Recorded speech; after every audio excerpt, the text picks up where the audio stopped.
for evil spells are we? Like, what? Summoning demons and Yeah, undead. I'm not comfortable with that. What if they're succubi? Oh, you mean so they're women who are evil. I'm not comfortable with that. Well, no, well, Joe, don't tell them that they're evil. What? If Strahd couldn't get me with his amazing looking vampire women, I'm just saying, your succubus probably don't stand big of a chance. I mean, they do, but not because they're good looking, because they'll go waggle, waggle, charm, and then I'll do bad things, and it'll be not a good time. I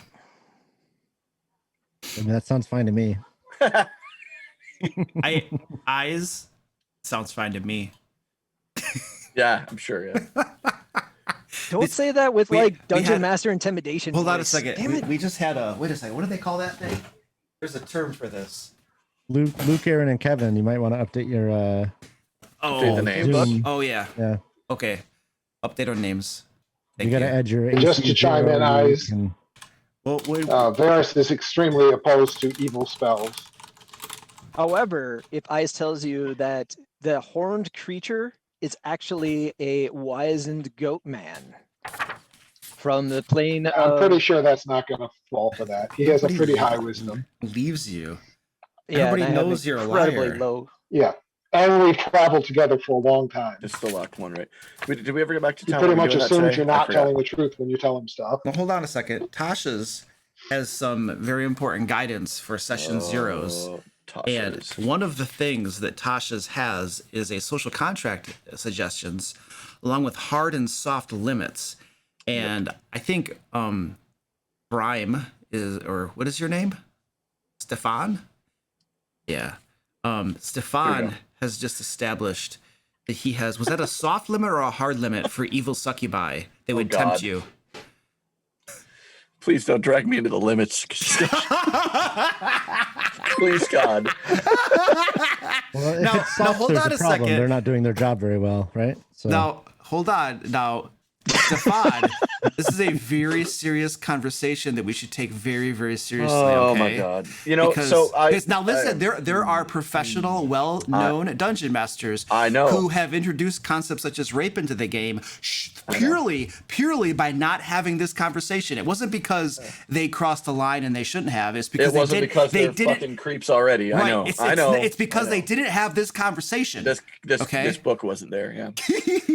I know. I'm totally with you. That's the thing. Like, so that's I talk. My wife and I talk all the time about this. We're old school gamers. Old school. Yeah. And so we're like, dude, I've run games for a long time. I mean, since high school, like you, right? Literally since high school. So, I have never had a game where I had to have a rape scene. I've never done that. Yeah. Why? You don't need because realistic people don't need to. That's why. Because like it's not right. So you're right. That's what I agree with you 100%, Luke. Like what bothers me is having to set these limits. If you have to set those limits, you have a creepy, terrible dungeon master that you should walk away from. So that's a fair point. Yeah. or player, because they player. Or player. I'm sorry. Correct. Or player. Yeah. That's correct. Yes. Or player. Yeah. Little guy.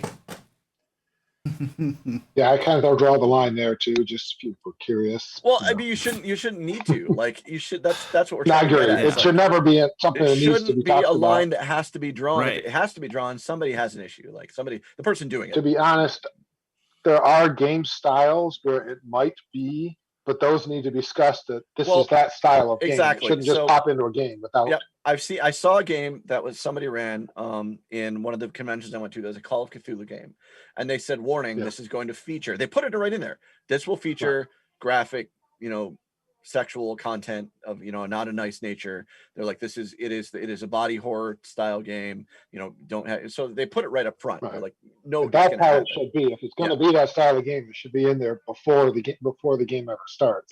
The discussion isn't, no one said we couldn't, so we should. It's right. No, it was not mentioned. It shouldn't exist. Yeah, completely agree. And it should exist because that is the game. And like Luke said, this style has some of those conversations shouldn't have had to be had. I mean, there are people who, I mean, again, the conversation about like, I don't like gruesome murder of children. Well, nobody likes that, man. Like nobody really likes that. Like, I mean, can probably happen off screen. Right?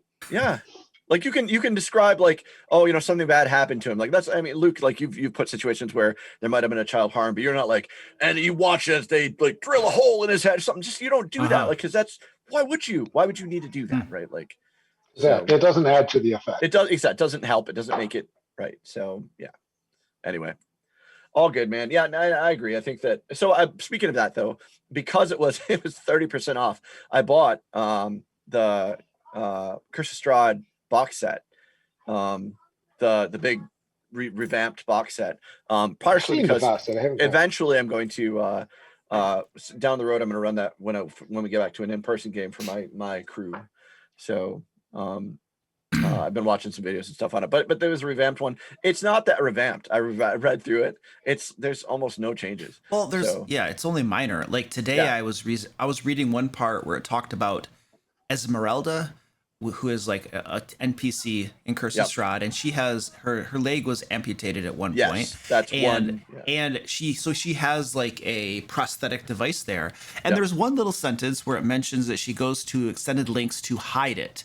You know, which implies, not written, but implies that she's ashamed of it. So that's the sort of thing that I feel like a sensitivity writer would pick up on and be like, oh, you got to rewrite that. So that's the type of small thing that I think you would probably see changed. Which they specifically did.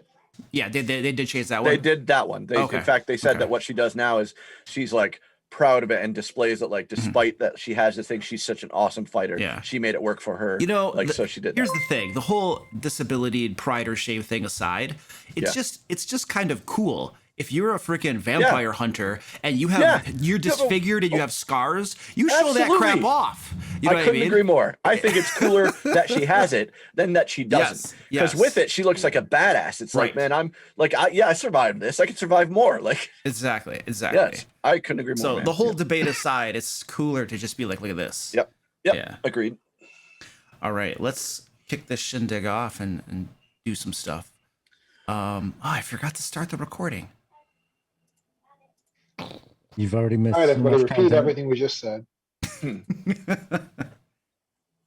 the conversation all over again. Right. Where is this?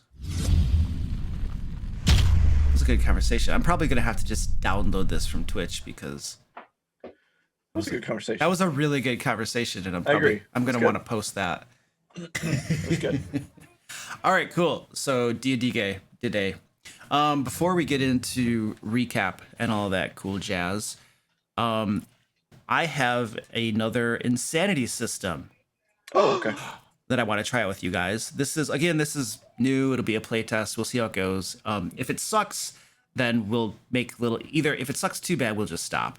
If it needs tweaks, we'll make tweaks and stuff like that. We'll see how it goes. But it's playtest stuff.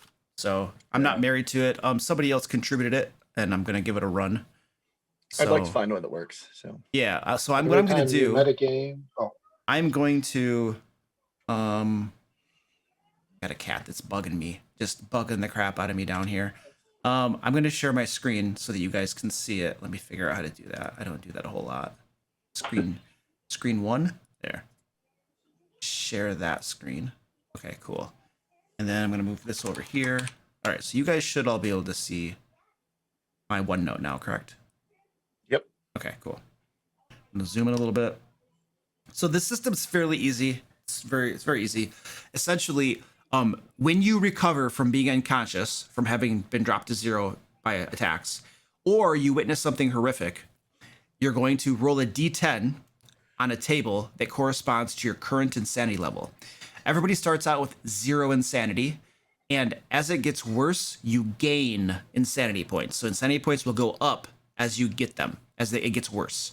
So you start at 0, and then basically, depending upon your current sanity level, when you come back from 0, when you come back from being unconscious, or you witness a horrific event, we're going to roll on a table.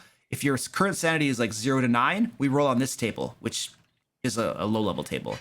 As your insanity gets higher, we roll on higher level tables with worse and worse effects. Now, most of these effects, especially the lower level table, are role-playing effects. It's pure role play. So it's just like, here's some flaw or something you got so you can role play it. As the tables get higher and the effects get worse, it actually starts to have mechanical drawbacks. I looked over these things. Most of the mechanical drawbacks didn't seem too crazy. I want it to have a little bit of teeth because you're going insane, but they didn't seem like it was too like, holy crap, you ruined my character type of thing. But obviously we're playtesting it, so we'll see how it goes. And There should be positive effects too. you're going insane. Yeah, like you can no longer be charmed Okay. or frightened. I've seen worse. Yeah, we'll consider that for a future thing, but for now we're going to just roll with what I have here. And what was I going to say? Oh, you don't, every time you get a new roll on the table, you don't get additional effects stacked all on top of each other. You'll either keep the one that you have or you'll get the new one. Probably what I'm going to do is I'll just always have you take on the new effect, just so there's some variety perhaps, as opposed to always having like the same thing always. If you die and you're resurrected, you're going to roll on the table above the one indicated.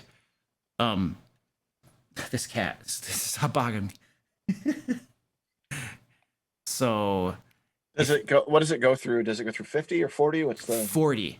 40? So Okay. basically 40 is kind of, you can get above 40. It goes all the way past 40. Okay. But once you get to 40, you have a 50% chance of having a permanent mental breakdown when you recover from unconsciousness or you witness something horrific. A permanent mental breakdown honestly means your character is pretty much done. You've lost your mind. You are unplayable. You've just completely lost it. I mean, it has specific effects. You can no longer benefit from a short or long rest. You cannot take any action except to arm and attack. You spend your days aimlessly wandering and muttering about the terrors of the world. Your character's done at that point. So once your eyes. What? Yeah. So it is kind of a game over scenario if you get this bad. That said, there are different ways to recover sanity. One of them is simply resting. If you take an entire week and you do nothing, not adventuring at all, but it can be combined with a long rest. Combined with a downtime, you get back 1d6 plus 2 points. So it reduces them. So every time you guys level up and take a downtime, you basically can reset a little bit. It'll get a little bit better. Yeah. Or you can have divine intervention. Specially trained priests, of which there are probably a couple in the entire all of Barovia. If you pay them some money and spend a week and they simply just cast like divine spells on you, trying to get their deities to help you out, then that will reduce your insanity by 4d6 points. So average of like 12 or so. So Luke, how many downtimes do I have to take before I can become that priest? Become that priest? Become that specially trained priest? Yeah. I'm thinking 2. I don't know. We'll talk about that when we get to By level downtime. 10? We'll talk about that when you get to downtime activities. So let's talk about downtime activities real quick. So you're saying that the resting can be combined with the downtime, which I think is pretty generous, to be frank. I think that's pretty maybe a little too generous, but I appreciate it. So you want the to take divine that away? intervention? Well, we'll come back to that. The divine intervention, I feel like that one should be a downtime, right? Like that has to be spent just doing that. Oh, spent as a downtime activity. Yeah, I think that has to be spent just doing that. Well, so the way I have it is Or a week of some kind. It's basically just a week. It's doing it's doing nothing. You do nothing during that week. Well, so that eats the downtime. It could be. I mean, well, you could as your downtime, you could do that. But even like apart from downtime activities, let's say that like you guys just need to take. Normally, you guys the only time you take downtime activities is when I make you, when you have to level up. Okay, I got you. So I view downtime as kind of like I force you to do it to level up type of thing. Yeah. But even if you're not ready to level, if somebody's on the precipice of just losing it, you guys might have to decide, if we don't want to lose this guy, we're going to have to spend a week or something too. And that's fine. I think what I'm trying to say is that just right. The doing nothing thing, I just wanted to emphasize, and I think that's what you said, is that you couldn't be in town taking a downtime and doing this. So I wouldn't think. Correct. I would think that if you're doing the divine intervention, that's your time. That's correct. That's accurate. Yes, that's how I kind of envisioned it. Okay. Yeah. This one right here, I figured if you guys there has been like kind of a highish death rate for certain players, and also the witnessing of horrific things. Oh yeah. And so my thought of basically allowing you every time you level up, essentially because you take a downtime, to gain some points back is the way that you slowly roll back the clock, you know. Now that you've spoken to that, that makes a little more sense. Now you're saying like when you level, you might get a little bit more saying, okay, now with that, I follow. That I actually think is a good way to describe it. Yeah. Because it's Well, like, oh, go ahead. I was going to say that'll depend a lot on how fast are we losing it. I think that'll be one of the things that might need adjusting one way or the other. If we say, oh, geez, we're, those of us who are in Melee, looking at us, at Meridon and myself, who go unconscious a lot, although he doesn't usually, but in any case, they may be finding out, oh man, we're going from not insane to completely bonkers in, one adventure. We need to consider that. Yeah. And we're 4 rolls away from death, essentially. Yeah. Because we could hit 40 in 4 rolls. I mean, obviously that's pretty low odds. Yeah. So I would like to vote lobby for Miradon to have some sort of special something, considering his class is built around a character who dies all the time. Like, is the master of actually dying and coming back to life. That's one of his class abilities. What do you mean? So if somebody like maybe it doesn't affect him as much because that's what he's good at. Because my path of the barbarian literally has things where like it's easier for me to come back from essentially unconsciousness and death. Are we? So, Are we 4 rolls? I don't care away about now? that. I'm not sure that that's true. Somebody said I think we were 4 rolls away. I think that was Meridon. Yeah, So we roll a D10 every time. If you well, get a so 10 every scroll time. down though. Is that true? I thought the insanity increase. See, it looks like it goes to 4 or 5. Yeah, the first table you could technically get 5. So you couldn't get 10. You could get 5 the first right. roll. Yep. This is the D. This is the D, and this is the sanity. Oh, increase. I see. Okay. Yeah. And that's then, what I was. So you don't get 10 points for a 10. You get 5 points for a 10. Correct. Yeah, but it gets higher on the next table. The higher it gets higher on the next table. Right, but you would have to get here. 2 5s on the first table to get to the next table. Yes, that's correct. Yeah. So it is a little slower, which I appreciate. Yeah, and again, through the playtest, we're gonna find if it seems like it gets crazy fast, then we might have to say this is a little too much and then roll it back or something. You know what I mean? Yeah. So you just never know until you actually play it how well it works or how poorly it works. Yep. Yeah, you got to give it a go. I would say that Meridon has certain class features that he's already benefiting from. Like those class features give him a benefit already that he comes back from the dead. But they don't specifically speak to like not going insane and stuff. Like the sanity thing has to do with the horrific manner of just having died and stuff. So it's not like I'm taking away class benefits that he's benefiting from.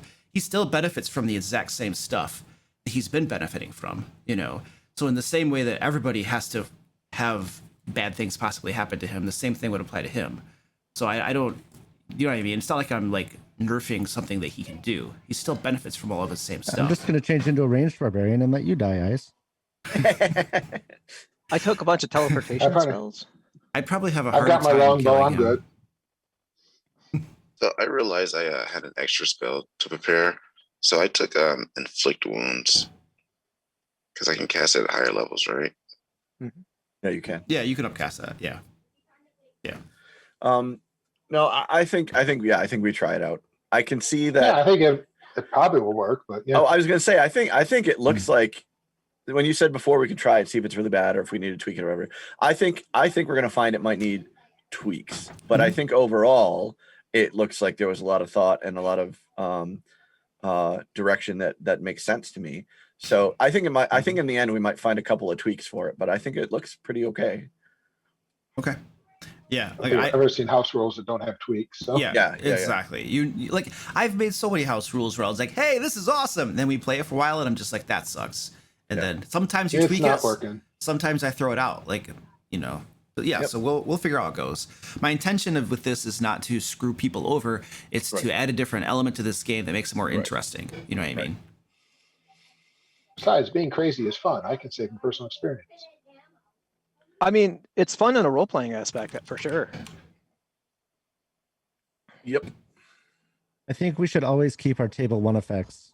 If you said they're all role-playing effects, like table, you were saying if we get a new effect, it cancels out whatever we had previously. I think we shouldn't cancel table 1 effects, but if we, for example, we have a table 2 effect and then we bump up to table 3, maybe we lose the table 2. Okay. Like the ones that actually have mechanical problem associated with them. Does that Might have to look at the effects too on how do they combine. I mean, I didn't read the effects that carefully, but if you roll 2, they're just incompatible. You have to talk about, do we re-roll or how we deal with it? Yeah, I see what you're saying. So you're saying, if you have a role play effect, don't get rid of that for just a pure mechanical effect. Keep the role play effect because those are actually somewhat interesting and fun. And then you might also have the mechanical. Right. Okay, I'd be okay with that. Yeah, and we can make At least that. giving it a go. We can make that determination when they actually come up. You know what I mean? Too as well. Yep. So. Yep. I mean, I guess that's a character choice too. You could choose if you want to keep it or not. So. Yeah. Sure. I'm just hoping for fear of undead, just because it would be so funny and original. Also, Stefan. Right. Hey, I have fear of more than an undead, sir. Stefan has fear of everything. You've seen Monk, when he's got the list of fears. Yeah. That's more Stefan. Exactly. Snakes rank above heights, that kind of thing. Vampiric women rank slightly below vampiric men, Hey, that's right. That's right. Slightly below. Let's see who's gonna do our recap. Oh, that means I got to open Roll20. I opened everything else. Oh, darn it! I lost. I was going to beat him this time. I like doing What is it? Low roll? It is low. Low roll. Yeah. Who hasn't rolled yet? I haven't rolled yet. I'm doing it right now. Kevin didn't show up. He didn't want to play today. Hey, well, look Look at that. He rolled low. It punishes me every time. Do you want somebody else to take the beginning because you weren't there? I really do. Yeah, that's what I was gonna say. I wasn't there for the beginning, so it would be nice if. Oh, look at this! You should I'll have to take do it. a persuasion check to see if somebody will help Don't you you go out. back and watch the VODs? We're kind of I supportive. figured I played him at the beginning. I should take him to the point when he came into the game, right? Since I was That's right. on to that point. You didn't. That's right. That's right. You didn't watch the VOD, Stefan? I did not watch the VOD. I'm sorry. If I'm gone a whole night, I'll watch the VOD, but not if I'm gone for a couple hours. Kick him out of the group. He's done. That's He's right. done. That's it. All right, I we deserve need it. I deserve it, We guys. need a new Stefan. Penguin Butt, get in here. I was going to help Stefan, but not if he didn't watch me play. Oh man, I'm getting beat up over here. I'm gonna so sorry, admit guys. something. What's a VOD? Video on demand. Oh my God, are you IT? I thought you were IT. What's going on? Not really. You I'm write architecture. IT things, or you do IT what's- related? Our ivory castle has sheltered me from everything electric. Yeah, it has. Okay. I'm glad you asked because I had absolutely no idea what it was. What's funny is I assumed it was the stream of some kind. I get but- more and more removed every day. I was in IT, like an actual IT guy for a long time, and then I got into project management, and now I don't know shit about IT anymore. They won't tell me. They won't let me have access to anything. Oh, you're a project manager. They don't want you to know that stuff. They don't want me knowing anything. Yeah, You'd be like, oh, he's gonna watch. Do it faster. Don't tell him what's going on. yeah, exactly. Yeah, Right. Yeah, you got to keep your project manager in the dark. yeah. Can't let them know. Yeah, You got to be like, Captain, she can't handle anymore. yeah. Right. I couldn't Didn't do tell it. him how long Me the and stream was Doug going to Cotton. take, did you? All right, that was great. So Stefan, you're still. So somebody gonna bail him out for the first little bit then? It All right. sounds like So up to, I rolled second lowest. So Okay. up to the point in which Kevin returned from his romantic rendezvous with his wife. at White Castle. At White Castle. At White Castle. The height of romantic. Height of romance. Yeah. It It's is. like that's Oh, like it is if it's- they're still doing it for that's years. That's disgusting. Though I did take a bunch of international students to White Castle to show them American cuisine. Ew. that was Yeah, they all left. the not country. fair. Are you They doing the didn't come recap? And yeah, and so Apparently that was a there recap. was this tree that was surrounded by a lot of little spiny little tree people, and we were like, oh, let's go touch the tree. And so we touched the We? tree. Well, eyes touched the tree. Maradon That went would with be you. me.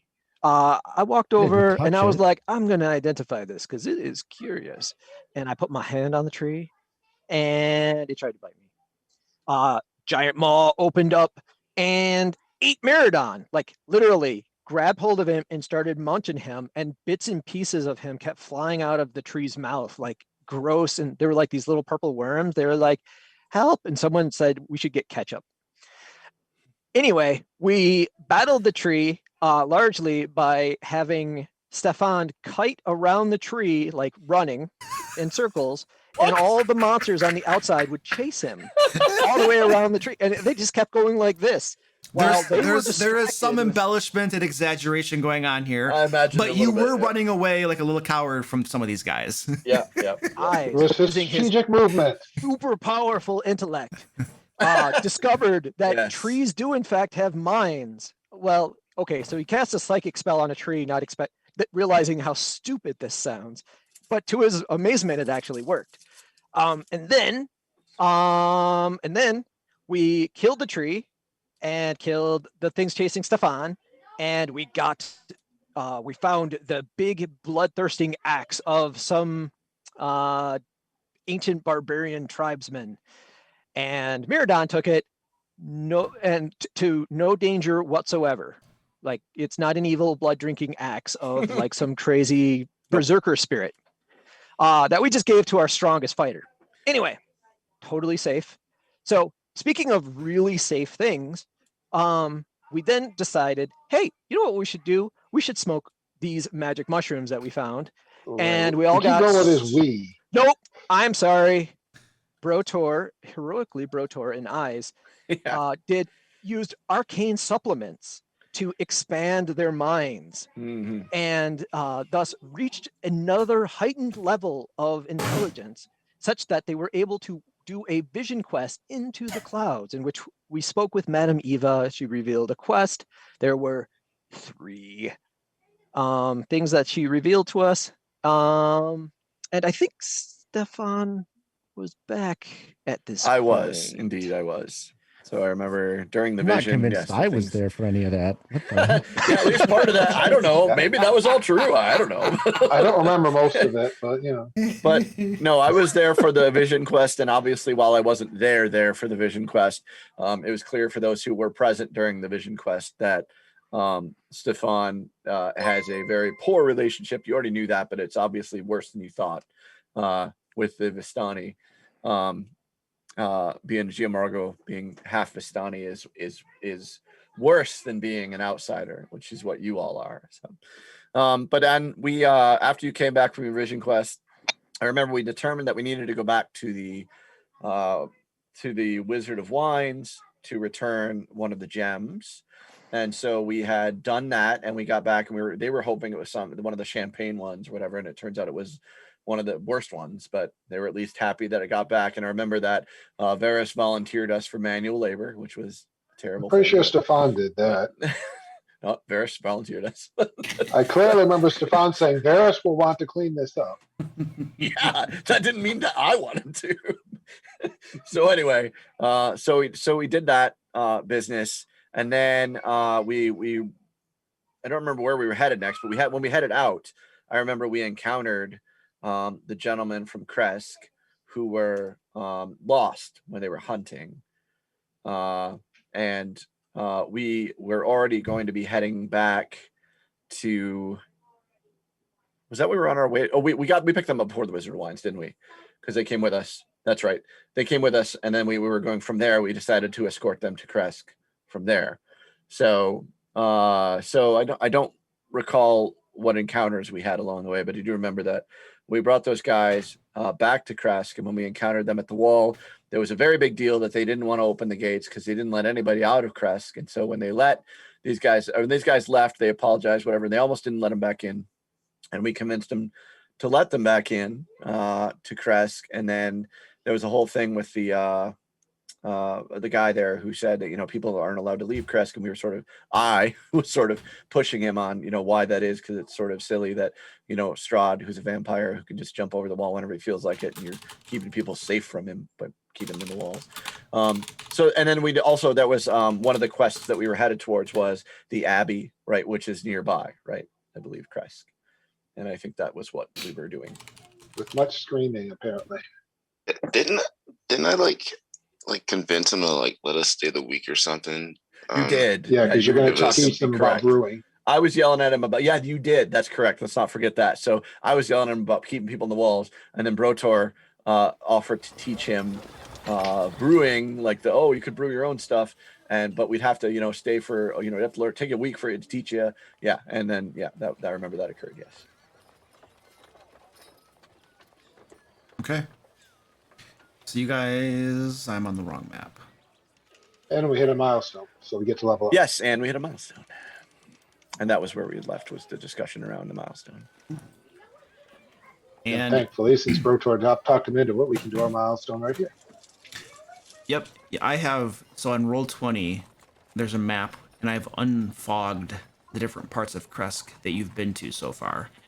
You're just at the front gates. You've just finished speaking with the burgomaster, and he's agreed to let you guys stay and do your downtime, as long as, but he expects daily lessons from Brotlord to a couple different people he's going to designate so they can learn how to brew things. So that is the condition of your being able to stay here, is learn how to brew things, because he's kind of stated that they're mostly self-sufficient except for the wine that they're dependent upon, and with the recent lapse of deliveries, that's caused some concern. So he's pretty excited to learn how his people can make brews of their own.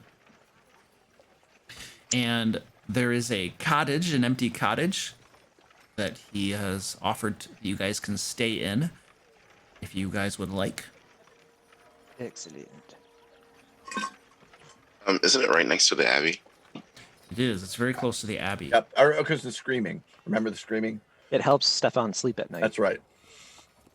Apparently, I'm supposed to have been screaming at him all these It was the nights. screaming that he said, "Oh, you don't want to be there near." I said, "No, the screaming's good for me." And he looked at me like I had two heads, which isn't the first time that's ever happened. Stefan, you should have told me. I commonly wake up in the middle of the night screaming myself. So Yeah, we could have saved on rooming expenses. I think we all know that.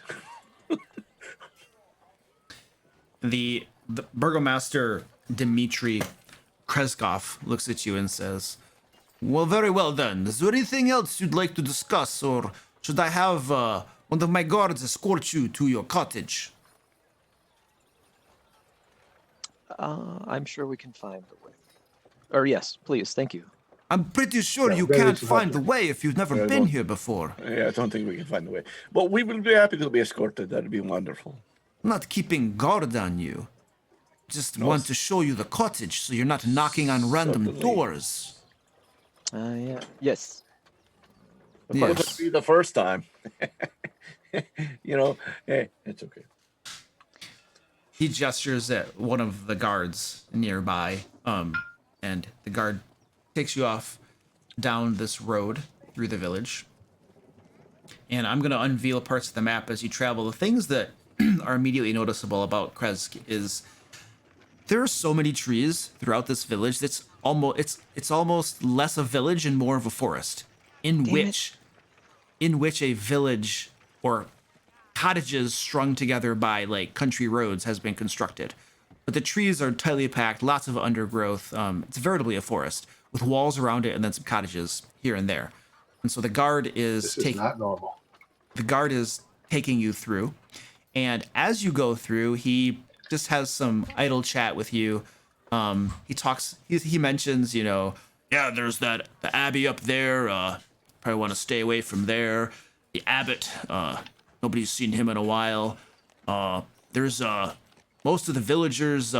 This is like a commune, where we all share our food and stuff like that. There's no businesses and making money and all that kind of stuff, So it's just everybody's helping each other out, sort of thing, So, there's no tavern or inns or anything like that. If you need any services, if you need food or anything like that, then you'll have to barter for it, or you can do some work. Everybody maintains their own chickens, and some have pigs and stuff like that. So there's always some work to be done. Everybody has their own vegetable garden and that sort of thing. So if you need anything, just talk to somebody and probably work out the arrangements and stuff. there's the pool. Now listen, the pool at the northern part of town. As he's talking as he goes, takes you to your place. The pool at the northern part of town. It's there's a shrine there to the Morning Lord. If you have any religious needs while you're staying here, you can go visit that. So yeah, it's pretty straightforward. Not a whole lot of visitors come in here, so if people give you weird looks, don't take it personally. And I'm gonna We're all unmute. pretty used to weird looks. Some more than others. All right, so he's. I don't like the trees. I vote we get rid of those. Cities should not have trees. It's not normal.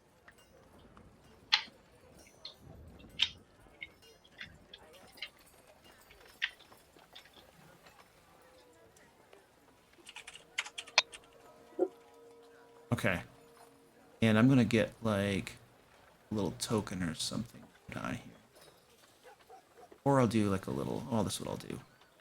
I will draw a box. I would love it and call it George. Box represents your current location. So he has taken you through a bit of the village here, and you've seen some cottages along the way, and you can see bits and pieces of the monastery up on this. The monastery is on a cliff face, an elevated part that overlooks the entire town, so it's pretty easy to see the monastery from down below. The trees will block it a little bit, but you can get a fairly decent view of it. And you probably have seen... Oh, that's not working like I wanted it to. There we go. As you walk through, you can get a little bit better view of it. It looks like there is a switchback road that leads up, back and forth, up to the gates of the monastery somewhere. And you can see, the large buildings of the monastery up above, large curtain wall as well, it looks like up here. And he takes you to this cottage right there. He gestures at it and says, "Well, there you go. That's the cottage. It's freshly deoccupied. Family didn't come back. Don't know what happened to them. It's unfortunate. There you go." Being Ravenloft. Yeah. Brotor? Does this cottage have any does it have like a garden or anything that's been tended to? That's not why I called. Oh, that's just what I was asking. But what? Huh? Let me Well, I was answer. thinking too, so. Like, It, does he seem to be on the up and up? Like he doesn't know. give me a insight check, eyes. Brotlord, you're inspecting the cottage, and it does have a small garden. There's also a graveyard out back behind it, with like several little gravestones sticking up above it. Eyes attacks the guard. He's lying to us. You detect no ulterior motives or deception from the guard. Well, I assumed one. That's fair. You're welcome to assume whatever you want. Also, I assume that Brotor has just betrayed me. Probably has, but that's okay. But I will have to put in order the list of the betrayers. And right now, Strahd is high on the list. Brotor is low. He has on a the list. I thought you were working for Strahd. He's that means you get to go around using the Yes, using Strahd's gonna be the a threat, trainee. right? He'd be like, "You just made the list, buddy." Yeah, no, Strahd's going to retire, and I'm going to usurp his position. That will definitely happen. There are no chances that goes poorly. Yeah. Right. So, Luke, So we have just to make, because I don't backup remember for plans. sure. So I don't remember for sure, Luke. Were we specifically told not to go to the Abbey, or just warned that it might be dangerous? I don't think he told you not to go there. Yeah, he just told I us. was trying to remember when we last Someone time at the wants to. gate, if they specifically said you can't go there, or just be careful, it could be dangerous. Which basically for us is waving a red flag. Go quickly. So I you just want to check. you have not been told not to go there by any means whatsoever. Okay. I don't know that they've actually said a whole lot all about the Abbey to you. at this point. Mostly that the Abbot disappeared, and despite that, no one seems to care, which is a very Ravenloft thing. We all care for each other, unless you vanish, in which case we don't even look for you. We just assume you're dead. We love each other in our commune if you're visible, but once you vanish, you're gone. We've forgotten you ever existed. So the guard stands there for a second, just in case you guys want to ask him any questions or anything, and then he just wanders off. Is there, Appreciate your time. Thanks for the Is tour. there a person of arcane persuasion in town? He looks at you. You. Looks you up and down. You? Nah, he looks like a cleric. It's good. Oh. Sorry. You might go might go and talk to the abbot. Maybe he'll help you out. All right. Okay. Thank you. Yep. And I get his name without actually having you to make one up. Okay, what's his If I name? could. What's his name? George. Esmeralda. It's Joff. His name is Hurricane Katrina. His name is Joff Mankovich. I'll tell him No, I hate him. I'll tell him to have the burgomaster send for me when he's ready for his first lesson. He nods at you. Bids you all good day and then leaves. All right. So you guys came here to do downtime. You're also welcome to explore and do other things while you're here as well. If I might make a suggestion, we might take care of the downtime first to get that wrapped up, get the leveling up done, and then we can handle the explorations, since that's like role playing and will take time. Mechanics first, fun later. Sound okay? Sounds good to me. Yep. All right, cool.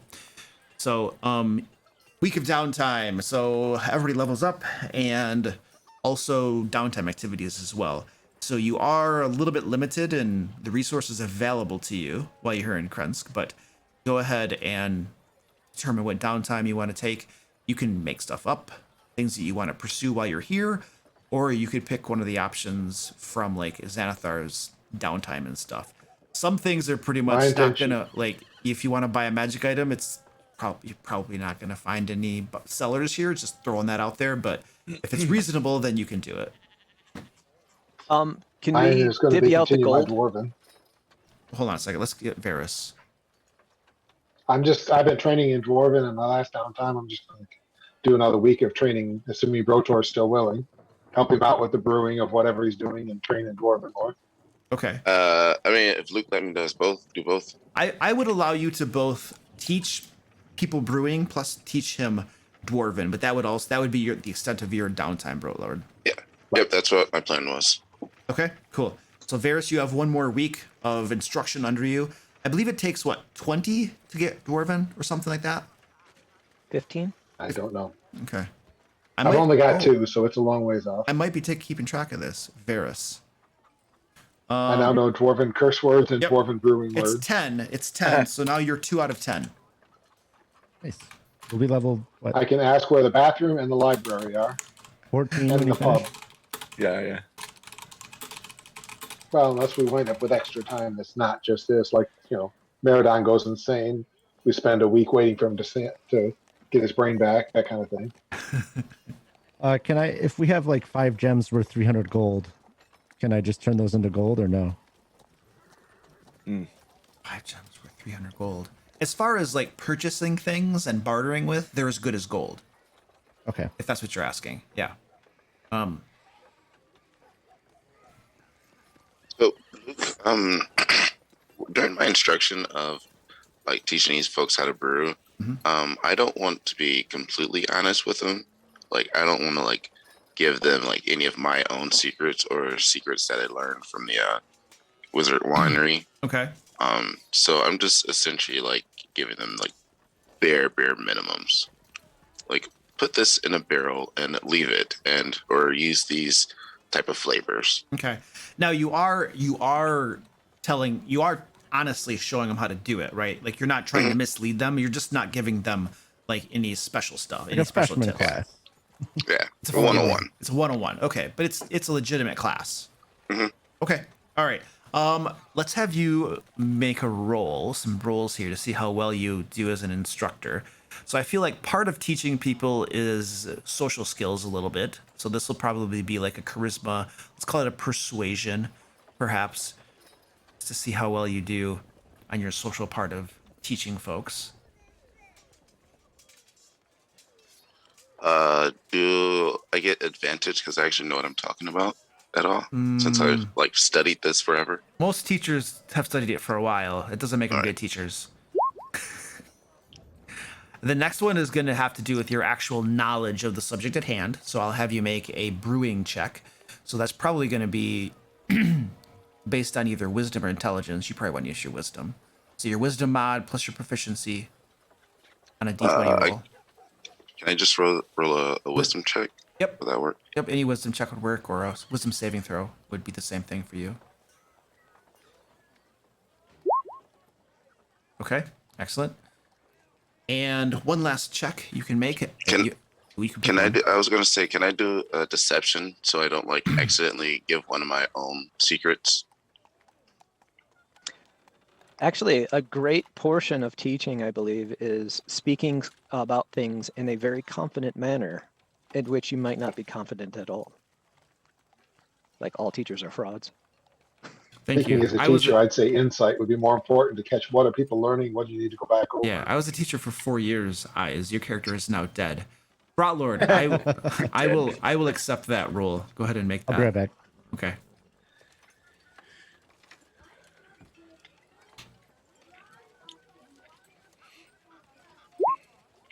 All right. You do a decent job teaching. Folks are starting to catch on and stuff. There are a couple screw ups in the class that they're just hopeless. But you've managed to teach enough of them, and they got a basic handle of it. They're not going to kill anybody with any moonshine or stuff like that. You have managed to not teach. You've only taught them the basics. You didn't give any of your secrets away and stuff like that. But they're all pretty. Most of them, except for the screw ups, were pretty did well. You can tell that these are folks who are used to doing things on their own.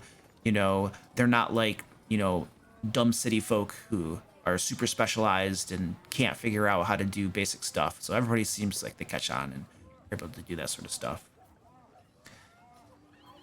And anybody else? So I need to spend a lot of money. So how much money can I spend? I think our loot list walked away. Oh, never mind. Sorry, you can't spend any. If you don't know what you can do based upon that, then we can do somebody else. Give both Stefan and I'm going to be scribing scrolls and making and then I'm also going to be putting together arcane special inks and dyes so that I can copy some spells into my spell book. Okay. So usually if you were in a city, you would be purchasing these materials from places that have them available. In this town, those things aren't available for purchase. However, these people are pretty savvy about getting stuff from nature that will kind of suit those purposes. So you ask around a little bit and you find some people who are willing to help you out in finding the materials that you need. So the same costs will apply, but they're also wanting some help around their houses as well. A little bit of manual labor on some things. And then in exchange, they'll find what you need. All right, I'll ask Varys. Varys is busy taking lessons.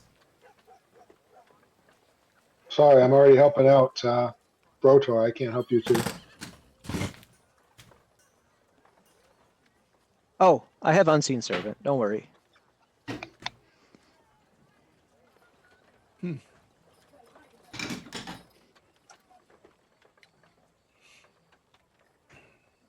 All right, so Eyes is going to be helping out around some of these. I cast cottages. Unseen Servant. Okay, so your unseen servant's going to be doing a lot of this work? Yep. Okay. So what you notice about these residences, almost all of them are single-story pine cottages with stone chimneys and thatch roofs. They have most of them. They're all kind of the same. Most of them have pigs and chickens, which are kept indoors in pens and coops, like in the actual house are their pigs and chickens, so that they don't get cold at night and in the winter and stuff like that. All of these cottages have, family in them, a couple adults, some children, that sort of thing. They also all have their own graveyard out back where their families are buried. And they do have little gardens as well. And then the wood and stuff they have stacked outside is just from trees around the village. So they get wood for their fires from the trees that are inside this walled area. So they have very, very self-sufficient thing going on. The first one wants you to just, help with the poop and chicken crap in their house, just kind of scoop it out and get it out. Somebody else wants you to weed their garden. Another person wants you to carry wood, that sort of thing. So just some basic chores while they're helping you get what you need. But in the end, they're able to get you the ingredients and stuff that you need to scribe your scrolls. Excellent. You just need to, once you figure out how much you can spend some money, sort of thing. All right.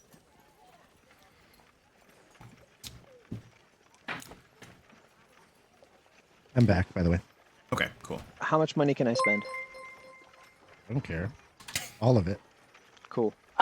This is Done. Slow down. the Slow down. best bookkeeper in the world. I don't You care. got a barbarian bookkeeper. I don't know. Spend it. Nope. I just been putting hack marks into the book with my axe. Are there checks left in the checkbook? Then you can spend them. All right, I'll take a look at our thingy. I was gonna say try not to run us out of funds. We've got roughly 888 gold, and then we have 5 gems that are each worth 300 gold. Not diamonds. We have those separate. Okay, good. So 20, I don't know, 2,300 roughly.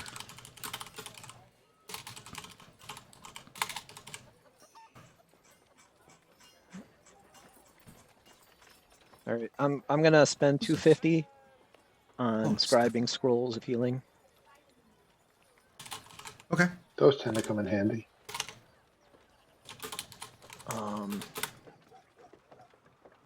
Actually, Hey. do you have the link? Who am I missing? Oh, there we go. I used to have it. Oh, I know how to get to it. I put it in the Zoom chat.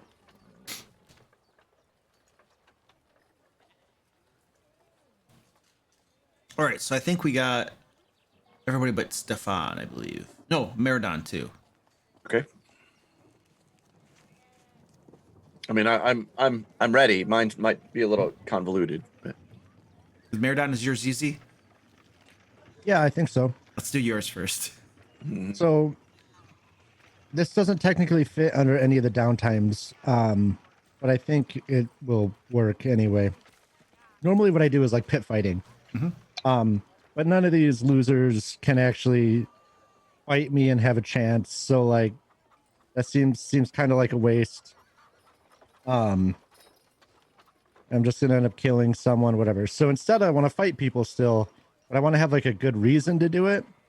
So if there's like a town drunk that's harassing people, or if there's someone needs a debt collected, that kind of stuff. Like I'm gonna go to, if they have some sort of tavern or meeting place or whatever where the community gathers, I'm going to go and I'm going to try to find basically jobs that require me to go beat up citizens. I want to kill somebody, but I don't want to feel bad about it later. So if I can do that, that's what I would like to do. Okay, so you start spending some time ferreting that out. The first thing we need to do is you're a stranger here. So to get this sort of information, get this sort of job, you're going to have to do a little bit of sweet talking. So let's have you do a persuasion check, I think, to see if you can get some intel on this. Okay. And you talk to some people, and it takes some time, to try to figure this stuff out. But you end up hearing from one of the women that lives here that her husband, she thinks her husband has been sleeping around on her. So she wants you to tail him for a while to figure out if he actually has been. And if he has, she wants you to teach him a thing or two so that he'll never do it again. And if the woman that he's sleeping with ends up with like a broken leg or something, she's okay with that too. Okay. Sounds good. All right. Okay, so castrate him, break her leg. So you're gonna have to follow him about. So let's do a stealth check for you as you do that. Comes by Varys. Can you cast your spell on me? Very stealthy. All right. And then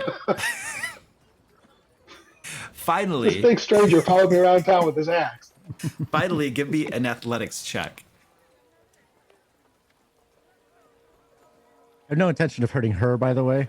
Okay, I'm just going to hurt him if it comes to it, and then scare her. I'll let you decide what happens. I'll crit my athletics. Excellent. Okay, so you manage to follow this guy along, and you get the sense that he probably knows he's being followed or something, but his base urges get the better of him, and you follow him to a cottage one night, and you find him with a woman. How do you want to handle this? Well, I'm not super stealthy, obviously. So I don't know. I'm assuming I'm like very obviously like peeking in through a window or something, and I see them. So I'm gonna like bang on the window and shout, and then I'm assuming it's a pretty small area where I can bang on the window and then like get to the door before they could escape or something. Sure. Yeah. Because he's gotta have to like fumble to get dressed or whatever.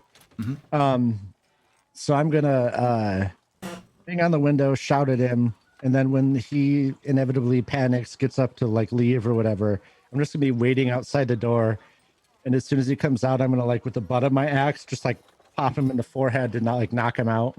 Okay, he's out cold. The woman begins screaming inside, and she's got a bed sheet up, and she's screaming bloody murder. Help! We're under attack. The people from Valaki are attacking. We're under attack. She's just screaming bloody murder. Ooh, did I just start a war? I like this. So I really play into that I'm from Valaki. No, I'm just kidding. So I overheard screaming. Burgermeister sent me.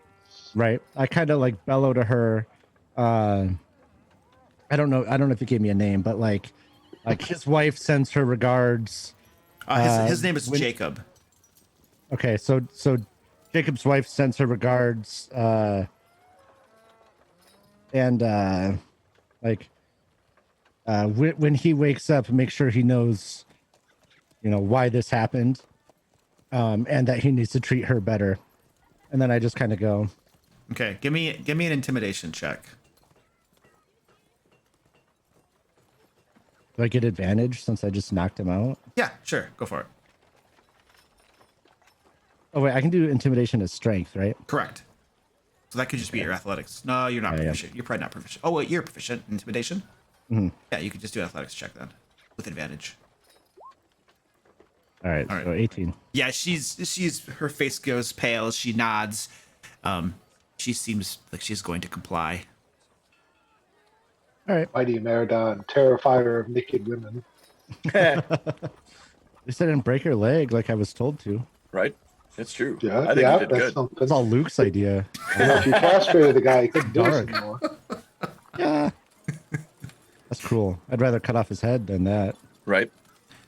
All right. I'm telling you, she wanted him never to do it again. It seems like the way to do it. When you report back to Jacob's wife that everything's been taken care of, she's very appreciative, and she offers to help you out when you need something. So you have one favor now with her name is Mariana. Okay. From Kresk. And so, she's a villager, but if you need a place to stay, you need food, lodging, she could, if you need like some basic clothing or something, a blanket, she has, stuff. Her means are limited, but she'll do what she can, but she owes you one. Okay, sounds good. Okay, so Stefan. All right, you ready? Here's what we're gonna do. No, you're not. I know, but okay.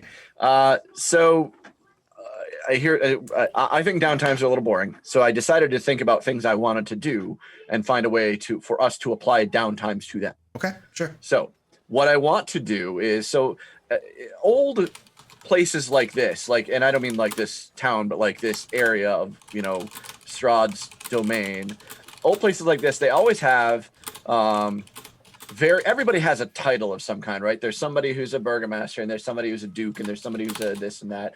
And so oftentimes lineages will go dark because somebody dies off, their line dies off, whatever. So my idea is I want to find a title to inherit.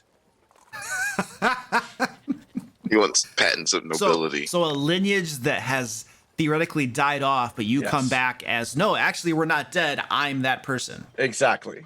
Oh, you don't want to marry like an old widow? Oh, no. That's way too much. No, none of that. No. I want to find a lineage that and I'm the long lost heir of said lineage. I'm not really, but I can totally nobody can prove otherwise because they're all dead. So isn't this from A Knight's Tale? Maybe. Okay, so this is kind of this is very close to a research downtime. It is. And I thought it was a mix between research and carousing and a couple other things. So this is. I thought maybe if I spent some money, it might make it a little easier on me. Yeah, so you're considering where you are and the resources that are available. How do you want to go about getting this information? So I know that Kresk is not, they're terribly, well, actually Kresk might be the perfect area, right? Because they're so withdrawn. They're so drawn in that all of the information that they have is going to be older, right? They're not going to have up-to-date, newer information. So maybe they might have lineages here that are listed, so-and-so was the Duke of this place. And that place is like a field now. It's not even a thing, right? So that's the idea, is maybe they have because they're such a withdrawn society, they might have a bigger lead on lineages that really aren't there anymore. Okay. So I'd like to research there. It sounds like you're going to be talking with different people then, trying to do all that sort of thing. So what kind of check do you think would be appropriate for that? So I'm trying to see. So I'm not great at investigation, and I don't feel like that's appropriate either, because I'm not looking into I'm not trying to dig up some. You're talking with people, so it's probably a persuasion type of thing. I could do persuasion. That would be fine. It's a charisma skill. You're talking with people, get on their good side, trying to see if you can get some information from them. Yeah. Okay. And I would like to and I don't know if this nets me a bonus, but I would like to use 50 gold pieces for briberies and researches, and so got you down for 50 gold. No, well here's the thing. You, as you're talking with people and doing that sort of thing, you get the sense that these people will be far more appreciative if you help them out with ordinary chores, as opposed as opposed to money. As opposed the money just doesn't have a whole lot of value. Doesn't help here. Gotcha. Yeah. So they would much rather you do some hard menial labor as opposed to God. Is that didn't get unseen servant? Is that code for 5 extra gold? Because I'll buy it. Okay.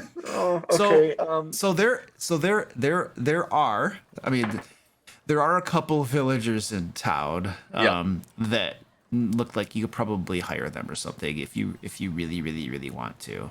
All right. Well, we'll see how bad the chores are, but yes, I will agree to it in exchange for this information. It's like mucking out, pig slop, and weeding the garden, gathering wood, chopping wood, that sort of thing. Oh God. Okay. It's as menial as it gets. It is. It absolutely is, and it's hard. It's hard work. Absolutely not Stefan's thing, but okay. So I will definitely agree to that, and I will find a way to make sure it gets done. Okay. So let's have you do a persuasion check. Okay. Actually, before you do the persuasion check, hold on that. Give me an athletics check first, since you're doing some hard menial labor. Oh, this is bad news, man. Holy what? Okay, so you're gonna get advantage on your persuasion check since you're such a hard worker. Man. I really am. I'm really awesome. By the way, I want everybody to know in the party that I brag about this for the next week. I just brag consistently. Every time I see you, I'm like, yeah, I just got done with a very hard day of work. Oh, it's very, you could see the wig. If perchance, Stefan is doing work across the street from where I'm doing work, I will have my unseen servant attempt to outperform him. Your unseen servant is not able to outperform him. He's doing very, very well. Persuasion check. Wow. Yeah, that's a +6. Okay, so you spend some time talking to people, getting some information and the like. And they also, some of these people, as you're asking around, some of them do have old books passed down from previous generations and stuff, and they've perused them a little bit here and there, but not a whole lot. So you also are offered the chance to look through some of these books and see what you can find. Yeah. So give me an investigation check as you study some. I'm assuming you're going to study these books as well. I am. Okay. Yep. Not advantage. 11 again. Okay. You do happen to come across a old lineage, you believe. You could probably resurrect. I'm going to put this name in the chat. Stand by. That's fine. And I'm happy to adopt whatever the name is. It's the title that matters more, right? So whatever they were, that's what I'm trying to get, the title. So like some stupid title, right? Like I'm sure it's something like a Viscount. Yeah, like a Viscount, exactly. Yeah. Or a Marquis. Okay, that's the name of the nobleman. What do you think would be an appropriate title? I'm not too up to speed on titles in different cultures. I'm not exactly either. Let me find some real quick. Why don't you? Is everybody done? Because I'll look one up real quick if you give me a minute. So yeah, if you look something up. I also wanted to do you're probably going to want some pageants of nobility type of thing too. So that's going to involve some forgery. So we need to resolve that as well. But something like we don't want like a king or anything, but something. Of course not. Something I'm literally looking for a lower level. Yeah, I don't want anything huge. Wikipedia's got a pretty good article on it. Yeah, I'm looking right now. That would be likely. A banneret or a baronet knight might be likely. A baron knight.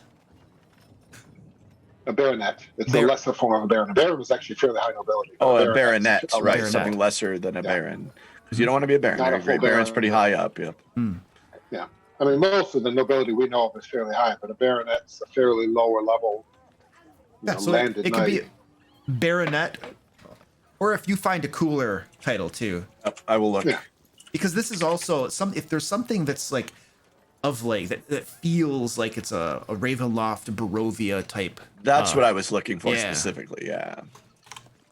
So given Stefan's newfound like athletic prowess, Oh no. I think that the next downtime we have, I now have, a compatible pit fighting opponent. Oh dear God. So I definitely know what my next downtime will be. I don't know who volunteered me to get in the ring with Tyson, but it wasn't me. I just want to say, like. See, I will say that Varys is assuming that Stefan's really hard work was like moving chairs outside. I mean, I know. Oh, is that me or is that you? No, you're I breaking. worked really hard today. I chair across the room. Varys, you're breaking up really bad. I can barely hear you, understand you. Uh-oh. It seems to have caught back up, but That's you weird. definitely Yeah, for a moment. had a moment there where it was not good. So there's a page on Wikipedia for historical Romanian titles and ranks. Yeah, I'm already. That's what I'm on. So wait a second. Is Barovia like styled after Romania then? Like a Yeah, lot of the it pretty much. Well, because like the Vistani were styled after gypsies, so the idea is very much Romania. Yeah. Count works. Count Stefan. Count's a bit high up. I'd love Count, but it's a bit high. Count. So here, let me put this in the chat. So a Stolnik, right? Ooh. Seems to be the seneschal. That's a person in charge of the royal table. Stolnik sounds very. That sounds very cool. I like that. It does. Yeah. Yeah. No, I like the one right after Sluger. Person in charge of meat supply. Yeah, I'm good. I don't need to be that guy. That would have been Raku. Yeah, Raku would have been. Yeah. I was thinking that. Yeah, he already had that character. So I'm familiar with the term seneschal, which is what it says it is. A seneschal is just it's a member of a senior position in the court appointment. So it's not anybody who has a title other than seneschal, or a seneschal is a type of title, but it's not any of the higher nobles, right? It's a senior position in the royal court, so it's just a court position. So, but Stolnik is the title, right? Stolnik is the title, yes. Okay. Yeah, I like it. Let's do that. Okay. So his name was Stolnik Regio Belavskis. Belavskis. Okay. Belavskis. And now you're going to have to forge some pages of nobility. So some sort of forgery type thing. There is actually a forgery tool and skill. I'm assuming you don't have that. I do not. There's a sleight of hand, but so when you're forging, I'm trying to consider when you're forging papers and stuff like that, you're trying to make it look official to like fool people in it actually being a thing, right? So it almost seems like deception, but it's not charisma deception. It's more like probably intelligence deception or something. Okay. That's kind of what I'm thinking. It's based upon how smart you can be in crafting. Whoa! it. Hang on. Wait, I might have this. Okay. I think I know. I think you're right. I think it's history. History? Yeah, that makes sense. Because it's historical signatures. I think that makes sense for this one. Yep, right? I agree. Okay, so let's do a history check then. Yep, I would agree. On this one, I think it makes sense. Yep, that's good. Okay, excellent. You have very, very well. You're gonna have to do some extra chores and stuff to get some parchment and. Right. Oh, we do have parchment inks and stuff at hand, or do you need to get those? From I someone? have some. You have Okay. some. I keep Okay. some. Okay, so you're good to go then. Okay. And then, so the pageants are very convincing. And so so this is so Stefan will explain to the group, if you all, after our week, I will explain that this is so that I can have better influence over our region, and people might at least I might get a little bit of a foot in the door with this title. And Luke, just for your purposes, what I'm really thinking is this will help me get a lot of more things for free. So that's what in the back of my head is really going on. It's like, whoa, I could get free stuff because they think I'm royalty. But Okay, all right, we'll see how that goes. Yeah, it may not be true, but it's just that's fun thinking. It might give you, at the very least, it might give you advantage on certain checks you make. Yeah, for sure. You know what I mean? So I'm just being, Stefan's a little bit of greedy. Yeah. So. Remind me of that though in the future. Because I'll probably forget. Yep. Do we as a party know Stefan's just made this up?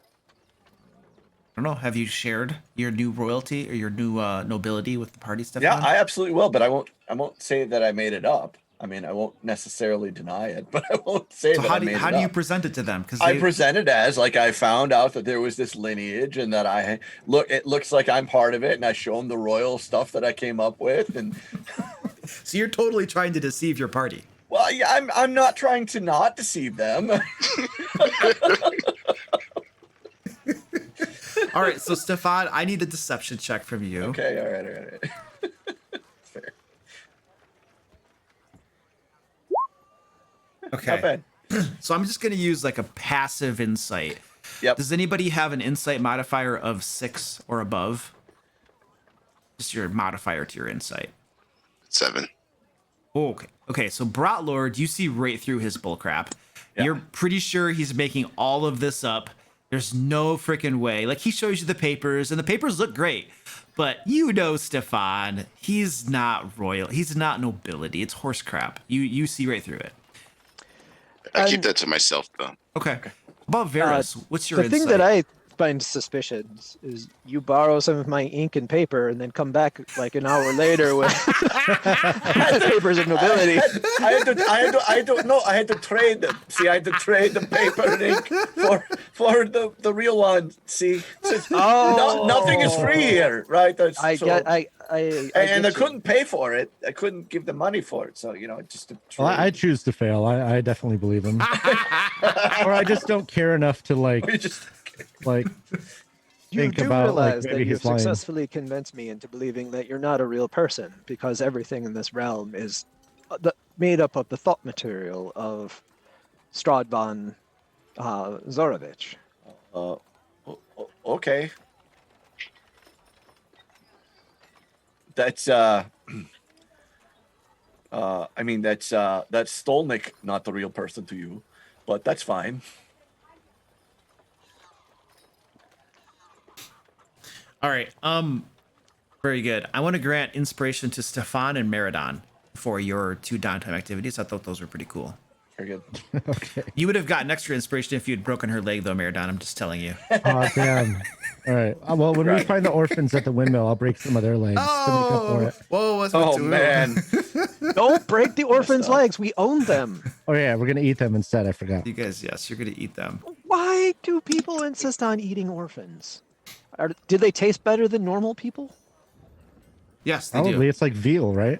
Yes. Well, actually, orphans usually have to live off the streets and work harder and stuff. So, probably, Yeah. probably We want some plump nobles. plump nobles. Stefan, quick, procreate. Yeah. Yeah. That's a terrifying thought. I mean, you're in this village with a closed population. There are probably some people looking for a husband, Stefan. I'm sure there are. Yeah. This is below my You range. already married in Bavaria. All right, I'll be right back. Okay. I'm gonna change my name.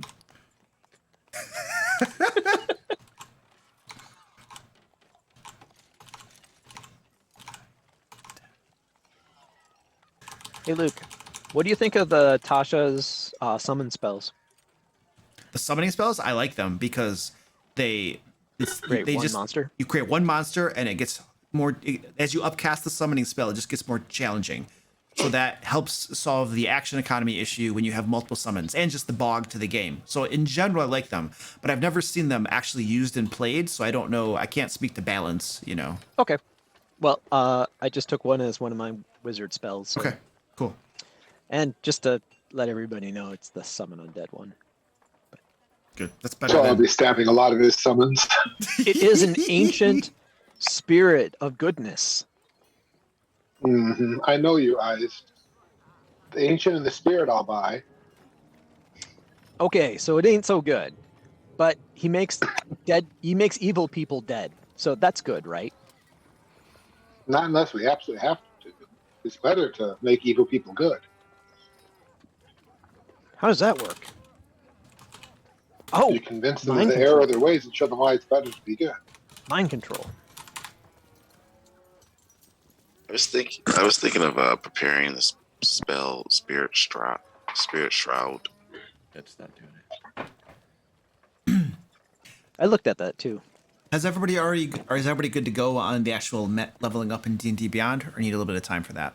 all No, I gotta do it yet. I'm sorry, I was too busy working on that, but it'll just take me a minute. I already know what I'm doing. That's okay. Pretty simple. Should be all set. Okay. Now the Shadow Spear is nearly superfluous. Back.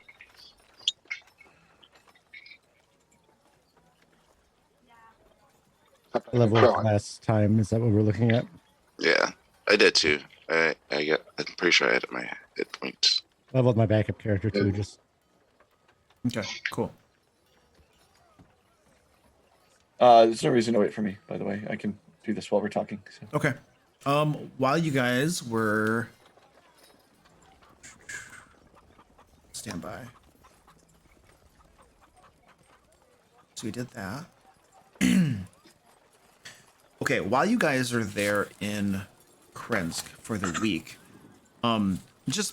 several of you were mixing and mingling with the locals too. So you guys learned a little bit about the lore of the area, a little bit more information. So I'm just going to give you kind of a read down of some of the things you learned while you've been here for the last week. The first thing is the residents never leave the village unless they sneak out. They're at fear of being attacked by wolves, direwolves, werewolves, and all these other horrors. So they never leave. They stay inside, self-sufficient, and all that sort of thing.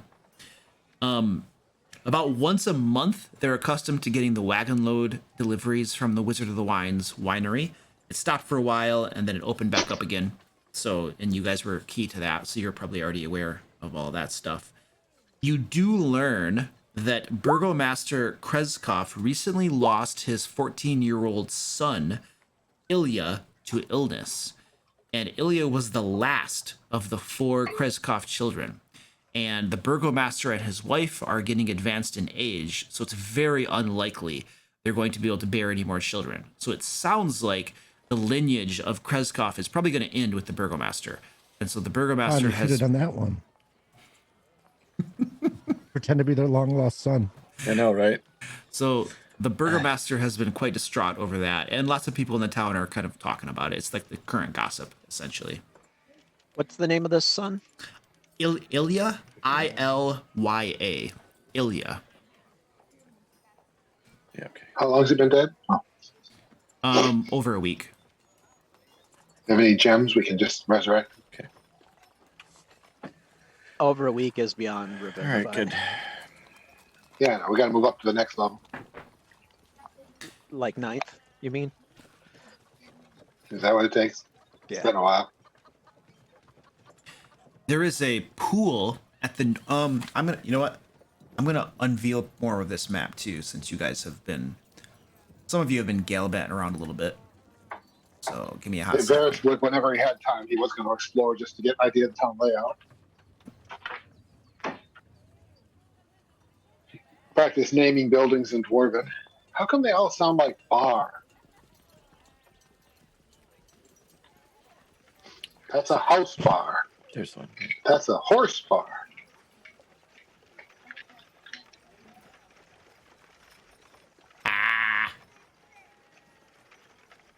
There we go.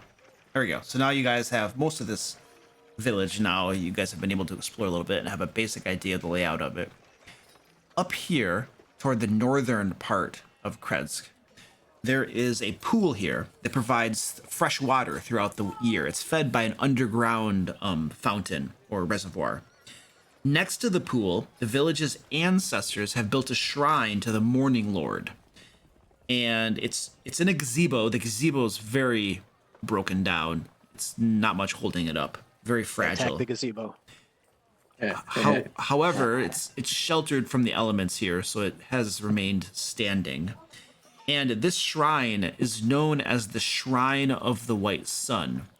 And you guys have heard some of the villagers talking about how from time to time, the Abbot is known to come down from the Abbey and pray at this shrine. The rumor is that the Abbot may be a priest of the Morning Lord, but folks aren't too certain. The Abbey of Saint Markovia, which stands on the mountainish type spur overlooking the town, was built by a priest of the Morning Lord named Saint Markovia. And she took a stand, she and her clerics and nuns took a stand against the devil Strahd over 100 years ago, shortly after, Strahd became the evil ruler that he is. And they stormed the castle of Barovia, and they did not succeed. They were pretty much wiped out. Saint Markovia died in the attack. Those that were able to escape and retreat, and those that remained in the Abbey of Saint Markovia, essentially remained shuttered in among themselves. And Strahd and his villains and vampire spawn and all manner of terror constantly descended upon them, not to kill them, but just to slowly terrorize them and haunt them until they were driven mad and insane. And the Abbey descended into darkness for quite some time. Nobody lived there. It was essentially considered haunted. Over 100 years ago, about 100 years ago, a man arrived to Kresk. And this tale has been passed down, from generations, from villager to villager. So if there's some embellishment, who knows? But you get the feeling this is sort of the thing that they'll tell around the fire at night. Over 100 years ago, a man arrived to Krezk. This man was flawless. He was extremely pretty of face, strong of build, charismatic, charisma, leadership, persuasion. And he asked the current burgomaster at the time if he could reopen the Abbey. He had arrived, he had heard of the evils of the land, and he wanted to reopen the Abbey to bring light back to the area. And so the abbot went up into the abbey, and there wasn't a whole lot that happened. It opened up after a little bit, but the tales are that essentially the Abbey of Saint Markovia descended once again into this darkness and madness, perhaps as a sort of circle of life, repeating of the same tale, perhaps, of Saint Markovia and her nuns. And to this current day, the abbot still lives. He appears to not have aged a single day. He's just as young as he was when he first arrived. And he still rules there, supposedly. Except that, of course, there's screams at night, tormented, horrific screams all the time at night. And you've also heard tales that, perhaps unrelated to the Abbey, but maybe a lot of people blame the Abbey and the Abbot for some of this too. At night, all of the villagers are very careful to lock themselves up in there. Nobody goes out at night. You close the doors, you lock everything up, you stay inside. Because rumor is, common belief is that at night, things descend down from the Abbey and prowl throughout the town, looking for anybody who happens to be wandering out about. You don't use the outhouses at night, you hold it, or you use a bedpan, because these things prowl the night, and people are pretty terrified of these things, and there's howling and stuff like that at night as well. So they pretty much blame the abbot for that sort of thing. Every so often, people find some of their graves have been disturbed out behind their houses as well. They believe that perhaps undead creatures are raising from the graves. All manner of tales are floating around as to what's happening. You peg some of it probably as superstition of, ignorant townsfolk and that sort of thing. But it is Barovia, so who knows? Yeah, but probably not. I mean, come on, we get attacked by mummies from walking through the street, so Another thing too is that the abbot does also demand a tribute of wine be sent up to the abbey every month as well, and so the burgomaster has complied with that to date as well. Rumor is as well that some people believe the abbot could be Strahd himself in disguise. Joy. Were you going to say something, Browlord? I was gonna say, I don't appreciate people stealing wine from the people. It's a tribute. But it's a tribute. In lieu of the last information that was given, I don't mind anymore. And recently, though, he's been missing, or hasn't been coming down. Oh, he still comes down from time to time to the White Shrine, to the Shrine of the White Sun. He does. Is there a priest there? Screams a lot. Or is it just like a shrine? No, it's just a shrine. Yeah, there are no priests there. It's just a shrine by a pool of water. You guys have also learned from the villagers that the family that used to live in your house, the Vitness family, it was Benito, Rosita, and their young daughter Oh, I screwed that up. Renee. Their young daughter, Renee. Don't laugh at me. It's Renee. It's always been Renee. It's always been Renee. I was thinking of Rosita and Rosita Jr. Rosita Jr. They recently disappeared from the cottage one night, and people blame the abbot. They assume that some of these dark things that come down from on high probably stole them away. I'm assuming during our downtime we haven't seen these dark things. So let's assume, just for the sake of not having to rewind the clock, that you guys stayed inside during the downtime and did not investigate these things. If you guys wish to do so now, yeah, I certainly wasn't investigating. Yeah. So there's some basic information about the area that you guys have learned.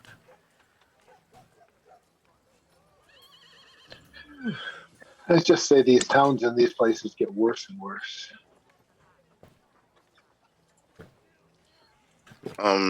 So are we staying in this town or leaving now? I think we're going to go to Well, I the think check out the Abbey, aren't we? No. that was my intention. So let's try to meet the priest at night. I was gonna say I want Right. to go investigate the shrine then. Okay. I'm gonna. Would it be okay for me to have studied the spell, detect good and evil, for the purposes of going to the shrine in the morning? What do you mean you I want to see if the shrine is consecrated or desecrated. so you have that as one of your prepared spells, as you were saying? I can prepare it. Yes. Yeah. You can have it prepared. Okay. Yeah.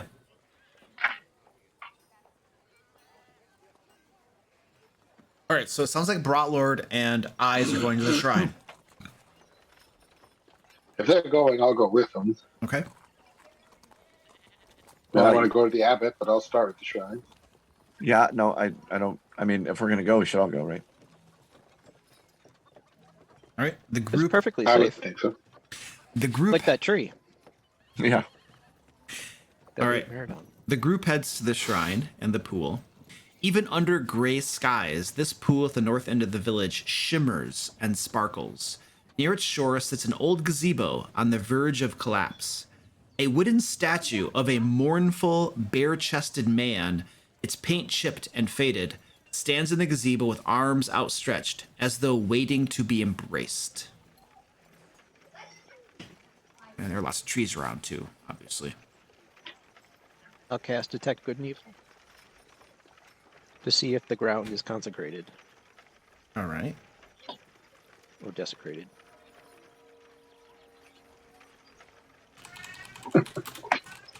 It also detects aberrations, celestials, fiends, fae, and undead within 30 feet. Okay. You cast your spell, and this entire pool seems to radiate a faint aura of divine magic. You get the feeling that it was at one point consecrated to a goodly deity, but that consecration effect has been slowly wearing off over the centuries, the decades, almost as though that deity's influence on the world has been lessened. Like their divine power is less able to penetrate this area of Barovia that has been sealed off from the rest of the world. And give me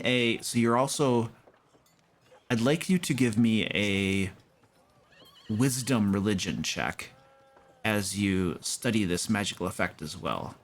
Normally, religion is intelligence. Correct. Yep. Okay. If you want to do it with your intelligence, because you're a smart guy too, you can do that as well. I would accept that. Okay. You're pretty sure that this pool has Nice. some magical effects. The first person you feel who drinks, if the first time somebody drinks from this, they would be affected as though by a lesser restoration spell. But it's probably only enough to affect a person one time. Once you've used it, you no longer would have that effect. Good to know. Can I bottle it? You're pretty sure that bottling it up and taking it away is going to remove the effect. And maybe insult a deity or two? This area itself has been consecrated. It's less the water and it's more of this is the area that you drink it in. I relay the information in my typical know-it-all style, of which everybody completely nods off and ignores. I'll ignore you completely. You know, this talking ability I have is almost like a magical effect in itself. Yeah, it's pretty much a sleep spell. I wonder if I could use this on a monster, and then he would just start ignoring me like you guys do. Try it next time you pay Strahd. All right. Do we want to hang out here and see if he comes down, or do we want to go up there and hang out with him? I think he wanna comes go out up at there night. and hang right? out with him, but So he comes out at dawn usually. Oh, at dawn. But what you have heard is that his visits are sporadic, they aren't predictable, and they are not very frequent. It's like once a month, maybe. It's not very often. It's usually even longer than that. So if you're waiting for him, could be some time. All right, let's. Does anyone know? So we go does to the the actual Abbey. shrine, like I was gonna say, does anyone know detect magic on the actual shrine itself to see if it radiates magic? Yeah, it's divine. Though Oh. the magic is weakening. I just explained this like 5 seconds ago. Oh, That you was mean, you were saying. do you want actual magic? Magic? Well, I cast detect magic.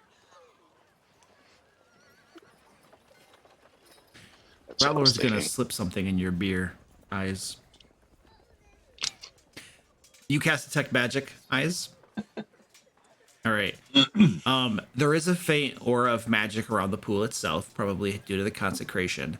The statue of the bare-chested man, who represents some religious figure, you presume, is not magical, nor is the gazebo. Contrary to your opinion, Brotor, it's not magical. The statue is not. The gazebo is not.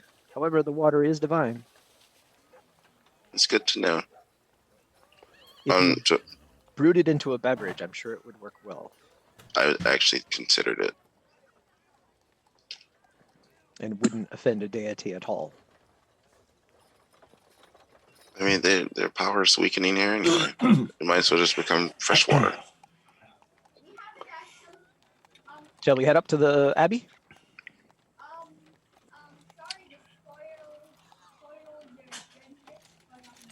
Okay, sounds That's like my vote.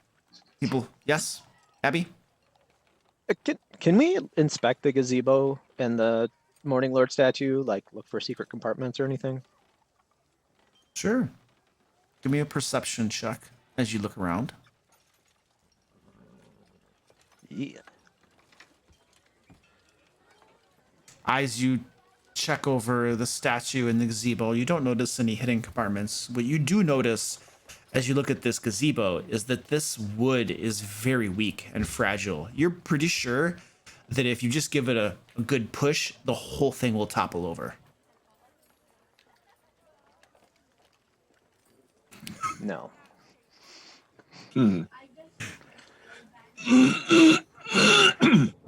I refrain. Though it's noted for tactical advantage later. Okay. Up to the Abbey. Through the Abbey. Yep, indeed. All right, you guys begin going up the switchback area to the Abbey. The switchback path that leads up to the Abbey.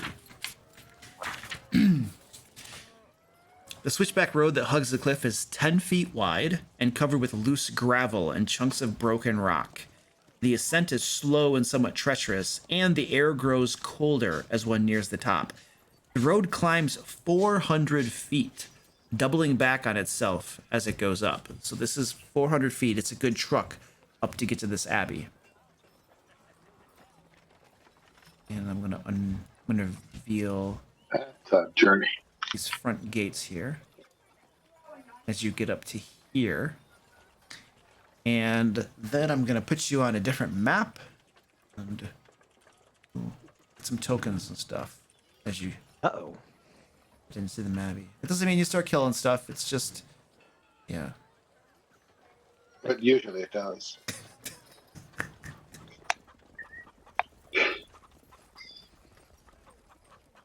There it is. There we go. Oh, I'm gonna need your tokens as well. It's very dark at the Abbey.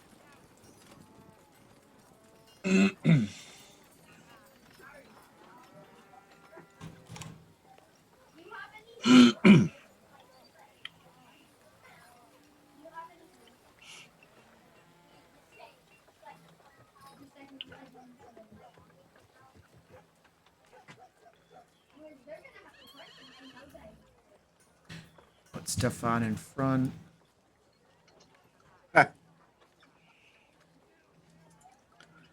In front of the beer tent. What is this? That's Stefan. Oh, While we jeez. are waiting for the map to load, I happen to have discovered in one of the tomes that we acquired a remedy for your fear. Not that the healthy fear, the unhealthy fear, the unwanted panic. Yes, yes. It is called the suggestion spell. And before you continue, Yeah. does the spell suggest how it is you convince me to allow you to cast a spell on me? Because that part I'm not getting yet. well, I could use it for that part first. You see. Yeah. But there is the problem of me letting you come near me with your waggly fingers and your magics that are clearly evil. I think that's probably the part that's going to be harder. Clearly evil. I and you have the same goal. Only mostly evil then. I intend on surviving, as you do. Which, if that is evil, then yes, we are both evil creatures. I think I appreciate your perspective, but for now, let's just put a pin in it, huh? Oh. It would really help.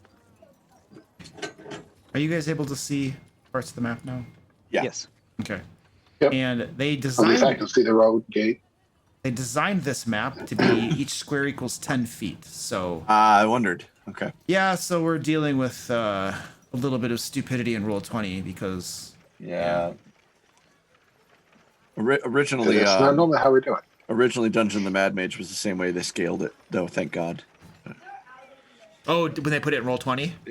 Originally it was 10 by 10, and they scaled it. So Oh, yeah. because Well, it would have been unbearable. yeah, all the tokens on here are that they've made for the enemies are the proper sized and stuff. I just had to scale your tokens down, but the other problem is a lot of the little artifact things, like if you put an icon on your token, it's not going to scale with your token. It's going to be huge. Right. So I took the yellow dot off the bat for, I don't know why it was there, because it was basically covering up the entire bat. I'm a ninja. Yeah, exactly. Looks ridiculous. It's funny. All right. Oh no, I'm a dead ninja. All right. No. Okay. Let me fix my. Luke, that D8 was for my HP. I didn't do it last session. Okay, cool. And then Oh yeah, that's right. Mine rolled. also was.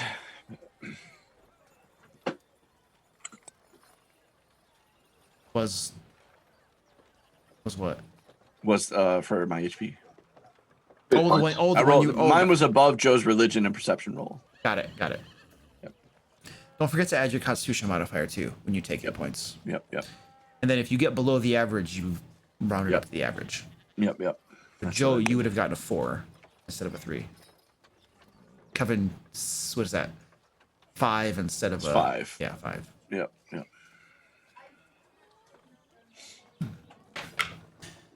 All right, so you guys can see the map then, and Stefan in front, so you're welcome to continue going forward or doing whatever. Let me read this wall right here. So you guys can see a couple of gatehouses up here. I'll read that off to you. The road from the village climbs above the mist to the wide ledge on which the abbey is perched. A light dusting of snow covers the trees and the rocky earth. The gravel road passes between two small stone outbuildings. That's these two. I don't know how well you can see them with the dynamic lighting, but there's two outbuildings right here, and then the gravel path goes between the both of them. To either side of which stretches a 5-foot-high, 3-foot thick wall of jumbled stones. So right off to your right here are these jumbled stones. So the outer wall is only about 5 feet high, and it's not that hard to see over it. You guys can probably climb over it with relative ease. It's jumbled stones, so there's plenty of handholds and that sort of thing. They are held together with mortar. And you can see that it looks like up in this gatehouse in front of you, there are some rusty gates of some sort with like rusty hinges and stuff on them. And over this low wall to the right here, you guys can make out what appears to be a graveyard just beyond that wall. Okay. And you can see smoke coming up from the chimney of part of the monastery or the abbey as well. So, so as my one of my second level warlock abilities, right? I get my Eldritch invocations, and one of them I took was Mask of Many Faces, and so that's disguise self at will. So I'm going to use it to make myself. Now that we've been in town for a week, I want to make myself. I don't want to not look like myself, but I want to look a little more Kreskian. So these people all probably have features that have been passed down from generations. I want to look a little more like I'm from around here or related to around here, so that I might appear more trustworthy. Okay. All right, so you have cast that. What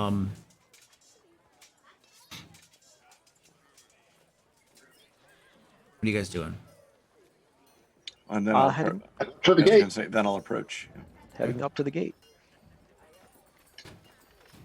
Oh, Well, There I'll is no cautiously head up. I'm trying to look up how Eyes of the Grave works.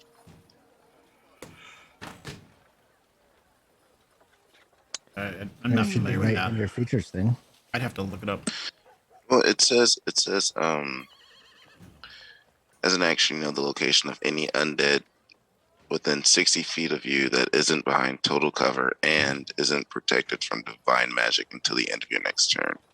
Mhm. So I'm thinking if there was like undead creatures buried that didn't have divine magic covering them, would I know where they're at? No, because Like, they, is it no, is because it they have both total cover. or one or the other? no, it's And means both, right? correct. And means That's what I both. was thinking. So they cannot be behind total cover. Oh, wait a second. Where is this located? It's under Grave Cleric, Where is that located? I think it's in Okay. Xanathar's. Xanathar's.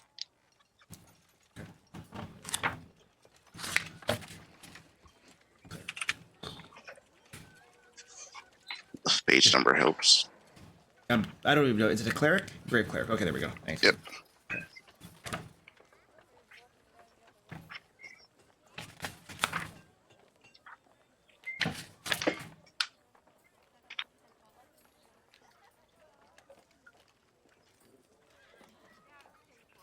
Okay, so you know the location of any undead within 60 feet of you that isn't behind total cover and that isn't protected from divine magic.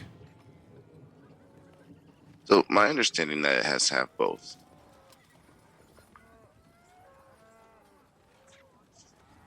So if I'm thinking through this, if there were undead that weren't behind total cover, you'd all be able to see them basically anyway with your normal two eyes, So you could almost argue that what's the point of even having this if you have to be able to, The purpose would be to something as identify them as undead. yeah, if something is ambiguous, yeah.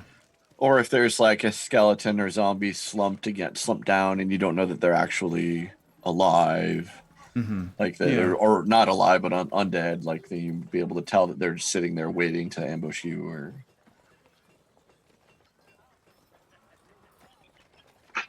or if somebody's a vampire. First level. It does say and, so it feels like it has to be both. And means that neither of those can be true for you to be able to identify it. That's all that means. Oh, neither of those can be true? It can't be behind total cover, and it can't have, whatever divine magic protecting it. So if it's behind total cover, it doesn't work. Right. Okay. So it's only going to identify things if you can actually see them. It's not. Okay, and it's not protected by that. Right. That's what I was wondering. The example I was reading online said if you walk into a crypt with 100 dead bodies, it lets you know how many of them are undead and how many of them are corpses. But you have to be able to see the bodies, right? Right, but like a crypt, like an open, like the old style, like in France. I don't know if you've seen them, where they're just slots in a wall. Yes, understood. Yeah. Okay. So then it sounds like if you're trying to, for instance, here you have graves. If whatever's buried underneath there, that's behind total cover. So your feature wouldn't work against those. It wouldn't help you tell if they're undead. You'd have to actually see them, put your eyes on them.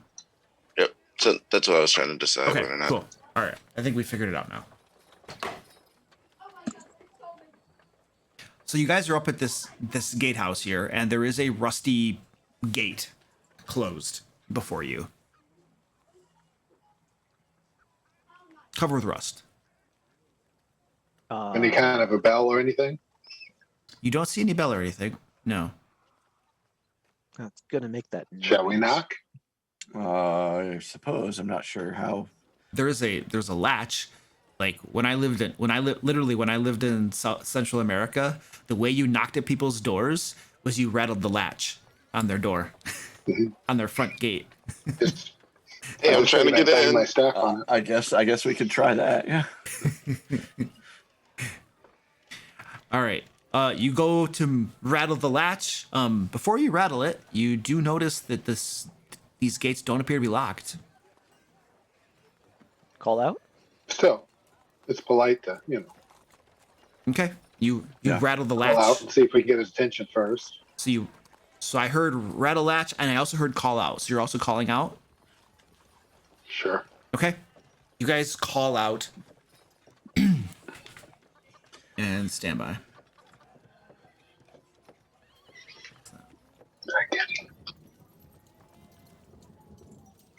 Excuse me. You hear a sound coming from this direction over here, and it sounds like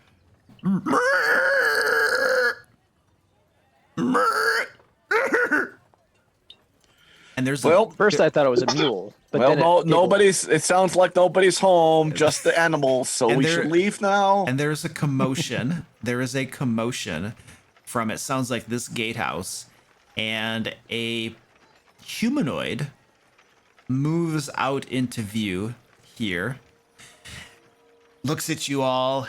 He's squatting. He's like walking with a squat really close to the ground. He looks like he stands probably under 5 feet, but he's all squatted down below. And he looks like a beardless dwarf with patches of donkey flesh covering his face. He has one human one human ear and one wolf's ear, and protruding wolf snout and fangs. His arms and hands are human, but his legs and feet are lionish, and he has a donkey's tail. And he's carrying a shovel in one hand, and I think here on Roll20 I have a picture of him. Let me see if I can find that for you. Dear God. Here we go. Fascinating looking person. There you go. I'm sure it tells you his name, which it shouldn't, but what am I going to do about it? Yeah, but what are you gonna do? Yeah. What are you going to do? That doesn't look like me at all. So he comes around the corner.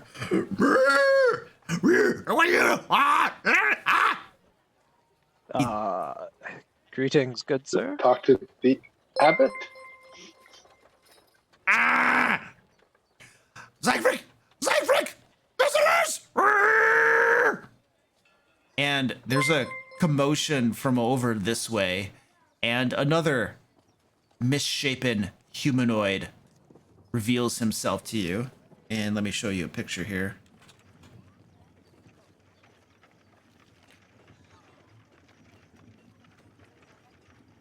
So another one of these creatures comes forward with different sets of deformities. This one This might be a good time for Eyes of the Grave. stands about 4 feet 7 inches tall, thereabouts. The left side of her face and body is covered with lizard scales. The right side of her face and body is covered with gray wolf fur. Between these tufts is pale human skin. One of her eyes is of a feline, and her fingers and hands resemble cat's paws with opposable thumbs. She wears a gray cloak with black fur trim. Yeah. And she stares at you and says, "Stop judging me." I mean, we should definitely do them the service of ending their lives. I do not No. think that would be necessary. For I don't believe that apologize, is I'm not hostile intent. That, and I am only intrigued and a bit envious. Does your cat's eye allow you to see in the dark? I see everything. indeed. Fascinating. And the other one with the shovel steps forward up to the gate and bangs the shovel against the gate. Why are you here? We've come to see the Abbot. The Abbot! Why?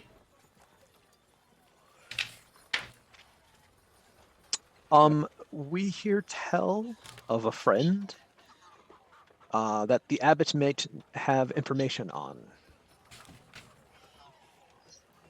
What friend? We only know that she is an ally. I've never heard of her, and I'm the smartest person there is. Are you lying?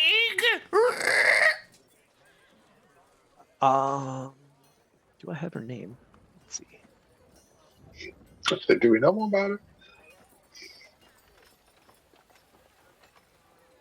Other than that, Madame Eva sent us information about her in a dream. Yeah, it's one of those.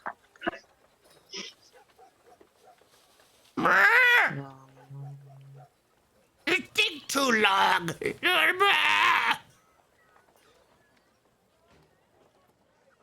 I only know that she is Vistani. A Vistani wanted her. Vistani? What's Vistani? And he takes his shovel and rattles it against the gate again. I turn and point to Stefan and then go, oh. Not me. Minor image. Create an image of a Vistani that looks like Stefan in his original form. So you cast a spell and create a minor image? Yep. Okay. Just like a cardboard cutout of what I think a Vistani looks like. Okay, you cast that image, and the cat-like one comes forward a little bit. He's very cute. Is he valuable? Yes, very. I believe he's single. I don't know when we last saw him. Maybe he'll join us again sometime. I believe he'd be willing. I will give you. I will give him your name. Yeah. Even a nobleman now. Nobleman. That would be very nice. My name is Siegfried Elview. I work for the Abbot. I had assumed as much. And the other Can we one, see him? the other one brays at you. I'm Otto. I'm Nice to meet you, Otto. of knowledge. Nice to meet the both of you. Are you sure I can't kill him yet? Yes. I'm sure you can. I prefer you didn't. Otto opens the latch with his shovel and then pulls it open. Let's go. You can wait here, and I'll go get the Abbot. Thank you. What was the name of the other person? Otto and Siegfried. I'll put that in chat for you. I can look it up. So, It's on what the do you mean look it handout. up? What do you mean look it up? You don't have the ability to look up. No, it's on the handout though. It's just up. Oh, that's right. It is on the handout. Yeah, Otto. So they are. I'm putting it in the chat for you. There you go. Wow.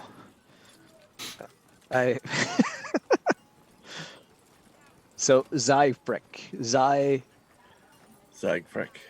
So that would be like an unknown, totally effed up. So the one with the shovel. Derivation of that. The one with the shovel that was all squatting starts like leaping as he goes off in the direction of the Abbey, and the feline one, Siegfried, gestures you to come in and wait within. Okay. Please come in and bring your cute friend. Yes. And and Otto is heading off this way, leaping as he goes, presumably get the Abbot. To I'll whisper to Flames. Siegfried, that like just out of earshot of everyone else, like they always judge me too. And tell her like I feel her pain. What do they judge you for? Being beardless, being the best brewer ever, having fun, being awesome, being a cleric, a good cleric, everything. Who judges you? I just that would be me. I glance over back at the party. She leans in close to you. Think they're all judging me too. Do you know what we should do? We should take them to the asylum. Lock them up. No, that seems a bit extreme. We just have to prove that they're wrong about their judgments. They're judging us. They deserve no mercy. Look at their beady eyes. They're deformed, horrible features. Yeah, and look at all that hair on their faces. Who has hair on their faces? Whose characters have hair on their faces? Anybody? Mustache. Yeah, Eyes has Stefan does. Mustache, Sure, mustache. Scruffy at the very least. Scruffy? Stefan has Okay. An elf, not a chance. Stefan has Okay. the fancy goatee. He's all groomed. Yeah, my is more like trailer trash. You know, like tried to grow a mustache, but really didn't have the genetics for it. Okay. Does Zyfric have a mustache or have a beard? Picture sure looked like it. I don't think she did. Did The Zyfric? picture looked like she had hair all over half her face. She Oh, does. oh yeah, she's got half hair. of her is like wolf hair. Yeah, that's right. And then she kind of jumps back and looks at Brotlord and says, "What's wrong with hair?" I'll caress the reptile side of her face She- and say, "Smooth is more beautiful." And then, like I do it to myself too. So I'm with you there, Brotlord. half of me is ugly, you're saying? Yeah. Yep, Brotor. Ugh. Just like they're judging us again, and I point back to them to get her stop He getting. said it. What up, Brotor? He said it. All I gotta wonder is, can I Now get she's confused. like a cat eye? Yes. Everybody can have a cat eye. I want a cat eye. I'm really tired of not being able to see in the dark. Oh boy. This place is That must real be quite a dark. burden. I don't know if we have time for your cat eye situation. Yes. Oh, Let's ask Otto when he returns. Could He, take a very long time. he knows everything. Abbott, Who's Otto? he? Otto he knows everything. knows everything. Yes, it's true. Oh, okay. And you guys are there for maybe 5 minutes or so before Otto comes jumping back in his little leaping style of walking. The Abbot will see you now. He is ready. He greets you in Thanks, Otto. his chamber. Thank you. Just follow me. Otto, I hear that you know everything. Do you know what's in the Everything. book? I am the most learned man I know. man, You know what's in the book that Strahd scribed himself? Yes. Do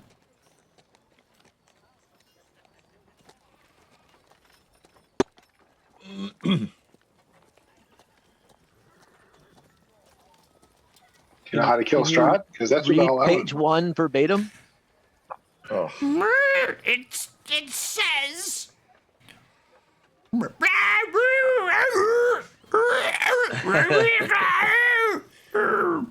It's well, I could keep going, but it's in a language I don't think any of you are learned enough to understand. Okay. You should learn the tongue spell. I do have it actually. I do happen to have a spell that could translate the language. The Abbot will see you now. Come on, don't keep him waiting. And he begins hopping along, gesturing with his shovel. Come on! Come on! As we're walking up, I want to ask him if he can tell me the tale again about how the Abbot fought Strahd and when they lost and what happened about that. About when did the new Abbot first arrive? No, I think the wizard fought Strahd, not the Abbot. They said everyone here. No. Like, right? Wasn't that the rumors that we just got in this city? Saint Markovia, who lived like over 100 years ago, a few hundred years ago, fought Strahd with her followers and was defeated.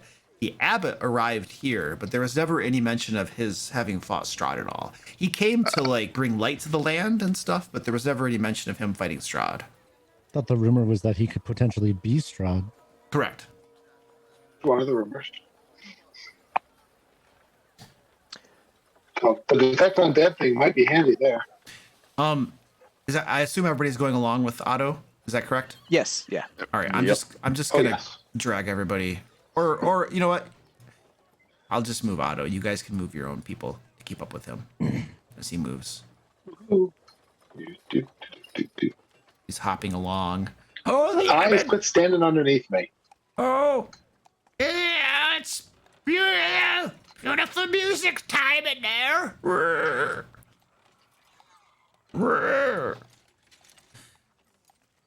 So off of this way to the north, you guys can see what appears to be gardens planted and another one of these little stone gatehouses right there.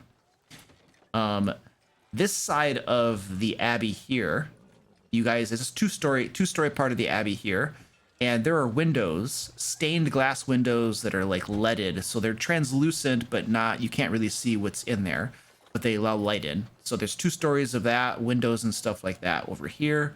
As you came by here, it was a similar sort of deal. There's 2 stories, leaded stained glass windows, translucent, not transparent. And right here, as you approach this gatehouse, you can see a 15-foot high curtain wall that's strung between the 2 wings of the abbey. And behind the battlements, up atop the curtain wall, you can see 2 guards standing at attention, their features obscured by fog. Below them, set into the wall, is a pair of 10-foot tall wooden doors reinforced with bands of steel. To the right of these doors, mounted on the wall, is a tarnished copper plaque. As you get closer, you can make out an inscription on the plaque, which labels this as the Abbey of Saint Markovia. And right below those words, it says, "May her light cure all illness." And Otto pushes the doors open. And let me open those up. Otto, could you enlighten us with your vast intellect as to how you came to look like you do? Generations of inbreeding. Our family has lived here for quite some time. And inbreeding, genetic pool without variation leads to twisted deformities across all genetic population pools. It's equivalent to living on an island. A lot of reading on this subject. Darwinism. Extensive dental deformities, twisting of limbs, stuff like that.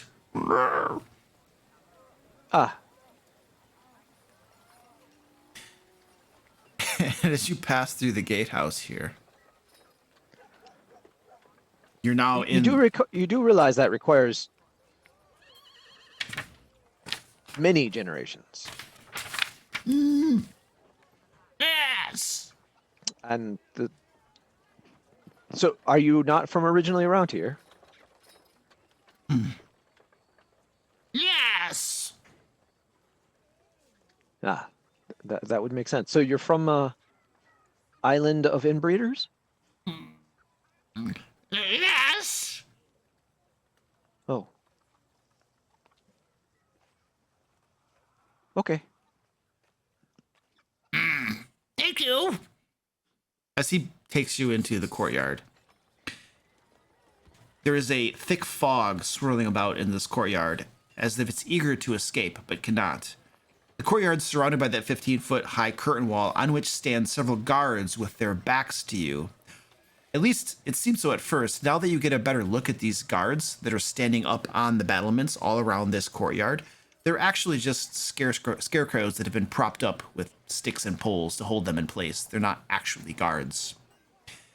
They're not alive. There are wooden doors up to the north here, leading into the northern wing of the Abbey. And then over to the east, there's another wooden door leading into another part of the Abbey here. You can also see in the center of the courtyard, right there, there is a stone well fitted with an iron wench to which a rope and bucket are attached. Along the perimeter of the courtyard, tucked under the overhanging wall, there are several stone sheds with padlocked wooden doors. So right along this side here and over here, there are a total of 6 stone sheds with these padlocked wooden doors. And there are also 3 shallow alcoves right along this part of the wall here that hold wooden troughs. There are also, over here, 2 wooden posts that have iron rings bolted to them. And chained to one of these posts is a short humanoid with bat-like wings and spider mandibles. The quiet of the courtyard is suddenly pierced by horrible screams that seem to emanate from these sheds here and here. And as these screams start to come out of here, Otto looks at them, shakes his head, and he mutters, "It's not dinner time yet. Shut up."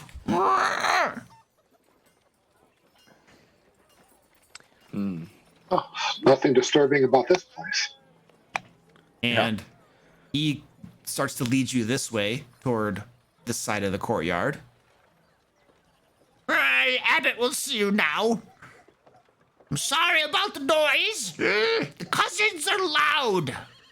But eventually they'll shut up. Cousins. Cousins, yes. Ugly fellows, not nearly as smart as us. Can't be trusted. He That's unfortunate. takes you up to this door here and opens it up. And he stands to the side and gestures at you. There we go. The Abbot and his pretty will see you now. Just be on your best behavior. And he takes his shovel and who's nearest to him? Brotlord. As you enter, he kind of taps you on the back with the shovel. Be on your best behavior. Don't make me come back. I'll give him a kindly nod. And he, Meridon and Stefan, are you guys going in? You're still up by the entrance there. Yep. Bob's like, nope, I'm done. Right. Mine's all like glitched out. I tried to move by token. It moves like the whole map. Okay, we were just talking through descriptions, so I wanted to listen. Oh yeah, that's fine.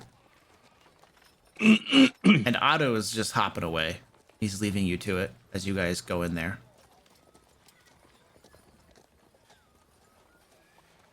And I'll give you a description of that room in a hot second here. Just want to get Otto back where he belongs. Ugh, things are glitching out for me too.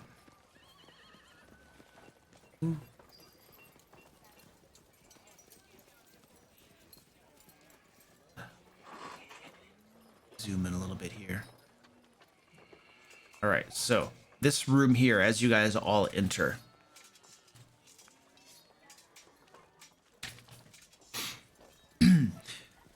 So the first thing you notice as you begin going in here is gentle sounding music trickles down from above. This very soothing, relaxing, lullaby sort of music. And it sounds like this music is being played by a master musician of some sorts. You have, even those of you who are versed in music perhaps, or have frequented several taverns where there are bards and other minstrels playing, notice immediately that this person is very, very good. Some skill and talent lie with whoever is doing this strumming. And it sounds like it's music from a stringed instrument, such as a guitarish type thing or a viol or something like that. This ground floor here is one large 50-foot square room with arched leaded glass windows, a cauldron, and there are two stairways too. One set of stairways leads downward into cellars below or something, and the other set of stairways here as you come in leads upward to an area above. And across the area way here, there is a cauldron sitting on an iron rack above a fire and a hearth. Above the mantelpiece hangs a golden disc engraved with the symbol of the sun. In one corner, a wooden staircase, I already mentioned, lower level, higher level, I got that. Several chairs surround a wooden table that stretches nearly the length of the room. Wooden dishware and gold candelabras are neatly arranged on the table, standing behind which is a young woman with alabaster skin, dressed in a torn and soiled red gown. That's this woman right there. Her auburn hair is neatly bundled so as not to touch her soft shoulders. She seems lost in her own thoughts. Standing next to her is a handsome young man in brown monk robes. And as you come in, he gently takes the woman by the hand. He is wearing a painted wooden holy symbol that depicts the sun around his neck hanging from a chain. And he moves with the grace of a saint as he looks upon you.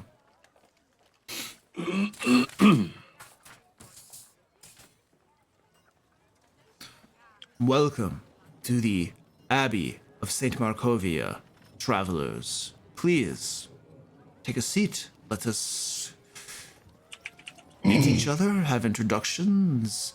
My friend Otto tells me you've come to inquire about an acquaintance of yours. Yes. Let me introduce myself. I'm Eyes, seeker and purveyor of knowledge of all sorts. And if I'm not mistaken, there are secrets to be had here. Pray tell, your servants are of a most fascinating, shall we say, breed? They are not my servants, so to speak. They're poor, deformed, demented souls. I grieve for them daily. I wish there were a way to help them.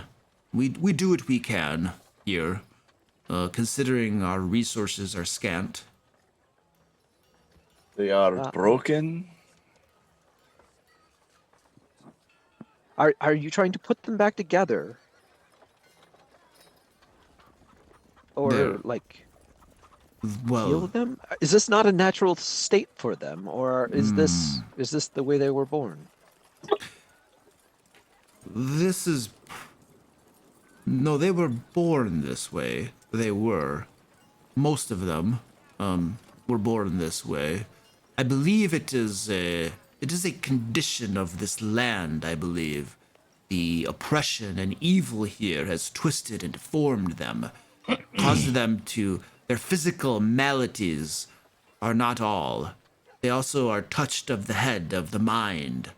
Most of them, well, they cannot be left to their own devices. Only a few of them are sane enough to be let out and allowed to wander. The rest must be, unfortunately, kept in their rooms, lest they harm themselves or harm others. It is very sad. I'm going to use, now I will use Eyes of the Grave. I'll check that off. Okay. And yeah. And this is, it detects undead. Any Undead undead. within 60 feet. Yep. Okay. Doesn't tell you what they are, just tells you if they are. Yep, you detect no undead. Can I also do an insight to see if he's if his like hospitality is actually genuine? Okay, go ahead and make that check.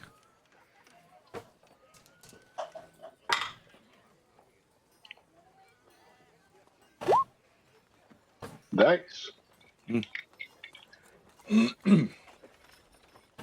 You get the feeling that he is not hiding anything, and he is being genuine in welcoming you here. He doesn't appear to have any nefarious motives toward you or your companions. Okay. Where did these poor souls come from? Well, they were here when I reopened the Abbey. They were like this when I found them. I have tried to care for them as a father would his sons and daughters, tried to cure their insanity, tried to help them with their malformities, but it is beyond manly, worldly healing. Their affliction is of the heart, mind, and soul, brought upon them by the evil of the creature that rules this land. I'll ask One him. more thing for him to answer for. When did you reopen the Abbey? Some time ago. All right, I'll accept that. It's sufficient enough for me. Eyes, what exactly were we looking for here? I apologize. You have the notes. Yes. Getting down to our main point of business, we are looking for a Vistani. We had word that she had traveled here to the Abbey.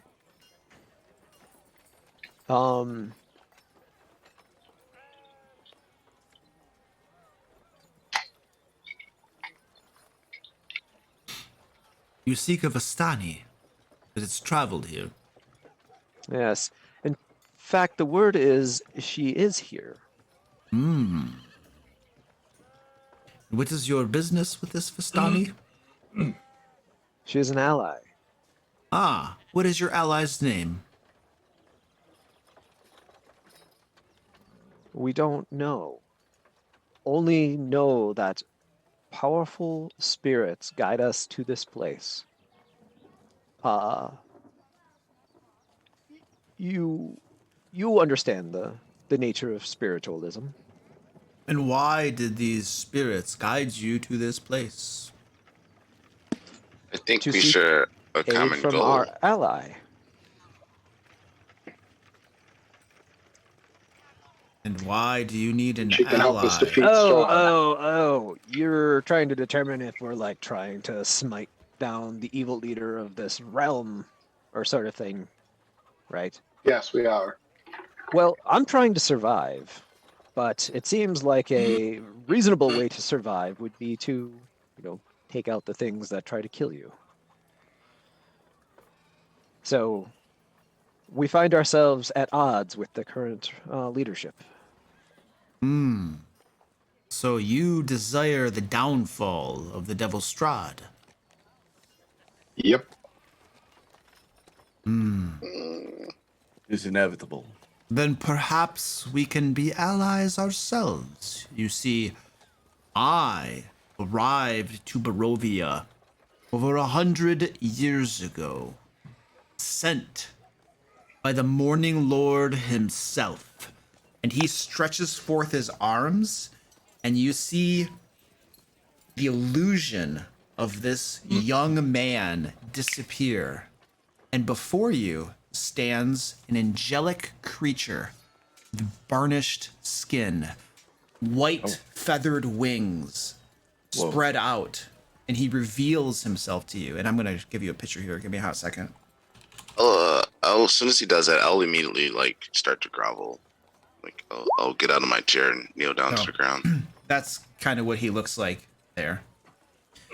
And he says, my name is unimportant. There we go. But I have been sent by the Morning Lord himself to rid this realm of the Devil Strahd.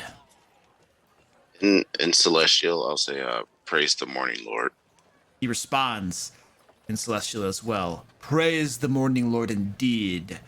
And then to the rest of you, the veil of evil covers this land, impeding our prayers and our magic.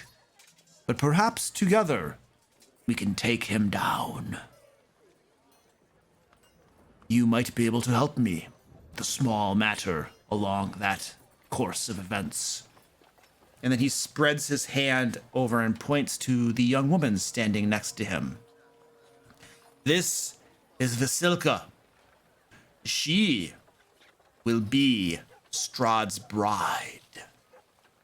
You see, I have determined through prayer and great fasting and privation that there is but one solution to the evil that haunts this land. For centuries untold, Strahd, the creation of this curse, his damnation is all rooted in one thing: his lust and desire for a woman. That lies at the root of everything. But he shall never have her, for it is cursed, it is fated that he gets her and she dies, and then she is reborn, and the cycle continues for all eternity. So the only way to break the cycle, to break the curse, is to give Strahd a bride that can never die. And again he gestures to the young woman. And so I have created her. It's taken me hundreds of years and the sacrifice of many innocents. But this will lead to the restoration of this land and the souls within. I present to you Vasilka, the future bride of the Devil Strahd. And Praise That's a pretty good plan. Vasilka. What does Vasilka look like? Stefan, as you study Vasilka, get a little closer.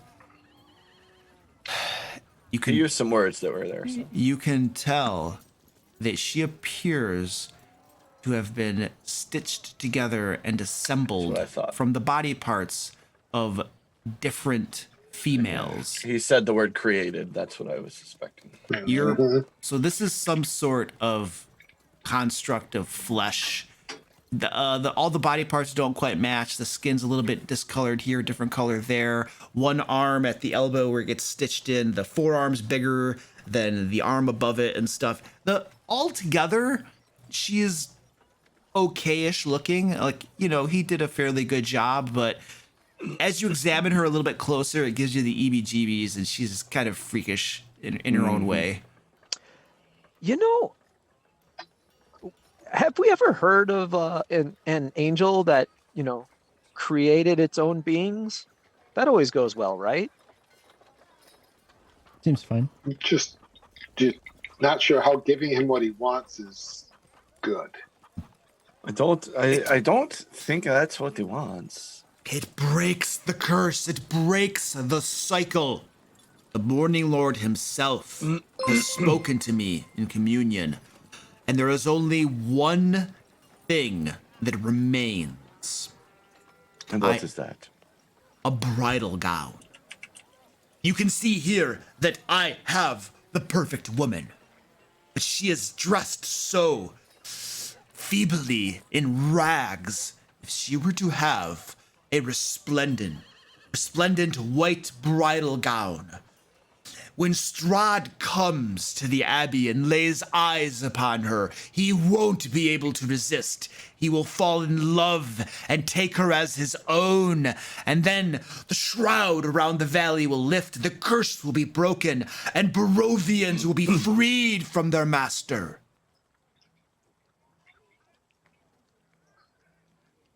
I don't see any flaws. I'm down. Celestial enough. That is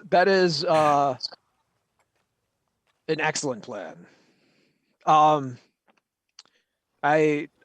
mean, I would have never come to such conclusions. What does this have to do with the Vistani woman we're looking for? Left arm.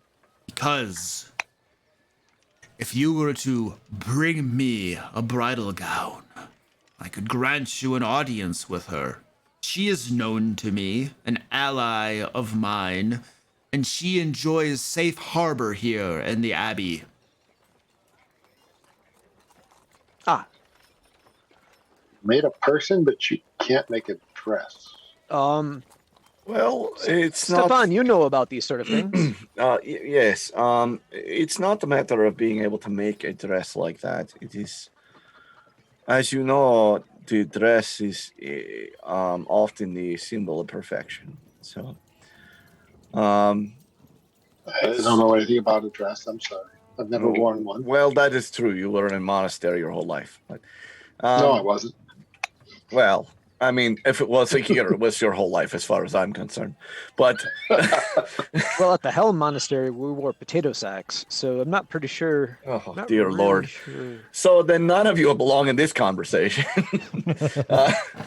All right. So I understand what you're asking.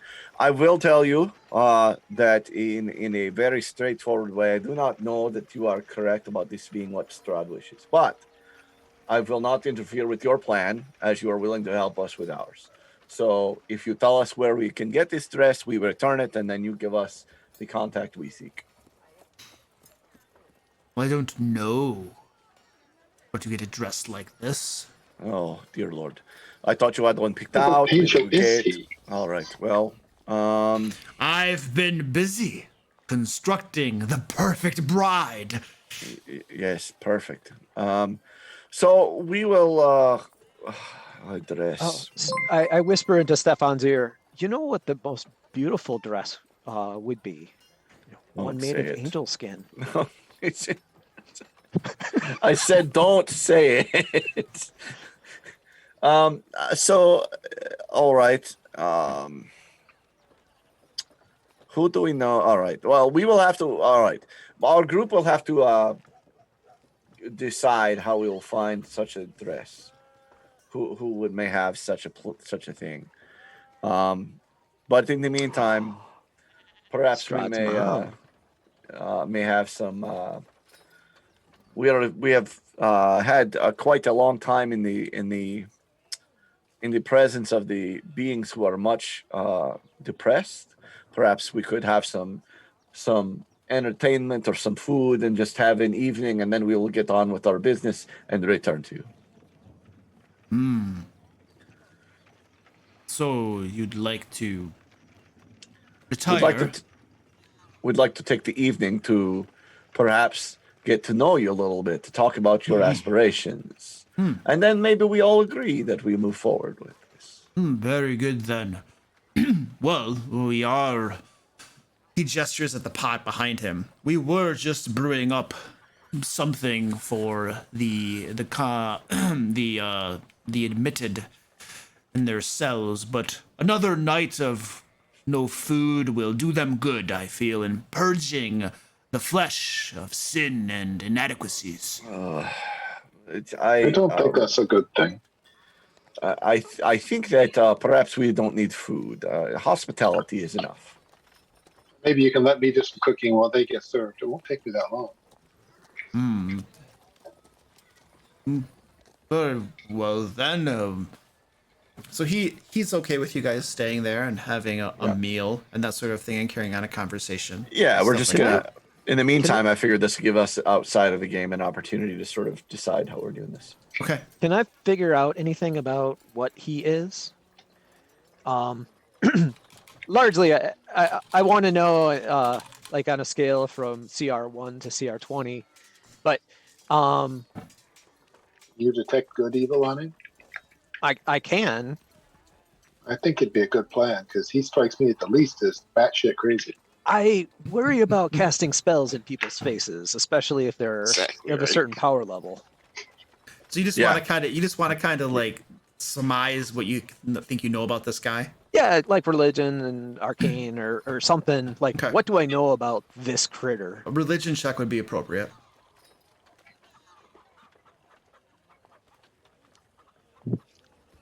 All right. He's trying to marry Strahd to a flesh golem, so there is something wrong here. This is you're fairly certain that this is definitely an angelic being from the celestial realms. You get the feeling that this is probably one of the lesser angelic beings. That said, all angelic beings are fairly powerful, but it is one of the lesser ones. It's Well, he can't make a dress. probably, you get a feeling that it's more powerful than any one of you individually, for sure. Alex, Separately. Alex, kind can of you in our stop pay calling scale? out the weakness of the module? Can you?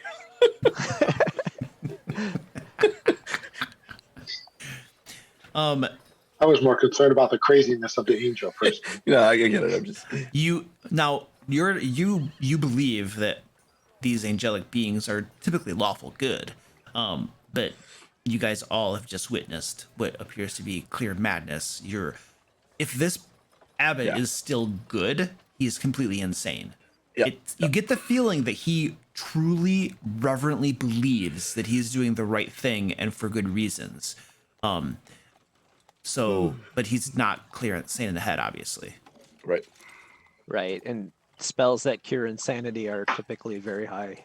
And I do feel like that getting this dress is not going to be a huge, gigantic chore, although it could be. But the point is that there are a lot worse things that he could be asking us to do. Stefan, we need to find a dress that will turn his undead puppet into No, we something don't. that Strahd wants. No, we don't.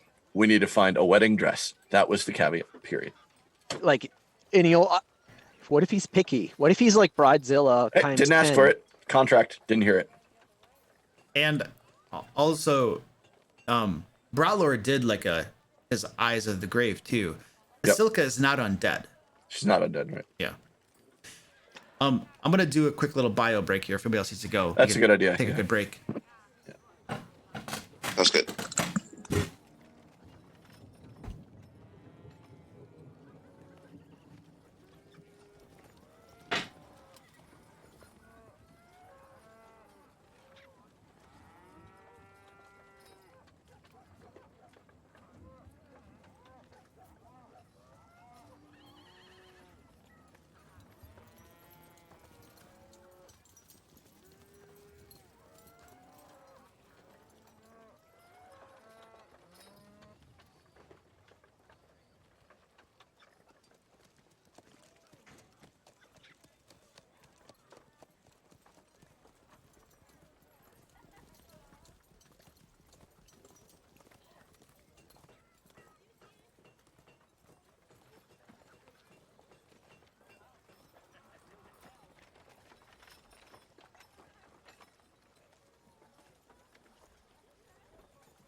So I'm going to double down on my plan. Do you have a plan? This is terrifying. Yeah. So obviously the only dress that will do is one made with angelic essence. I don't know how to do that. Well, certainly the angel would know how to do this. I don't want to trust the angel to do very much. I wasn't trying to call out weakness in the module. Varus is truly concerned that an angel is unable to make a dress that made this living thing, and that really bothers him because, kind of implies that the guy's way farther off his rocker than even he seems. That he's convinced that if he puts the right dress on this, that Strahd will suddenly fall in love with it. No, that really freaks me out. And I'm not sure that I wasn't seeing it as a weakness module. I was seeing it as something that Varus is pretty well freaked out completely about at this point. Yeah, you guys should never question the legitimacy of a MacGuffin. Okay. Okay, that's not it. If it's a MacGuffin, then I'll leave that alone. No big deal. I wasn't sure if it was a MacGuffin or a sign who truly was that. No, crazy. I'm making jokes about metagame stuff.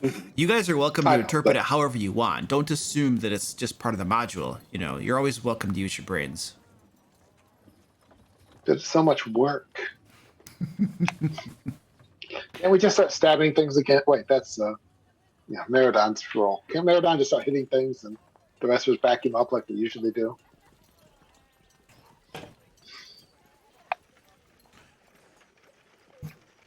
I'm just more worried about, giving Strahd what he wants doesn't really seem to be the right idea.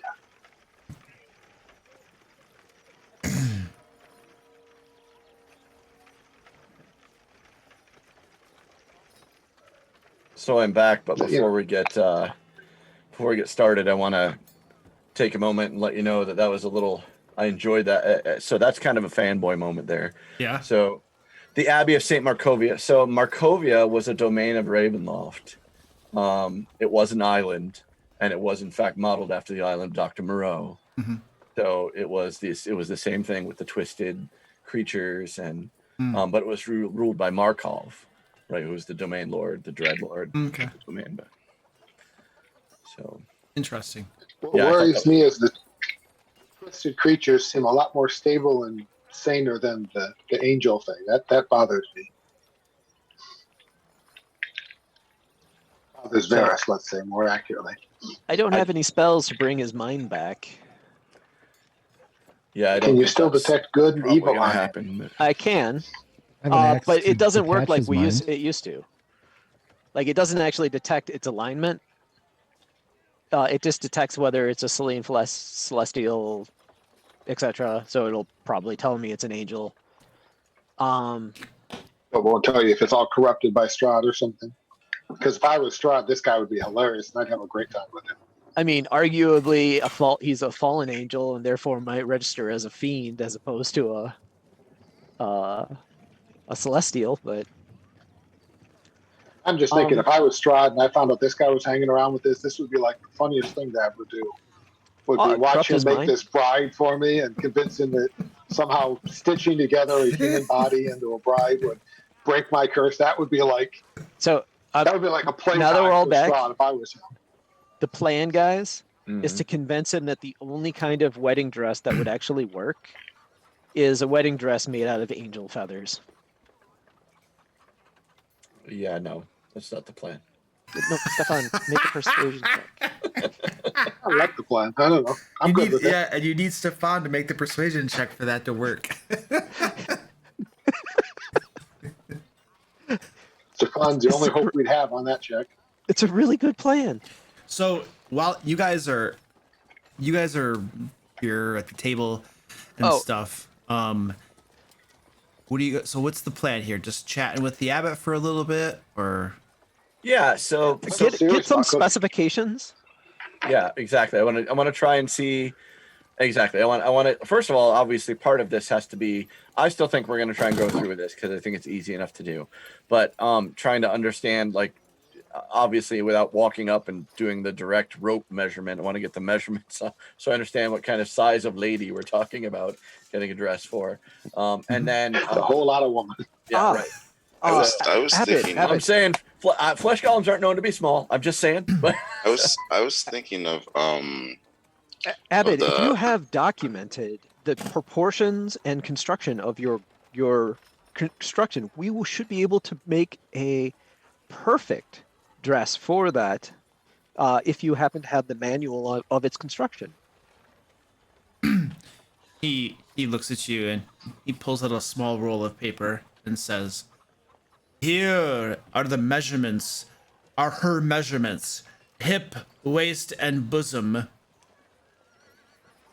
She We need height. is perfect." And he gives Absolutely. What's her you a height? scroll. You just can eyeball her height. She's about 5'6". I was thinking we go to the puppet maker and have him make her dress. it's not bad. I don't hate that idea. I don't remember having run into a dressmaker before this, but We that could have didn't. been We just know from- people who have dresses, right? So we know Irina probably has. Probably, I don't know for sure, but probably has dresses. I wondered if we didn't encounter Luke. Let me ask you this, and this might be, I might be offering you a plot hook, but I don't know if you're gonna. But it did. So Isaac was obsessed with Irina, right? And he wanted to like have her, and so I don't suppose he had a wedding dress kicking around that he was hoping he might give to her. You didn't notice that he had one, but you do recall when you were going through the burgomaster's house that there was a bridal gown in there that you believe belonged to the burgomaster's wife. Ah, okay. So there's one. Okay. What else do we got, folks? I like the puppet maker that we know we have the option of. The burgomaster's house, burgomaster's former wife. What other options? The only other would just be checking Valaki and ask like Irina if she knows of a dressmaker in Valaki that can do the job for us. I don't think it's the best odds. I see it's just another option to come up with. Yeah. I mean, my inclination is that if it's an actual dress, start with that and see if it can be adjusted to fit her. Mm-hmm. Somehow, Now- I don't think it's going to matter. Are there any special qualifications? Because we know of a very fine dress, indeed. Does it have to be of a particular style, cut, frill, sex appeal? Well, of course it does, Ice, and it just so happens that we know of the perfect dress for her. So it's the perfect one, Ice, the one I'm sure that you're talking about. It's perfect for her. So I don't think that we need to ask if it is perfect. We know it is perfect, and we are going to definitely convey to you how perfect this dress is. It could not match her more. I think that if Strahd were to turn her away, certainly he would be a madman. Yes. Yes. And then they have the dresses stitched together, so there's a synergy. Real quick, Luke. With the roll that I got on identifying this creature, did I glean any sort of weakness or something? Recall? So you're pretty sure they have resistance to most forms of damage that are non-magical.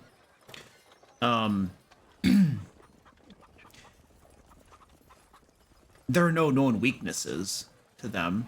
They can cast a bunch of different sorts of healing spells and stuff like that. They're known to be able to raise people from the dead, that sorts of thing. They can typically change their shape into any manner of creature they want as well, allowing them to easily disguise themselves among humanoid populations. No weaknesses, though. Okay. So he could have just become the wedding dress, the girl, instead of having to make one. Well, that's my plan.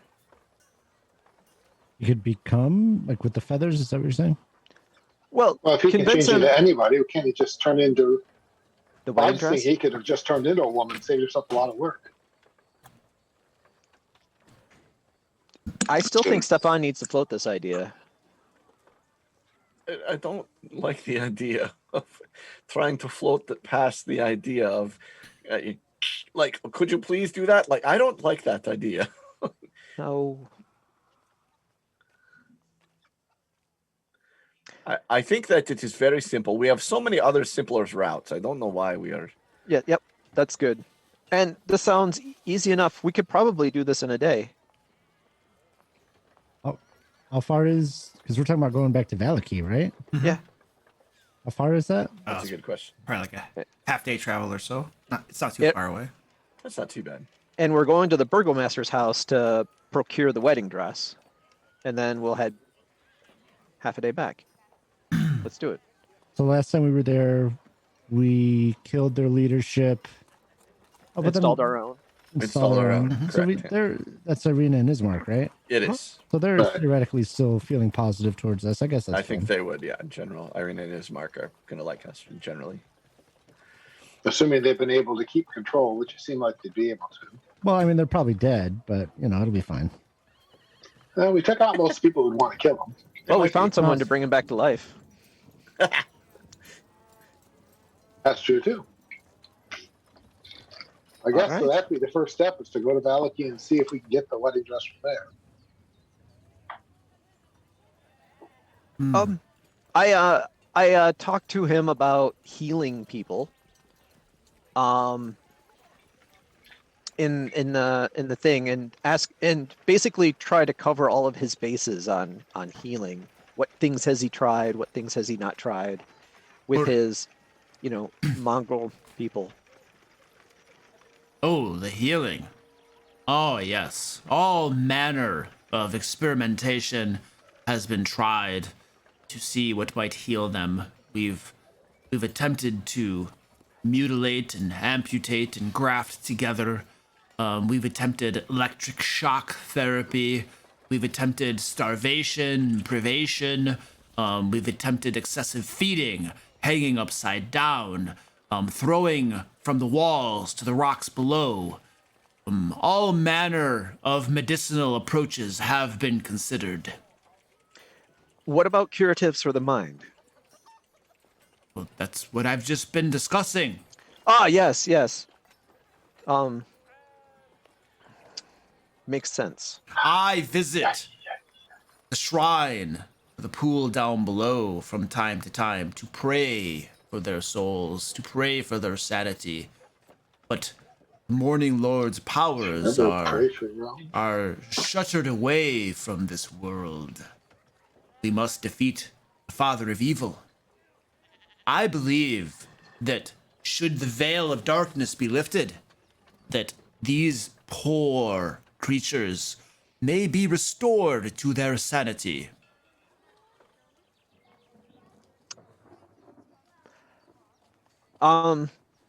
Best of luck to you.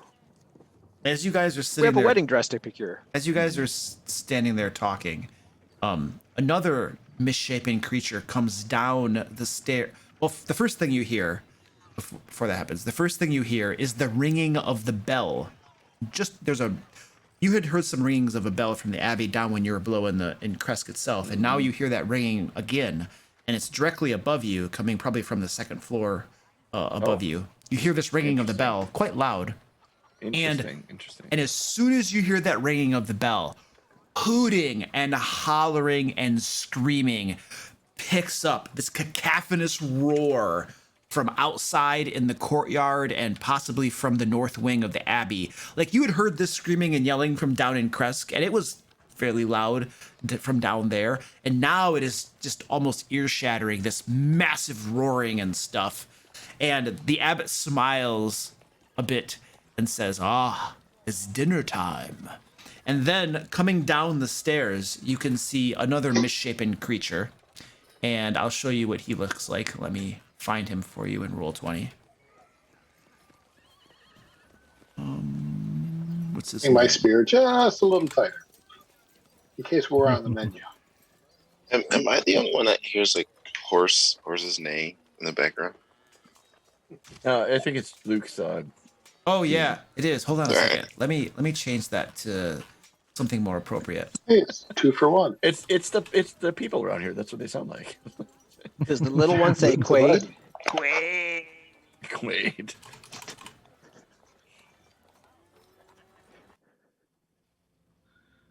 I don't know if he can use the little hook horn thing to play, or the little claw to play the violin. Okay, so this guy right here comes down the stairs.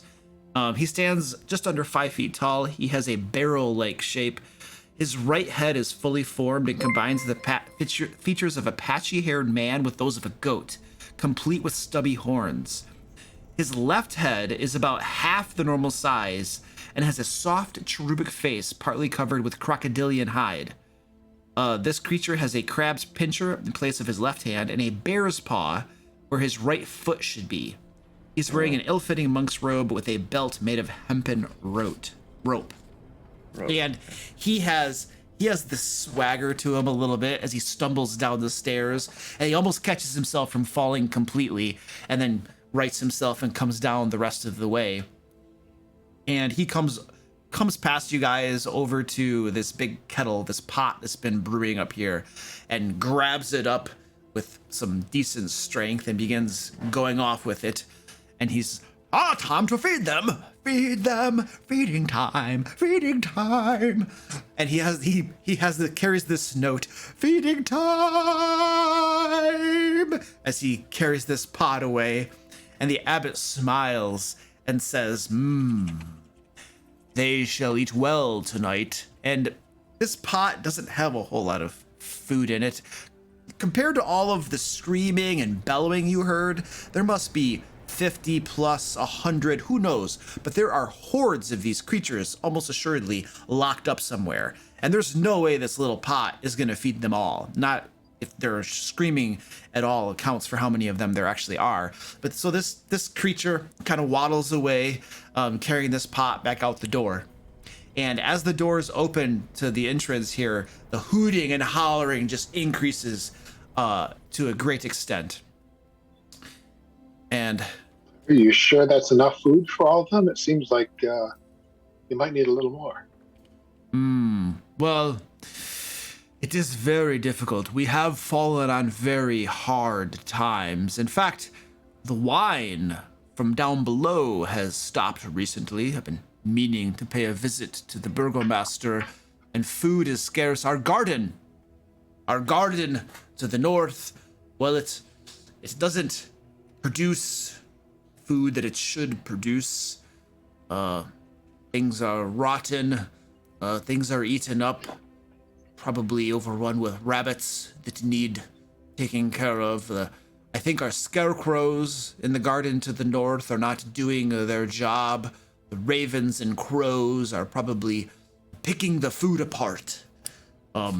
If our garden were to be more fruitful, then perhaps we could produce more food for these poor creatures in their cells. But alas, hard times we've fallen upon. Seems like that'd be something within your divine powers. We found an orphanage that sells meat pies. Meat pies, you say? Yes, meat pies. Really addictive children meat. Yeah, sorry? the meat pies are made by orphans. Made with. Mhm. Be sure you Really? were right first time. Making meat pies with orphans. Yes.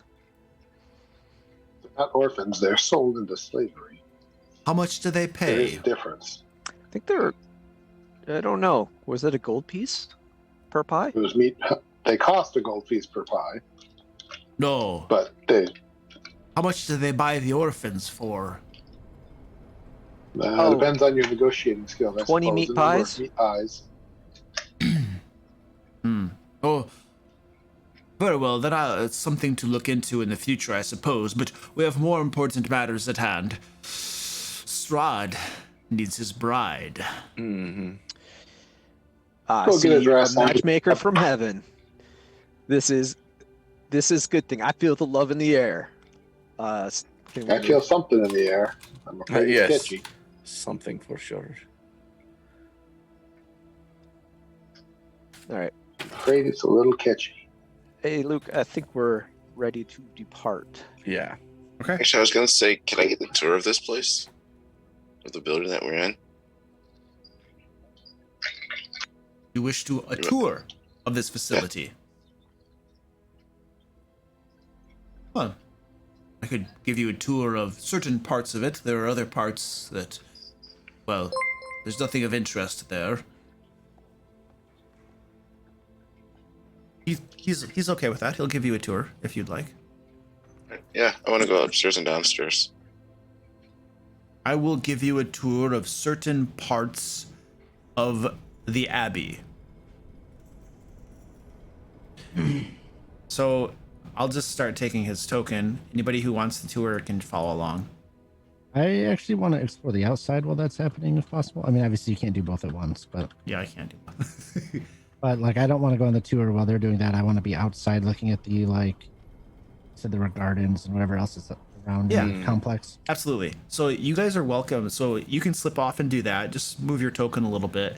And then what I'll do is I'll just pop back and forth between these guys and you as you explore the outside. So the Abbey...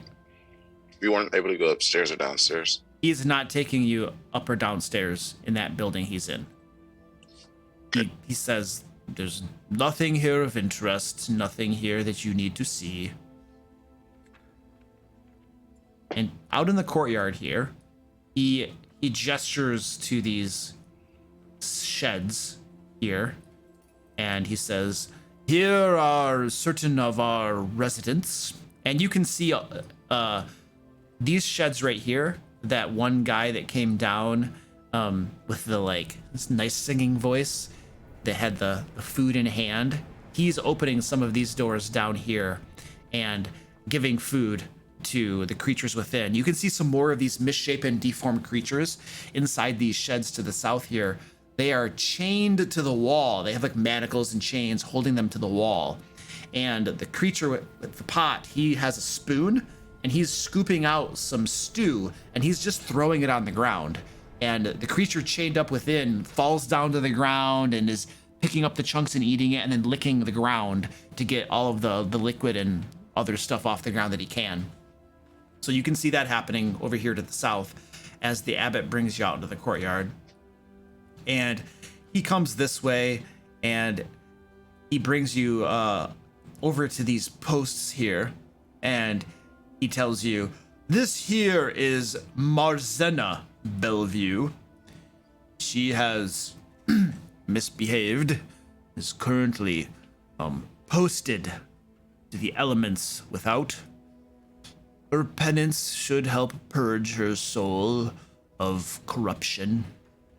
Maybe she will behave better in the future. And the creature, this is the creature with the bat-like wings and the spider-like mandibles. It is shying away from the abbot, cowering against the ground. And the abbot takes you up to this door right here.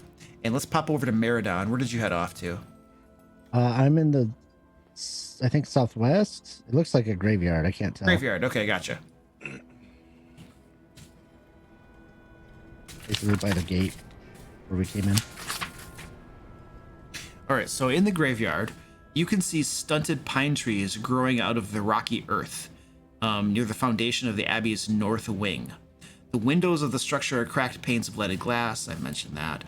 Ancient gravestones burst from a thin crust of snow in the yard. Beyond the low wall that surrounds the graveyard, the ground falls away. So that's back this way. Over this way, that wall falls away here. And the village lies below, some 400 feet below. It's a very nice view of the village below. And there are just gravestones all through the graveyard. Are they all ancient? Or are there any that look new? Give me a perception check as you go through the graveyard, kind of checking them all out. Let's make that an investigation check, actually, since you're trying to determine if any are new or not. Oh, now it's a -1 instead of a 0.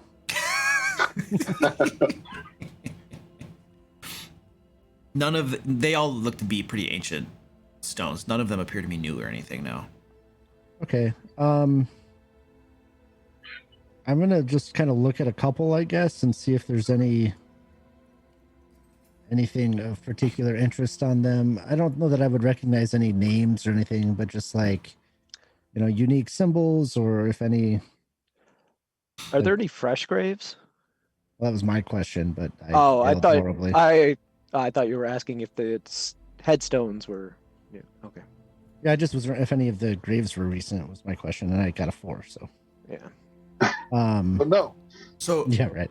As you look around, what you do notice is this gravestone right here Way back there. Okay. is more secluded than the other ones and a bit larger, more decorated and nicer looking. In fact, it's carved with roses. Like the stone itself has had roses carved over it. So it's a very well embellished gravestone. And engraved on the gravestone is the name Petrovna. And there is a 3-inch diameter sun-shaped indentation on this graveyard as well. So this sun-shaped thing is a typical symbol of the Morning Lord, and there's an indentation on this gravestone.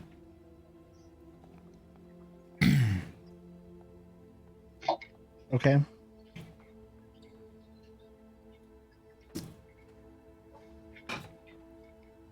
There's an indentation. Mhm. Can I look at it? Investigate it? Like poke it with a stick, knife? Okay, give me an investigation check as you check it out and poking it with a knife. The indentation is in the symbol of a sun. It definitely reminds you of the holy symbol of the Morning Lord.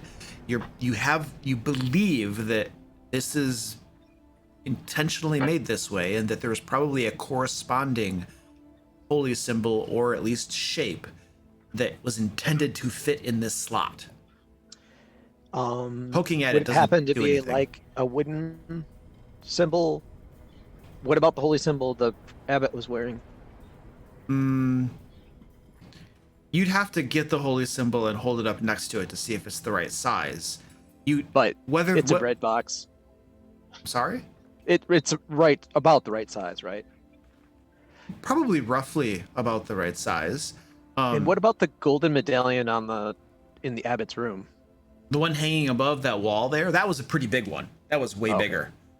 It was like a large disc that looked like the sun of gold.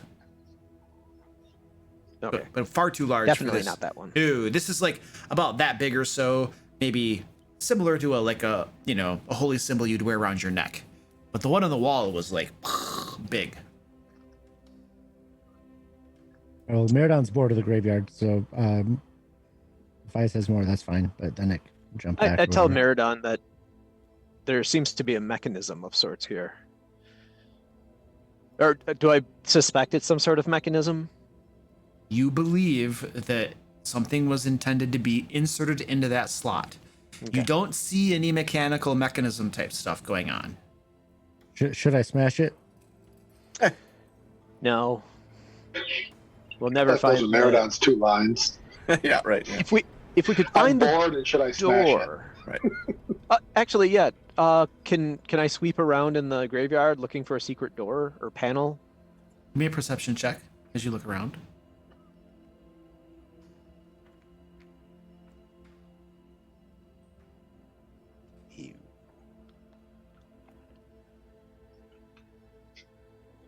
You do not find anything of interest. Okay. All right, I'm gonna pop over to the other guys. All right, the abbot is leading you into the north wing of the abbey. Opens that door up. Could you real quickly give me that name again of the grave? I'll just type it out for you here. Okay. Petrovna.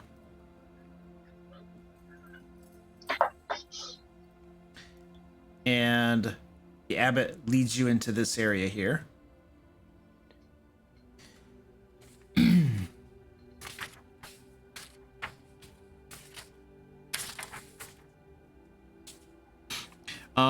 This room here used to be an office, as evidenced by the remains of a desk and chair, both of which have been smashed to pieces. A hallway to the south leads to... Are you kidding me? They did it again. What? I think the map is oriented Points up. the wrong way. Good grief. Oh, it's oriented the wrong way. Jesus. Why are these idiots so dumb? Oh, God. Yeah, doesn't everybody know that the top of the page is north? It's always Right. supposed to be I think north this- for ease of I think reference. This is south. Yep. Yep. So, This is so. dumb. These guys need to stop smoking stuff. yeah, that's really dumb. So this way is south. This way is this. They're so stupid. Mhm. Okay, I hate these guys. Okay. Yeah. So these are all stupid. So this way is a hallway that leads to stairs that go upward. And I mean, I know why they do this, because they want to orient it rectagonally to be publishable upon the page. It makes it easier to publish in, like, you know, portrait mode on a page. So that's why they rotated it. But it just makes it so annoying from a person's perspective who's actually running the game, you know? So they have a reason for it. It's just a stupid reason. And where was I at? This was S14. So that hallway goes to a staircase leading upward, and there is a dark passage this way. And from this passageway up this way, you guys can hear unnatural whispers, mad laughter, and bestial odors, and hooting and hollering. So all of that hooting and hollering that began when that bell was rung and the guy started to go out and distribute food, it is the loudest here. And you can see several doorways along the wall stretching down this. You guys both have dark vision, so you can see down this hallway here. And you can also see down toward the far end here, there is a monstrous shape that begins lumbering down the hallway, picking up speed as it approaches. Yikes. Coming down this hallway at you. And as it gets closer, you can see misshapen arms and stuff, flesh that's been stitched together. It looks roughly female, but it's just a bestial female form. And it comes roaring down that hallway, and then it slows down, comes to a halt. It looks to have recognized the abbot who is with you, and then turns its back and just begins walking down the hallway again. It begins to take up a patrol up and down the hallway. It's no longer paying you any heed now that it's recognized the abbot with you, it would seem.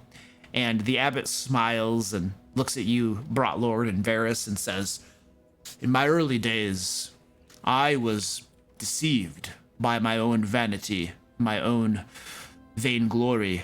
I believed that creature there could possibly be the future bride of Strahd, but I have learned the error of my ways, and I have perfected my creation.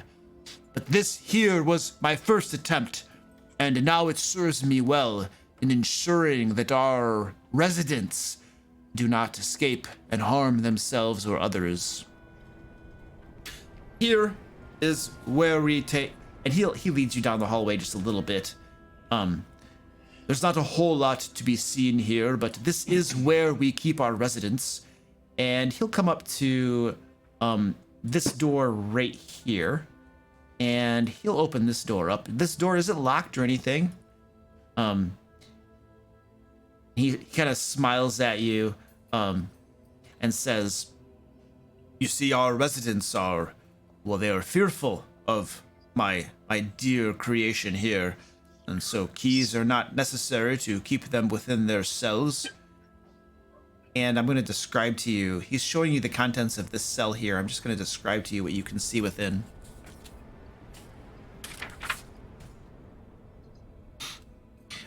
You can see 8 mongrels capering about the wreckage of this bedchamber while singing a rhyme. One of them holds up a glittering gold statue as it leads this mad parade walking around. And this is the rhyme they are singing.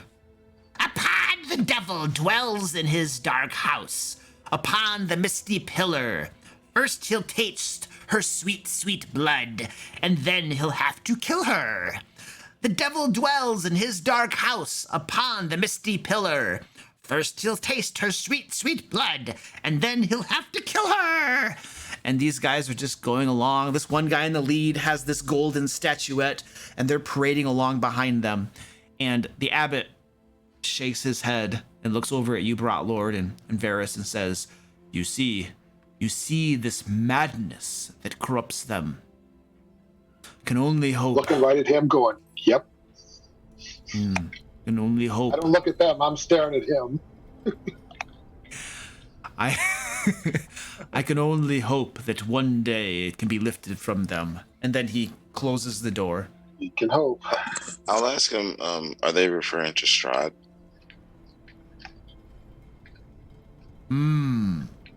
Interesting.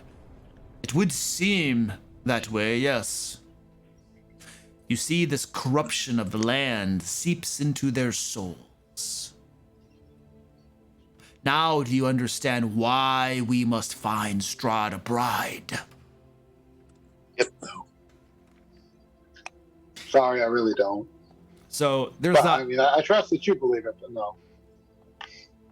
And he takes you back out, and there's no more of the area that he is willing to give you a tour of. So Not even this way? I'm sorry? I'm Not even- a Oh. third party back here when you get a second. No. No, the upper levels are not permitted. I am sorry, my friend. Please, let us go back out into the courtyard. Okay. So this whole time I've been back here in the main building. Oh, I'm sorry, dude. Nope, that's a good thing. All right, let's go pop I back wanted up. to let you finish your stuff. All right, let's pop I'm back going over there. to take the opportunity to sneakily sneak upstairs. All right, you go upstairs. I'm going to move you. Oh, geez, here we go. Now I got to move you to a different part of the map. Oh, that's a pain. I'm sorry. That's all right. It's ridiculous. It's like, I don't even. Oh, that's right. I remember how. It's been a while since I had to do that. Okay. Okay, drag you up to there. Boop. This is her. All right, there we go. It's the security system. How fast does Stefan come running? That's how dangerous it is. Exactly.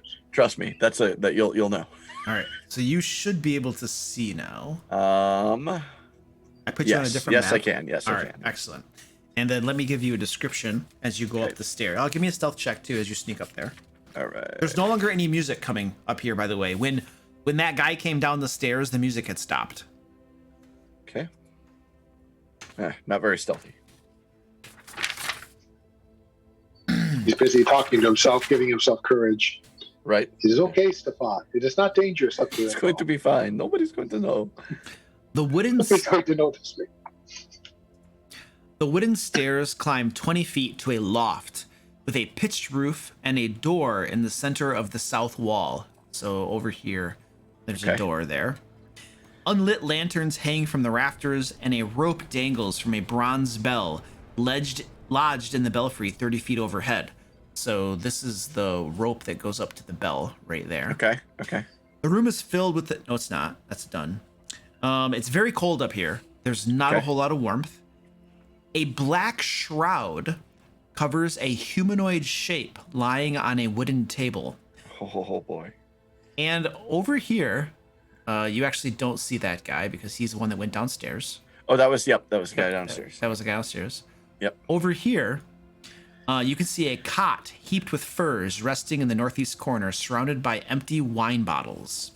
An oil lamp burns atop a table nearby, silhouetting. Nope, he's gone now. And you can see lying nearby the cot, there is a stringed instrument. It looks like a viol. And there are a bunch of empty wine bottles on the floor near the cot as well. Okay. There you go. All right. So first thing I'm going to do is regret my entire life's decisions and come up here, and I'm going to peek under the black Sheet. Oh boy. Peeking under the sheet.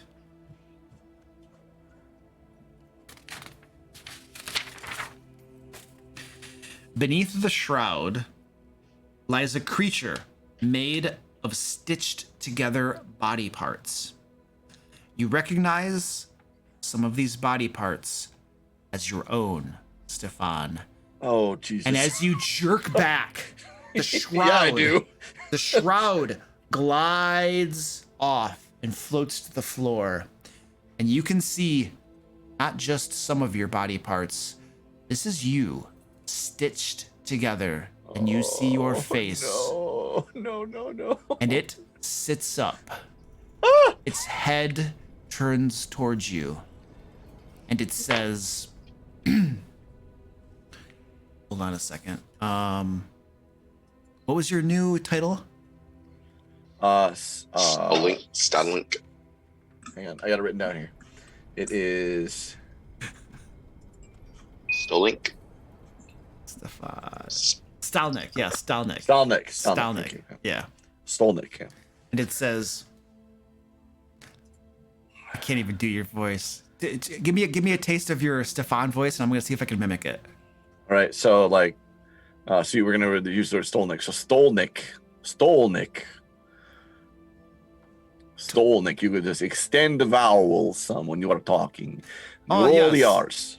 I'm Stolnik. Hello, how are you? Oh, that's pretty good. I try not to. Well, he says hello. How are you? It makes me question it a little bit, but I definitely. Okay, so let's talk about them horror checks that you were doing, right? The sanity things. Because I think, while you haven't said I need one, this is an appropriate spot. I was gonna call for it. Yeah. Good, because. Yep. So what's your current sanity? You haven't lost any sanity, right? I haven't lost any. Correct. By the way, let's just have everybody reset so that you have 0 insanity points. So everybody's at 0. And they go upward now. So you need to roll a D10, please. Okay. Oh, of course I did. Aha! You get a 10. Of course I did. Okay, so you now have 5 insanity points. Yep.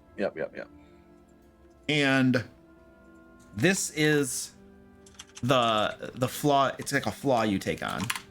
Right. Enemies abound in the character's mind, and they search for any sign of hostility or deception.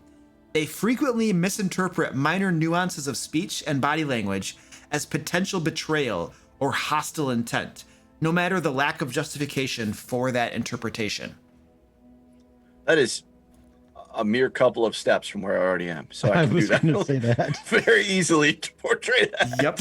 That was what I was just thinking. Yeah, no problem. Okay, that just means make me more paranoid, which I can totally do. Well, at least now you'll get along with Eyes because now everybody is at the same level. Yeah. You view them at the same level. So, so that being the case, that justifies my my next action, which is I didn't want to go barreling down the stairs because A, I don't know if the Abbot's back yet. B, there's a flesh golem down there, and C, I don't know that I can trust my party members if they see that I came down those stairs. They've already threatened me several times. So, so in that case, I need to get away from this thing that is me. So I'm going to try and get to this door here. No, do not leave me. Come back. It stands up, Oh God! comes off the table. Get to open the door! Where are you going? You're pretty. Please leave me alone. I don't want any. I didn't. I'm trying to be the best man I can. Please don't get me. You open that door. Yep. And that leads to the battlements, the parapet that's above the courtyard. Oh, good. And you can see standing up there are the scarecrows that line the Abbey walls. They Okay. wear tattered chain shirts. They have rusty spears propped up next to them. And the courtyard below is blanketed in fog. It clings to the ground down there. Okay.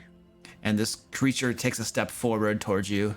And I take a step out, and I close the door. and you close the door. Dude. It's coming at They that. missed me, It's coming at that door. Yeah. So And- then I'll have to keep going because I'm not gonna let it get me. And it comes at the door. As you're closing it, it says, "No! Why would you lock me in here? Oh, help!" And you close the door. And as you close the door, you then hear Oh, pounding God. against the door and screaming of terror from within. Oh God.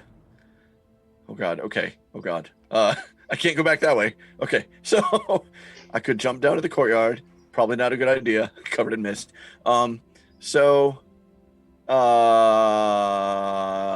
went the wrong way. There's another. You can see across the way. There is another door over here. Yeah, There's a couple great. doors over here. Deeper into the mist. Okay. So I'm going to stop at this scarecrow and I'm going to grab the spear that it has. Okay. And then I'm going to proceed on to the door over here. Okay. At that, I'm gonna pop back over to Meridon, Okay. who had gone up to the gardens. Yeah, I'm just sitting at the gardens. I now. was trying to follow Meridon, but I didn't know which way he went. I just went up around the building north. Did you get lost? Just go north from there. Like outside and then up. No, you're. Hold on a second. You're totally. I'm just gonna move you. I'll sorry, move you. not I'll move north. you, Okay. dude. You're like going down the mountainside. Yeah. Hold on, I got you. He's gone. He's Oh, out. Oh, that way. There you go. I gotcha. Yeah, so I'm just looking at the garden. I don't expect to find anything. I mean, there's some scarecrows here, but right. I'm assuming those are scarecrows. I guess. I don't really know. Yeah, I'll give you a description here.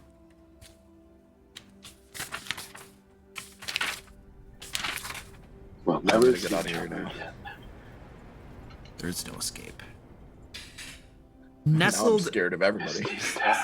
Nestled between rising and plunging cliffs are 4 rectangular garden plots enclosed by a 5-foot-high wall of mortared stones.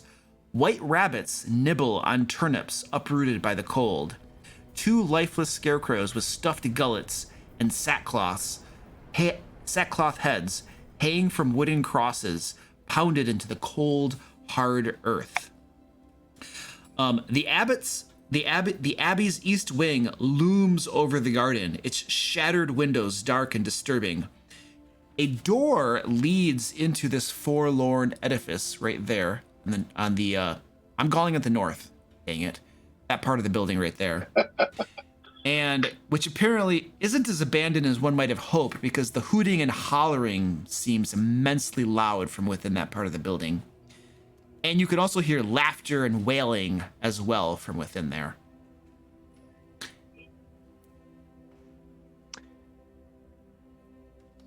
What are they growing? Did you say?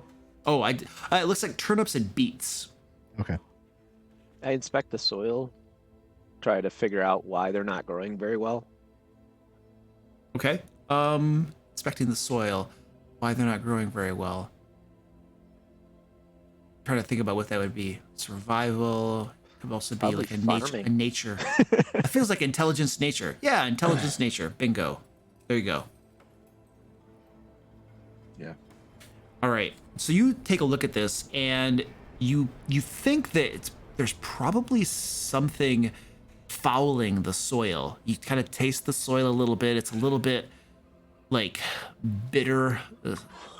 Possibly things have been buried here that have corrupted the soil or something, would be your guess. I'm gonna cast Detect Good and Evil again. Okay, pick that up and see what it does again. Detect consecrated or desecrated ground is the effect I'm looking for. Okay. This ground does not appear to have been consecrated or desecrated. Okay. I also can maintain concentration on it for 10 minutes, which means that if I take a look at our celestial friend, I should be able to identify it's really a celestial. Okay, so you can... If I encounter him within the next 10 minutes. Okay, sure. I tell Miradon that much, too.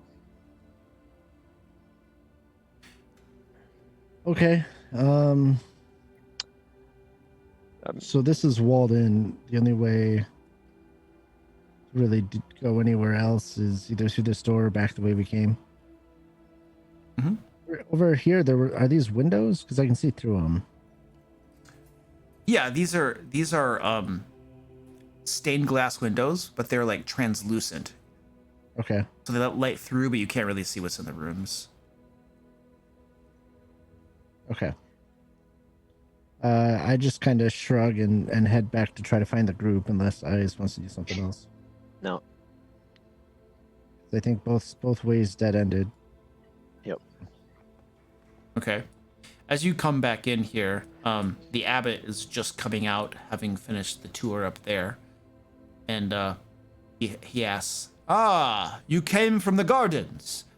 Did you find the problem?" Something's been following your soil. Not to mention, you could probably kill those rabbits and feed them to your people too. I knew there were rabbits up there. There are. I've seen them. Well, did you take care of them? I We're not your put it on my gardeners? list right below the wedding dress. Oh, yes, of course. Something's befouling the soil, you said. Ah, yes. Did you investigate that? I checked for desecration, but I couldn't find any signs of it. This Or whole consecration. world is desecrated to some degree, I imagine. I don't know how you would be able to tell the difference. Is he indeed a celestial? Yes, he is. He's a celestial being. And he hasn't fallen, and he's a fiend?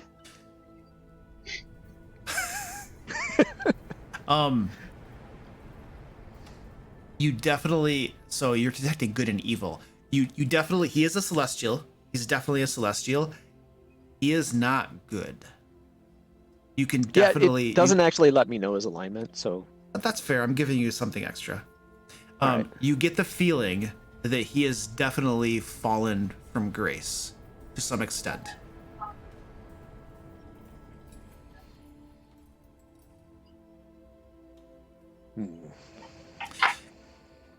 We need to reconnect him to the Morning Lord, but I see no way of piercing the veil. Strahd. Like, really? We're gonna go get the wedding dress? Are we ready to go? Nope. You're missing a companion. By the way, Stefan. True. By the way, Stefan, you can see all of your companions down below in the court. Oh no, it's covered with fog. It's covered with fog. You can hear them talking. I can hear them. Okay, that's. But you can't see them down below. Yeah. Crap. And so let's pop to Stefan. What would you like to do? So I have to try to find a way down into the courtyard, but I'm not going to jump down, and I'm not going back to where the Stefan golem is.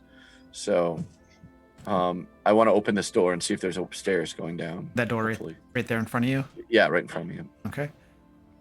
You open that door. And Move in. You do see stairs leading down right there, and I'll give you a brief description too of this room, just in case you're interested. Yep.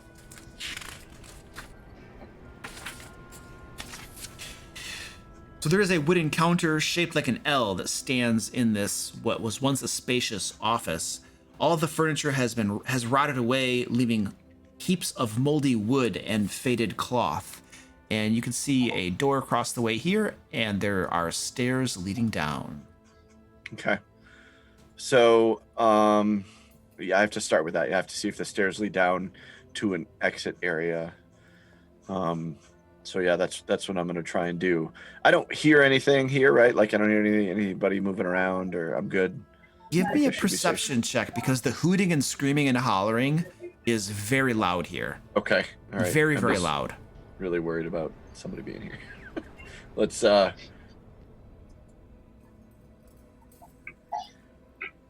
on. I'm gonna use my inspiration on that because I don't want to get found. So if somebody's there, I want to know. A 10. It's better than 7, but You don't hear anything beyond the hooting and hollering. okay. So then I'll move down the stairs. Okay. You keep that door open, you close it behind you. I will close it behind me. Okay. And I'm gonna put you back on the other map as you go down the stairs. Let's see if I can figure out how to do that. Stefan, you're lost forever. I gotta move your token though. You're on the wrong map. Yeah. Well, it used to be really hard when you split people up to get them back on with the rest of the players. I was gonna say, this seems like it's easier than. Yeah. All right, so you come down these stairs and There I am. little hallway here. Okay. So I'll move, peek around. Yep. Another hallway comes through here. You can see some smashed furniture. Peek around here. Oh crap! And as you come around the corner right there, Yep. you can see yourself again, all God. stitched together. Oh, I found you! And it begins ambling towards you immediately. Shit. There's demonetized. I don't. There's no door here that I can see. No, you don't see any doors. There's a room Son of a over here. Bitch. All right, I'm gonna run back up the stairs. I don't know where to go. God damn it. All right, it comes barreling after you. You're going up the I stairs. have to. I don't see. There's no door. I want to Okay. run out a door, but All right, let me move you back over to the map. okay. Where is? Oh my god. Okay, now we're going back to this. Please leave me alone. Call him Stefan. All right, so there you're back on the other map. You can see your token there, and this Golem Stefan comes to the base of the stairs and stops and turns around and appears to have lost interest in you. Okay. Okay. All right. That's good. All right. So, so I want to check the other door then and see if that's a better outdoors. Like maybe it goes downstairs to outdoors. I'm hoping to find a downstairs to outdoors.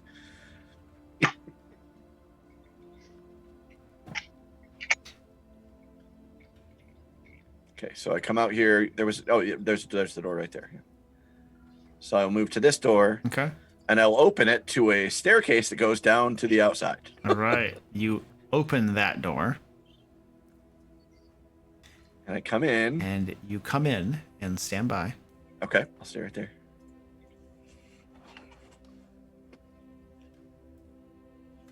And let me give you a description here. Okay. What is that? That's not Stefan Gollum, is it? Bunk beds that have disintegrated with age lie in heaps along the walls of this moldy 30-foot square room. And in the room, you can see a woman. And I will show you what she looks like.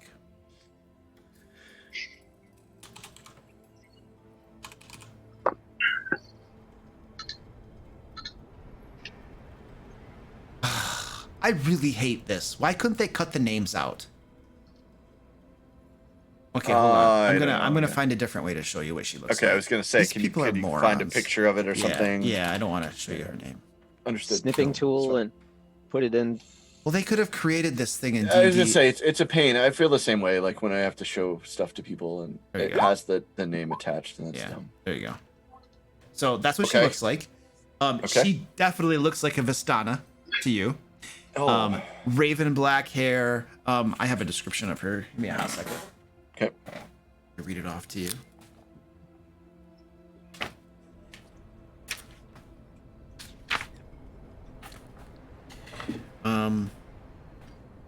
Should have given me a description.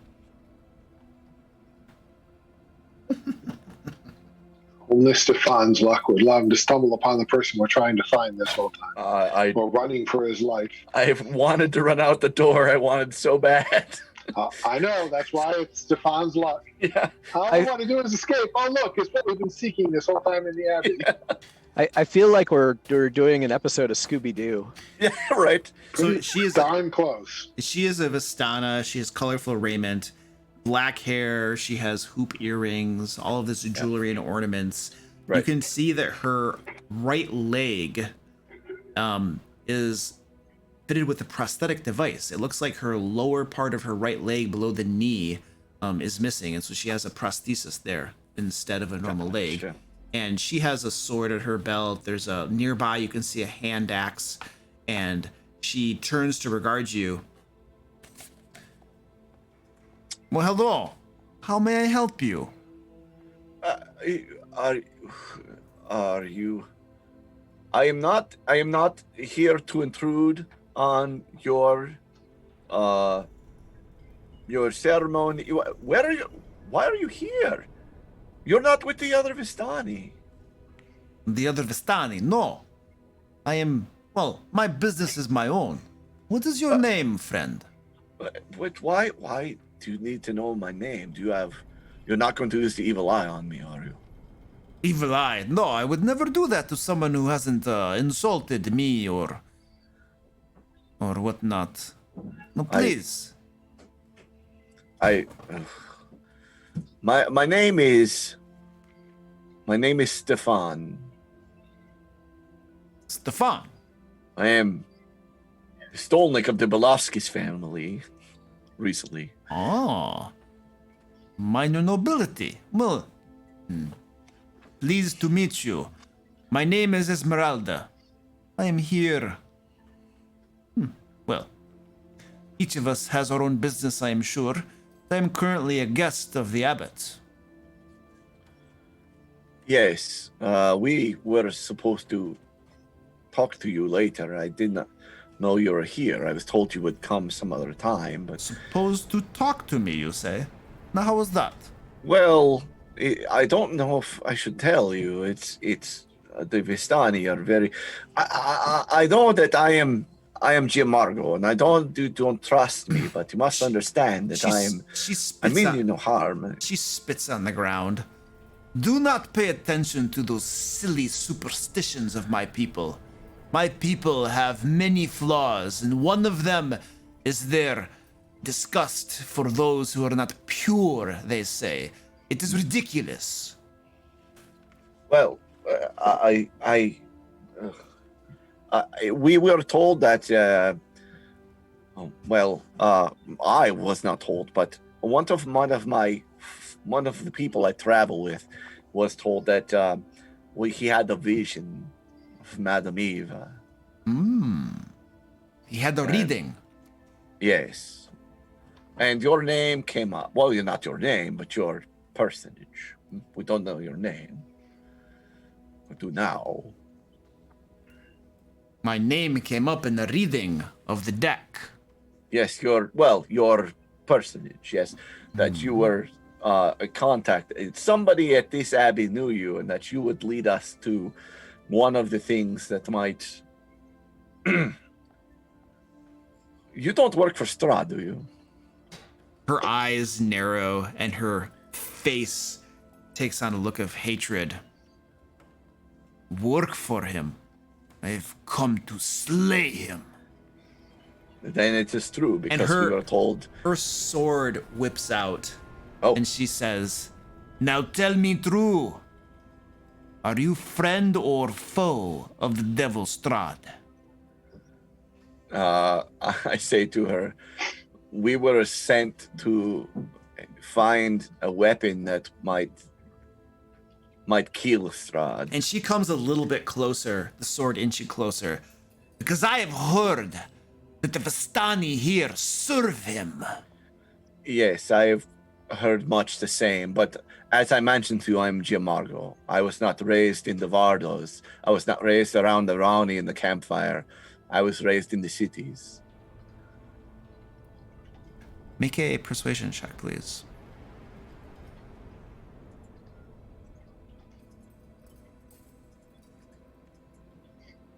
I mean, all that's true. But... She backs away and puts her sword away. Well, then, please forgive my rudeness. I cannot be too careful. Since arriving to this land in search of my mentor, you must understand I have run into many, many foul creatures and beasts and liars and deceivers. Did you know the abbot himself is not as he appears, for instance? Yes, he revealed himself to us in the hopes that we would help him attain a dress for his creation. He is mad, you know. He is quite. But, if what he says is true, and he can make this bride for Strahd, perhaps Strahd comes here to entertain his madness. And when he comes, I strike. Why would you want Strahd to come here? It's not a matter of wanting him to come here. It's a matter of not wanting to face him in his own lair, his castle, his place of fortitude and strongness. It is not simply because you encountered us and now you worry that we are going to be in your way and you want Strahd to kill us all? Well, you're not going to steal my kill, are you? I don't believe so. She wants the experience. I need the XP to gain a level. Using milestones doesn't work that way. Oh, come on! I only worry that now that you know we are here, that you will fear we are in your way and you will have Strahd kill us or you will kill us yourself. You are in my way? In my way for what? Well, we are here, and does that mean we are in your way? I do not know. Why are you here? We are here because we are seeking the weapons to take down the devil. So, you keep saying we. Who is this we? There are more of us. They are downstairs. And in fact, I am probably in a lot of trouble now. Trouble? Why is that? The abbot expects that I am with them, and I think by now they may already have returned from their tour, and I'm not supposed to be here. Perhaps you should bring your companions and we should speak a little bit. I wish to meet them, especially if what you say is true and you are here to take down this devil, Strahd. You wish to meet them all, huh? Well, suppose. Would it do any harm? I don't know, would it? I don't think so. You wouldn't be doing them any harm? I'm here for two purposes. One, to find my mentor, the man who taught me all that I know about killing foul beasts. And two, to kill the foulest beast of them all. I will fetch my companions. You do not think the abbot will be too mad? Could I ask a question? Would you mind walking with me, just say through the room on the other side? Where maybe there might be a golem standing there that might look a lot like me, and I don't want to deal with him. She comes up to you, and she puts her hand against your cheek and says, "You are far too handsome to be so afraid." Oh, he's not. Well, I mean, that is true. She smiles at you and says, "I would be happy to escort you down below."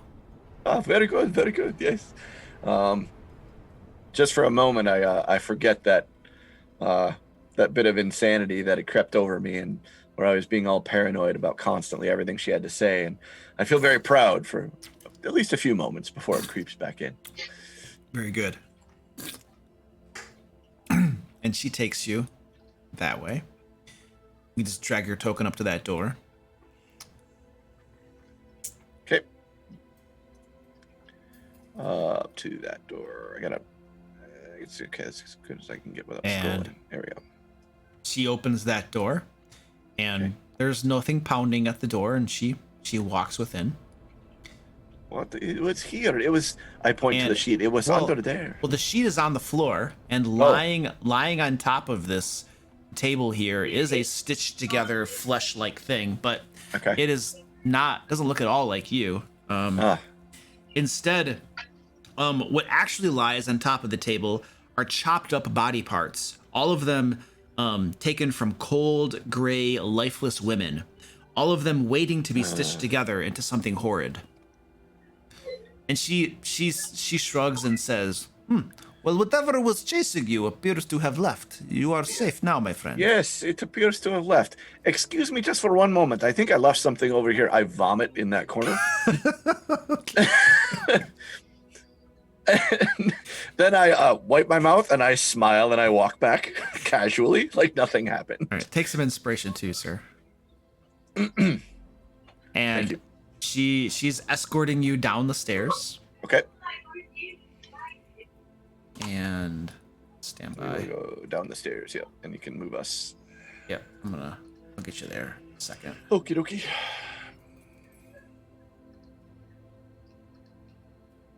Just want to reset a couple things for when you guys come here.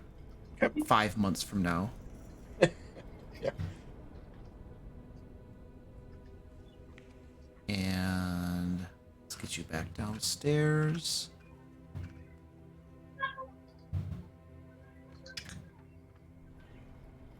And then she's there, and then where's Stefan's token? Over here. So stand by, I'm gonna drag you over to where you guys came down. Okay. Alright, so she escorts you down the stairs and you guys are now there. Oh, good. Nobody's back yet? Oh, good. So you can hear talking from out in the courtyard. It sounds like your companions are out in the courtyard still. Oh, good. Okay. Now you guys just came down the stairs. Let's go back to all of them. So now we're back with everybody else. Yep. And what's going on with you guys? The Abbot has Still finished. following the Abbot. Yeah, the Abbot has finished his tour, and says, "Well, that is pretty much everything of interest here. As you can see, we have our hands full with these unfortunate creatures. Now, assume you'll be on your way to procure this dress." Oh, We yep, want to be on our way. That's correct. Let us just regroup. And then I'll nudge him and tell him, I'm interested in the uninteresting things. I'm going to take a close look at his amulet, his holy symbol, and see if I can geometrically position it in my mind's eye as to whether it would fit in that alcove. Okay, give me an investigation check.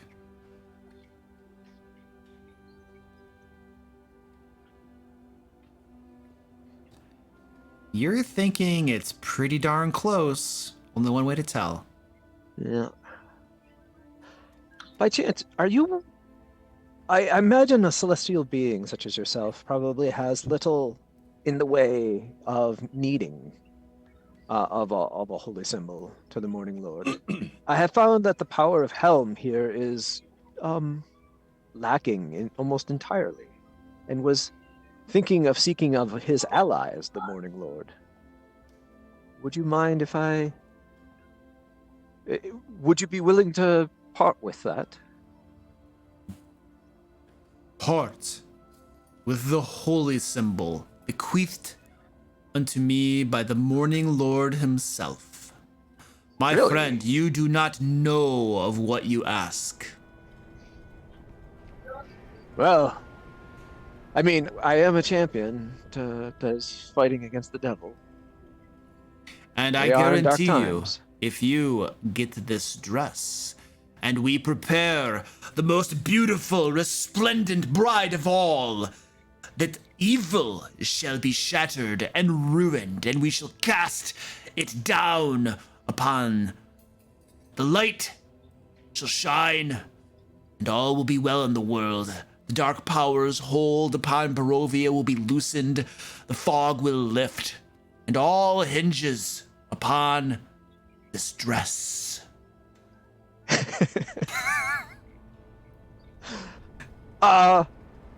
Right.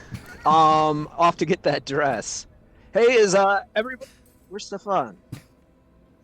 We better go get Stefan before he finds some beautiful woman and falls in love with her. Oh yeah, that would happen. I mean, It's Stefan. It's pretty inevitable. Do you really expect to find a beautiful woman in this place that would fall in love with Stefan? I say this as I'm walking through the door. or I'm standing next to a beautiful Vistani woman. Yes, a beautiful Vistani Varys woman. just about falls over laughing at that moment when he sees her standing there with him. He just loses it totally. And for once, I stands there speechless. Like halfway through his sentence about this is being completely impossible. Stefan, you never fail to impress. And this is Esmeralda. hello. It is very nice to Pleasure to make meet you, ma'am. your acquaintance. And she shakes hands and nods to those who wish. My friend here, Stefan, has told me much about you. I doubt that. I've told her enough. That's. I'm sure, but my experience is Stefan tells truth mostly about himself. Well, I mean, I am a pretty good guy. You are. You're amazing, Stefan, in every way.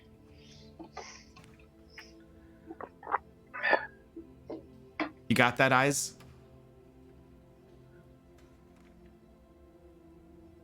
Doesn't got that.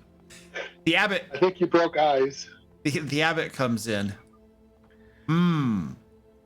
I see you have met my guest.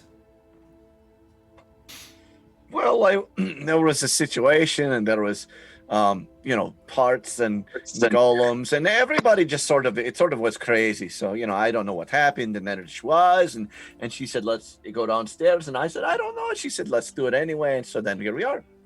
I'm sorry. Did you say golem? What? Yes, there was, is that a bad word? I look around my computer. Is that a bad word? Have no worry. We're committed to the dress plan. The Abbot takes in a deep breath. My creations are not monstrosities. I have brought life from death, and I shall bring freedom to the valley. Yes. Did I say golem? I meant I went upstairs and I didn't go upstairs. I meant something happened upstairs and I was like, hey, I got him. See, that's what I said, and I got him. And then you misunderstood me. See, because I would never say that word because that's a bad word, and everybody knows that's a bad word because you don't use that word because you bring life, not fake life. He walks by you, Stefan, as you're blathering on. Yeah, I definitely am. And gestures to Vasilka and says, "This is the most radiant creature that has ever existed. She lacks only a dress." Melody. Yes. I'd do her.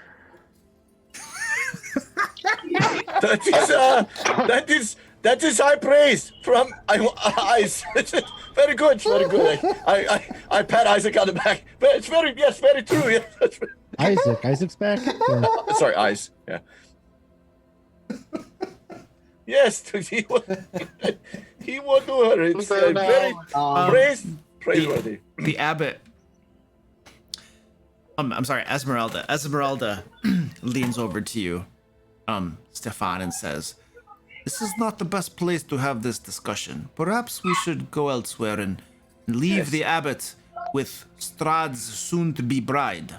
Yes, I think that is dress. a fantastic idea. So, thank you so much for your hospitality. We are going to now depart, and as Eyes mentioned, we have a dress to seek for you. So, if you would excuse us, thank you again for your hospitality and for your amazing creations that are definitely living and not in any way a construction.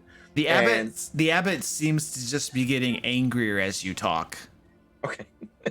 I just sort of bow on my way out, just like. And then nudge us out the door here. Come on. Yeah. All right. So sometimes we need a hole, Stefan. We stop digging. So Esmeralda's gesturing for you to come, and as she walks, is it Meridon? You're with them all now, aren't you? Well, when Eyes made his comment, I walked over to be by Brotor. Okay. So she's coming out into the courtyard here, and as you guys, is anybody not going out with her? Only Stefan. Stefan, you're going out, right? All right, I'm gonna. Sorry, I hit the wrong mute button. Sorry. Yes, I'm definitely going. Okay, I'm gonna. Esmeralda closes the door behind you guys as you leave. All right, and then out in the courtyard, I think perhaps we go up to the gardens to discuss things. Would be good, yes? If we don't run for the hills. Sure. Very good. Sorry about that comment back there. I get nervous when talking to divine beings. Well, it's understandable. I'm only concerned that we're now demonetized. No, someone already said the S word like several half hour games ago. But it's a good thing that on Twitch they don't care about such things. In fact, you can do whole bunches of horrible things, and bans do not happen. It just matters on who your account manager is, and how much money you make for them. I can't get this stupid thing to work. The whole thing's like glitched out. There we go. That almost works. Okay, here we go. So up in the gardens. You're up in the gardens.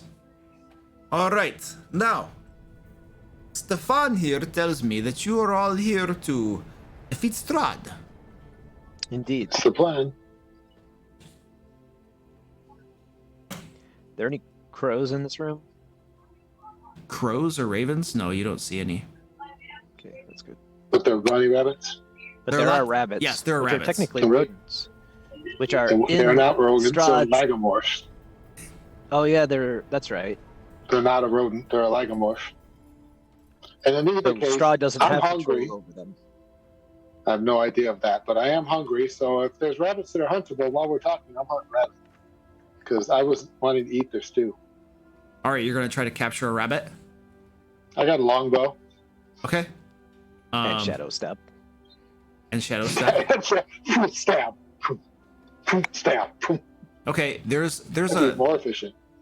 There's a rabbit over here, by this scarecrow, and you shadow step over and get it, or you want to use your longbow? Oh, shadow step, then I don't risk using up my arrows. All right, you shadow step over there, smoke it with your spear, and have yourself a rabbit. I'll be cleaning them as we talk. All right. Trying to get enough to feed the people here more food. Oh, they make a little noise when you stab them. I didn't know that. No, hit them right. Have you all... Only if you hit them low do they make a noise. Let me ask you a question. Have you all been in Barovia for long? No. Much too long. But no, not very long at all. A few months, I think now. A month? Weeks? I've lost track. Has it only been weeks? I don't know. We were brought here a short time ago by Strahd for some reason. 25 days, maybe? Tell me, in your travels, have you come across a man? Yes. This is very clever, this one. I like you. A sense of humor is necessary in a world this dark. I am looking for a man, my mentor, someone very important to me. And she gives you a description of a man, and it sounds like she's describing that Ricardo, was his name Ricardo? Something like Rudolph that. Van Richten. Well, I don't think Only Brotor knows that. Yeah. Oh, sorry. So Ricardo, the lion tamer or whatever the hell he was. Right. The circus, the carnival owner. Right. I forgot Brotor was the only one who knew. Right. So yeah. She gives you a description of that guy that you had met back in Valaki. You're talking about Ricardo, the carnival ringleader. Carnival ringleader. Who knows an incredible amount about monster hunting. And this Ricardo, where was he? Valaki. In Valaki. Well, my mentor is not a carnival leader. It's probably just a coincidence. Or a disguise. Poof, stab. Very interesting. Something I'll have to look into. But this Strahd business, you guys desire his downfall. Absolutely. Yes. I do desire his downfall. If I have not already stated that, I have been trained to kill creatures of evil such as Strahd, vampires, and other sorts. So is Ricardo. And I'm very, very happy to meet you. Poof, stab. What I have lots of what are you notes that I took stabbing? from Rabbits? Ricardo as he- Somebody said Rictavio. Any rabbits I could find. Okay. Yeah, Rictavio sounds about right. Mm-hmm. Yeah, Sounded right to Rictavio. me too. Yeah. Okay. Yeah, it is Rictavio. Okay, cool. Well, perhaps we can establish a sort of alliance. Take down Strahd. If you know how to That's kill what- vampires, I'm happy to form an alliance with you. Any aid would be welcome. I have heard. Go ahead. Why do we need a lion tamer? It is inconsequential. I would not worry about it. But I'm very worried about it. you are worried about alliance. many things, my friend. Do you guys know that I had to escort him down from upstairs because he was afraid of things that did not exist? That's not even a little That's pretty surprising. much typical. I was gonna say every one of them has that same experience. Try getting him to go to the bathroom. The bathroom? Especially after the last time. What's That's wrong with the impossible. bathroom? Yeah, no. He is We terrified. had a bad experience with an outhouse. It's unfortunate. I have heard that there are artifacts of great power in this land that would help defeat this evil demon. We have some clues as to where to find them. We just have to figure them out. A book, Oh. a symbol, and a sword. Wonderful. So you are already on the trail. Excellent. Yeah, matter of fact, that's how we found you. Well, The same seeing or whatever. beautiful. This Madame Eva, then, she sent you after these things and told you how to find me. It's almost as though fate were working to bring us together and bring us the instruments that we need to bring down the devil. I had a hallucination by eyes, which I wouldn't put past him. Well, my proposition for you is that if you were to retrieve these artifacts with their power and our combined might, perhaps we would be able to take Strahd on, even in his stronghold, from which it is hard to separate him. Yeah, he keeps visiting us, but He does Yes, he has indeed. some sort of I think plot. he's really bored. He has. Or he's trying to drive Varys insane. No, he drove me sane, which was a little different, but I also think he's really bored. So We're Strahd. the new playthings. So Strahd has taken an interest in you then. He invited us here for a reason. That reason he hasn't Right. revealed. He deliberately brought us here. Perhaps you can find a way to work that to your advantage. These Yeah, I thought he vampires, stayed alive. vampires are vainglorious creatures, and Strahd above all. So, I shall stay here. Perhaps if Strahd comes, I strike at him, but I don't think it's going to work. This Abbot is clearly insane, and his dress and his bride idea is not going to have the effect that he thinks it's going to have. Only, I do fear, my heart goes out to all of these mishappen creatures that he has locked up, and the horrible treatment that they undergo. Do you know that many of them are starving and tortured by this, by his servants? This is very unfortunate. That's the rabbits. Yes. So I shall stay here. I do not have high hopes that Strahd will come. But if you all can find these artifacts, and then come back here, or you might find me at the tower. There is a tower near a lake. I had hoped to find my mentor there, but he was not there, sadly. So I might also be at the tower. Was there a wizard there? No, there's no wizard there. No. I can tell Can you I how run to. the clues? I can tell you how to get to the tower. I may not stay here for long. It depends. I might also be at the tower. Seems safer. I'm going to. So on let me see. I'm gonna pop you guys. I'm gonna pop you guys over to the map of Barovia real quick so you can see it, and then I will. Can we run the reading by her as well and just see if she knows any more about it than we do? Stand by. Let me do one thing at a time here. Yeah, before I forget, because I forget fast. Yeah. So so she kind of gives you instructions about. You should be able to see the map now. She gives you instructions. She tells you that you're in Kresk right here. And if you cross the bridge that you came across and take a left at the first intersection that you can take a left at, the tower, there's a lake somewhere around here is the instructions she's giving you. And that tower there, she might also be there as well. What is this tower? This is an abandoned tower I found. Oh. It's no big deal. Probably a wizard or something. But last I was there, nothing bad. And I'll take you back down to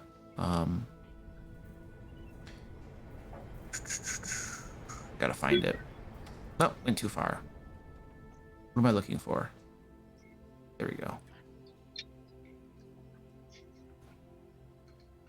And what did you want to do, Varus? I just wanted to see if it was worth running the clues by her to see if she would know the Barovia more. Maybe could translate them better than we could. Yeah. If you're willing to tell me the reading Madame Eva gave you, then please, I'll happily see if I know anything. We got one called The Eight of Stars, the Necromancer.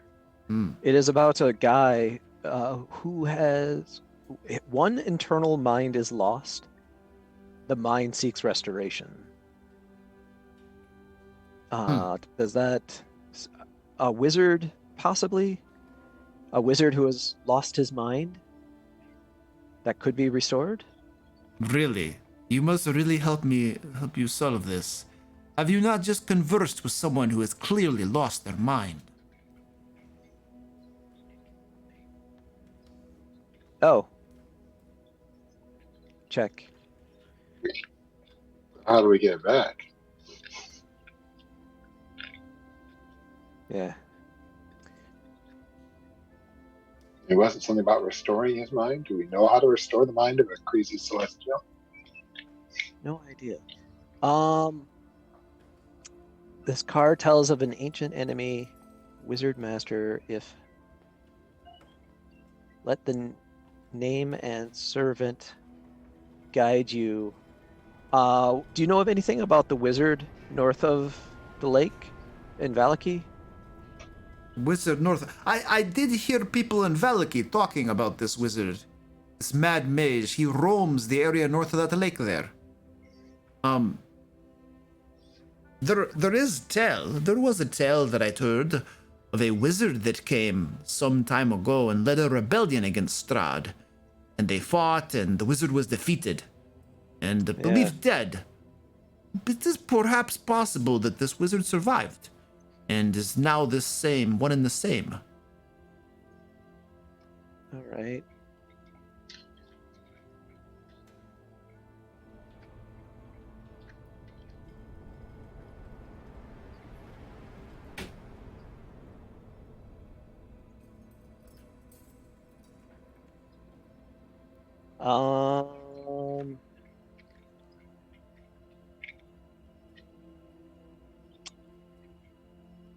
Do you know where the Sword of Light might be?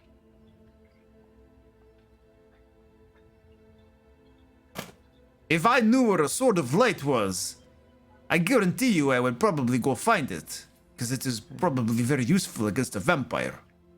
Yeah. I think we know where the book is. But I don't think we know where the sword or the holy symbol are at this time. What was your clue for this holy symbol? There's this temple of ancient knowledge. Oh, the clue for the holy symbol.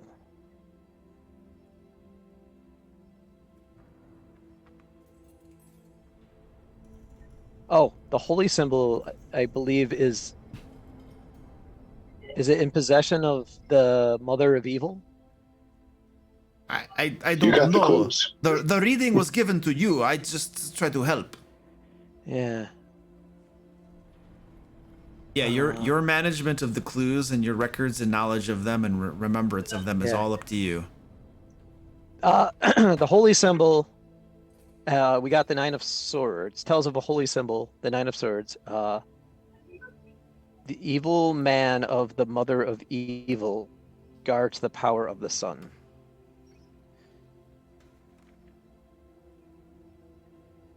So I think the Mother of Evil has the holy symbol.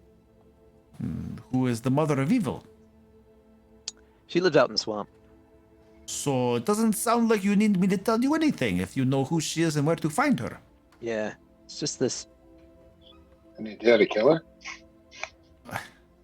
I do not know the answer to interesting. all of these So- things, but So this know. card tells of power and strength of a weapon of a sword of light. The Eight of Stars, the Necromancer. One eternal mind is lost. The mind seeks restoration. I think our diva here has their sword of light. Oops, I didn't know it was a diva. you don't know it. No. No, Solar. Nope, lesser angelic being.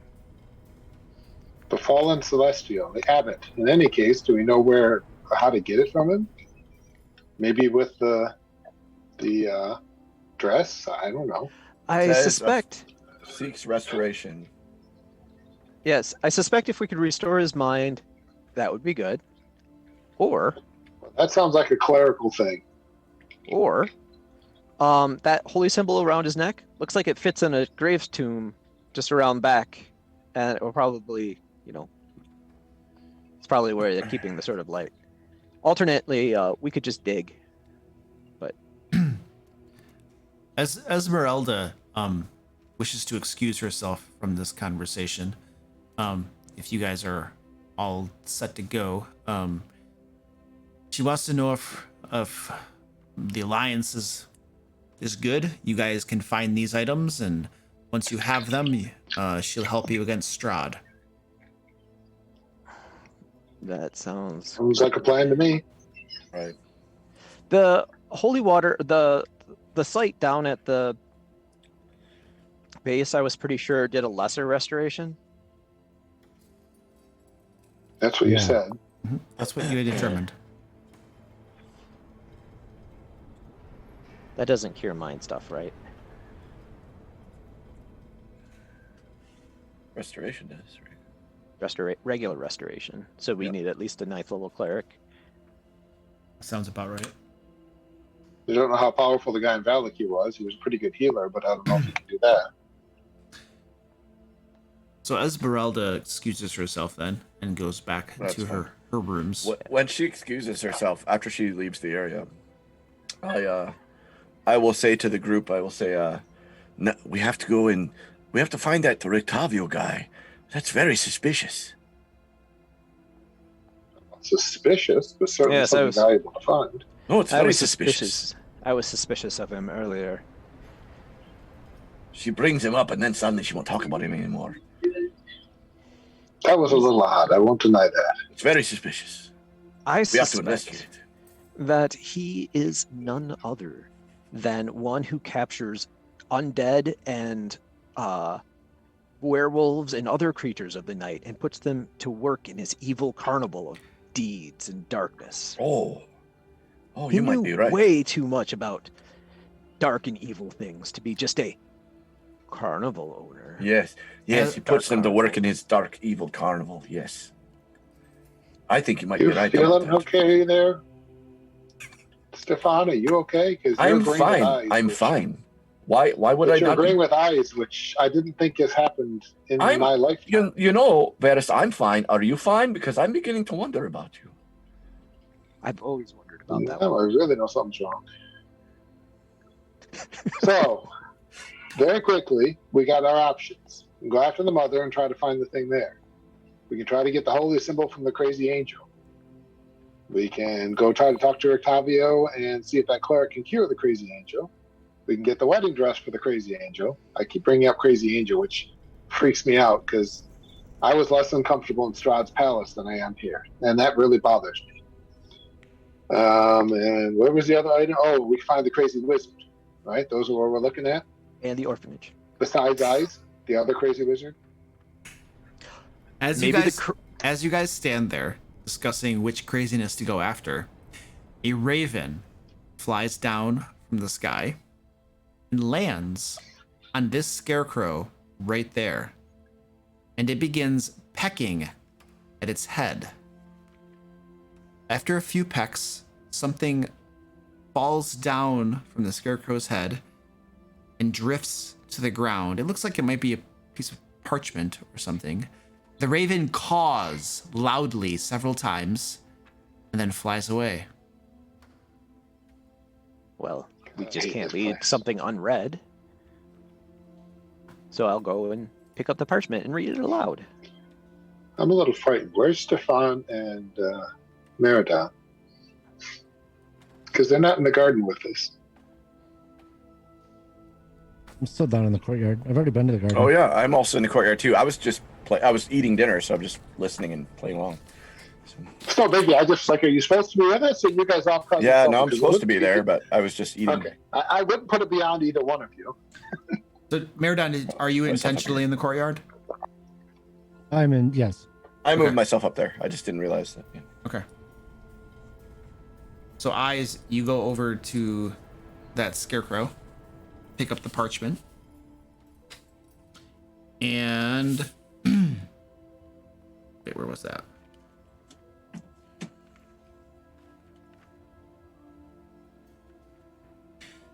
It is a small piece of paper. What is this thing? Oh, yes. It reads, dig. Yeah, remember what happened last time we followed small pieces of paper? Yes, that is a good point. We shouldn't be following small pieces of paper. We could get Like into right big trouble.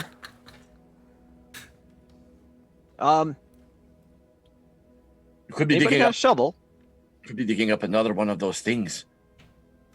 I don't want to dig up another one of those things. No, let's not do that. I'm with Stefan on this one. Anybody got a shovel? I know the mule guy has a shovel, but I'm afraid to ask him for it. Because I might get drawn So back into a to our long crazies. conversation of nonsense. I mean, Which who's really heard of like genetic mutations involving inbreeding? That doesn't even make sense. Is that even real science? obviously magical warping. Yeah, it's definitely what's going on.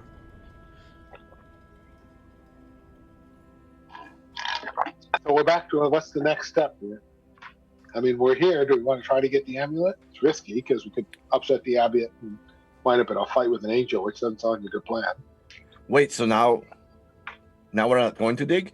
You're steering away from this pretty hard. That makes me think that there's something going on. Maybe we should dig. Now, Varys, now I don't trust what you're saying. I'm gonna dig. That hurts. That my hurts hands. a lot. So You're making me nervous with you. Ice starts digging with his hands. Where? At the base of the scarecrow? Okay. Brotlord, what are you doing while these guys are all discussing? I'm just chilling. Yeah, Hey, Brat Lord. I'm just kind of absorbing all the creatures I saw and the celestial being. I'm still in awe of him. I'm not really buying into him being crazy. I think he's perfectly rational. He's an angel, for crying out loud. Brotor, is madness contagious? Because if it is, I think Stefan's caught it. Are you talking about me? Are you I'm talking clear. about me over there? Not a doctor. I heard my name. Just talking about how un-Stefan-like you're acting. I'm sorry. I'm not trying to be insulting, my friend. All right. I take my breastplate off, and I use that as a shovel. Okay, so he takes a little bit of time to take his breastplate off, and now he's using it as a God, shovel. not again. Okay, he's shoveling away at the base of the scarecrow. Meridon, you're down in that courtyard. What are you doing down there, sir? Just waiting. You have unseen servant. Okay. Ice. Don't you have unseen servant?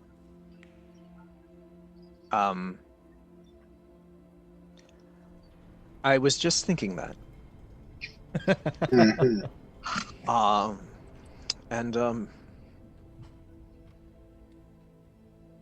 I keep digging. All right, Eyes, you're digging and digging, and then your breastplate hits something hard. As you clear away some of the dirt, you can see what appears to be a flagstone, piece of flat rock down there. You clear it away a little bit, and it's about yay big or so, and it looks like you could remove it if you were to pick it up and pull it out if you want to. Sure. Okay, you grab the edge of it and you work at pulling it out, and you pull it to the side, and it reveals a stone box that has been left there to hold some items. You can see glittering before you coins, hundreds of coins, silver, copper, gold, lots of gold, and a little bit of platinum mixed in. You can see silver cutlery, silver forks, spoons, and knives mixed in with the gold. That's awesome. And you can see what looks to be a boot in there as well. Very nice looking boot. Just one boot? Start pulling the stuff out. All right. Eyes, you start grabbing a handful of this stuff. And as you do so, off to the side here, a hand bursts up through the ground. Another hand bursts up, and a humanoid creature, skin decaying and falling off, begins to pull itself from the ground. And Who didn't see this coming? right here, Told you we shouldn't have dug. right here, right here, several of these hands and humanoids begin bursting up through the ground, throwing away the dirt. They spring outward. And I'm going to move their tokens over so you can see them. Well, we know it was corrupt in the garden now, maybe. See, I always figure these things out. Yeah. And you always follow directions on pieces of paper and get us in trouble. Why not? It's like a big shiny red button. Yep. It's nice to have something you can dependably rely upon. Hey, Brotor, can you yell for the angel? Because I'm betting angels would be good right now, even crazy ones. Yeah, just scream, yell, the wedding dress is under attack. And as they burst out of the ground, I'm going to show you what these guys look like. Stand by. Which one am I next to? This one or this one?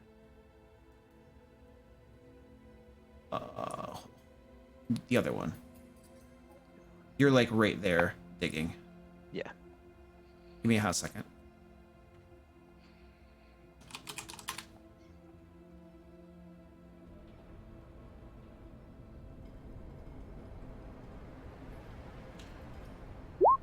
This is what these creatures look like as they burst up out of the ground.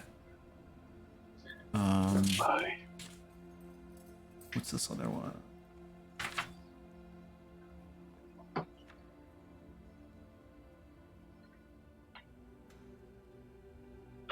And as they burst up,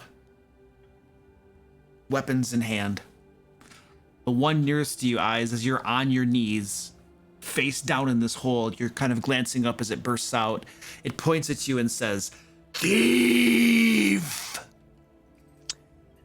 And Archaeologist. all the same. Right. Potato, potato. This is the degree, man. The difference is the degree. They are attacking. Everybody. This is probably not a bad part to just leave off, unless the night, I think, before we get into a big battle here. So Probably because. yeah, Groovy. let's call the night right there for a nice battle. Yep, very good. Good game. I know we didn't have any combat tonight, and I know that not everybody likes combat, but good game tonight, though. Yeah. Well, there are some of us that I was really. very happy with no combat. Yeah. I What was that, like Luke? combat. I like combat. Yeah. Yeah.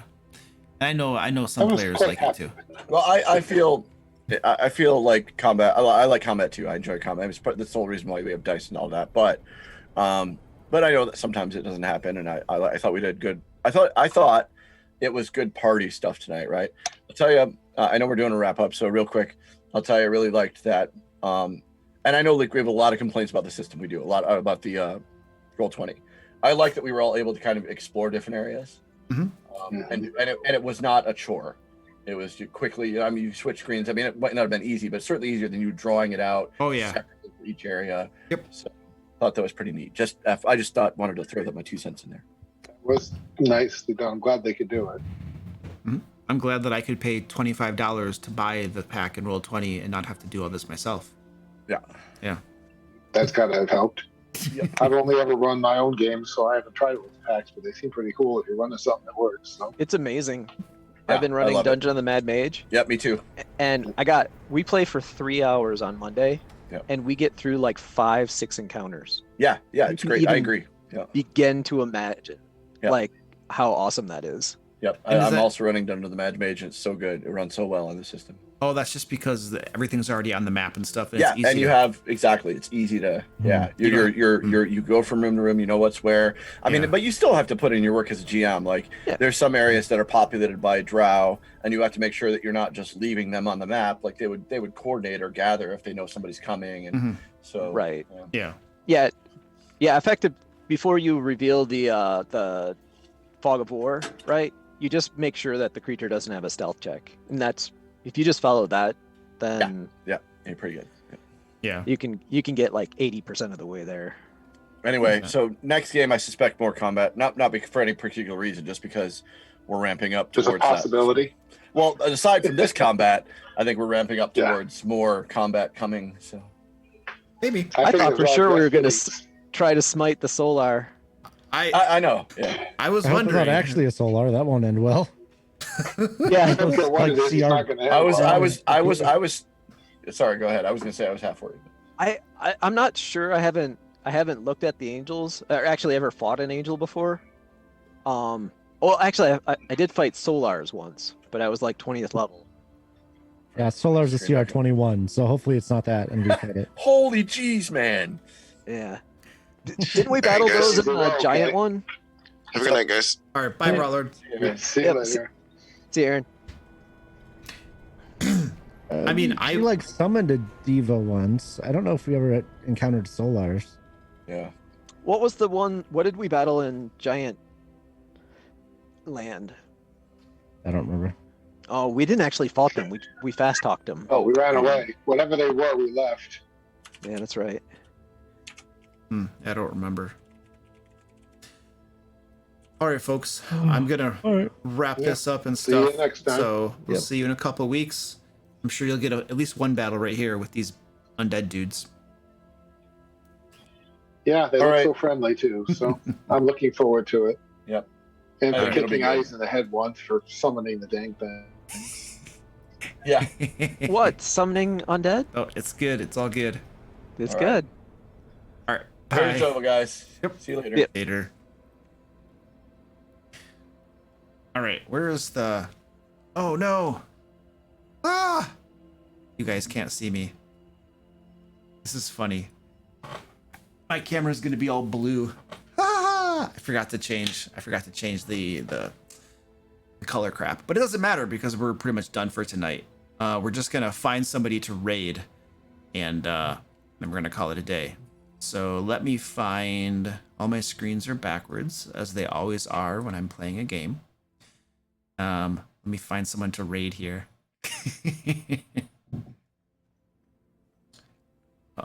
Where is this thing? To find Twitch. There we go. And oh, my friends are on. Yay! Okay, cool. Let's go raid these folks. All right, folks. We'll be playing Strahd again, Curse of Strahd again in 2 weeks. And I'll be on probably this Tuesday doing a Q&A thing. So I know I'm a smurf. Sorry. I didn't do my color correction on this camera because I don't usually use this camera when I'm playing games. So, all right. I'm gonna set up a raid, and I'll see you guys over there. We'll see you next time. Eee. Here we go. Go, get in the raid. Let's go. Da-da-da, da-da-da. There we go. All right, we'll see you over there. Bye.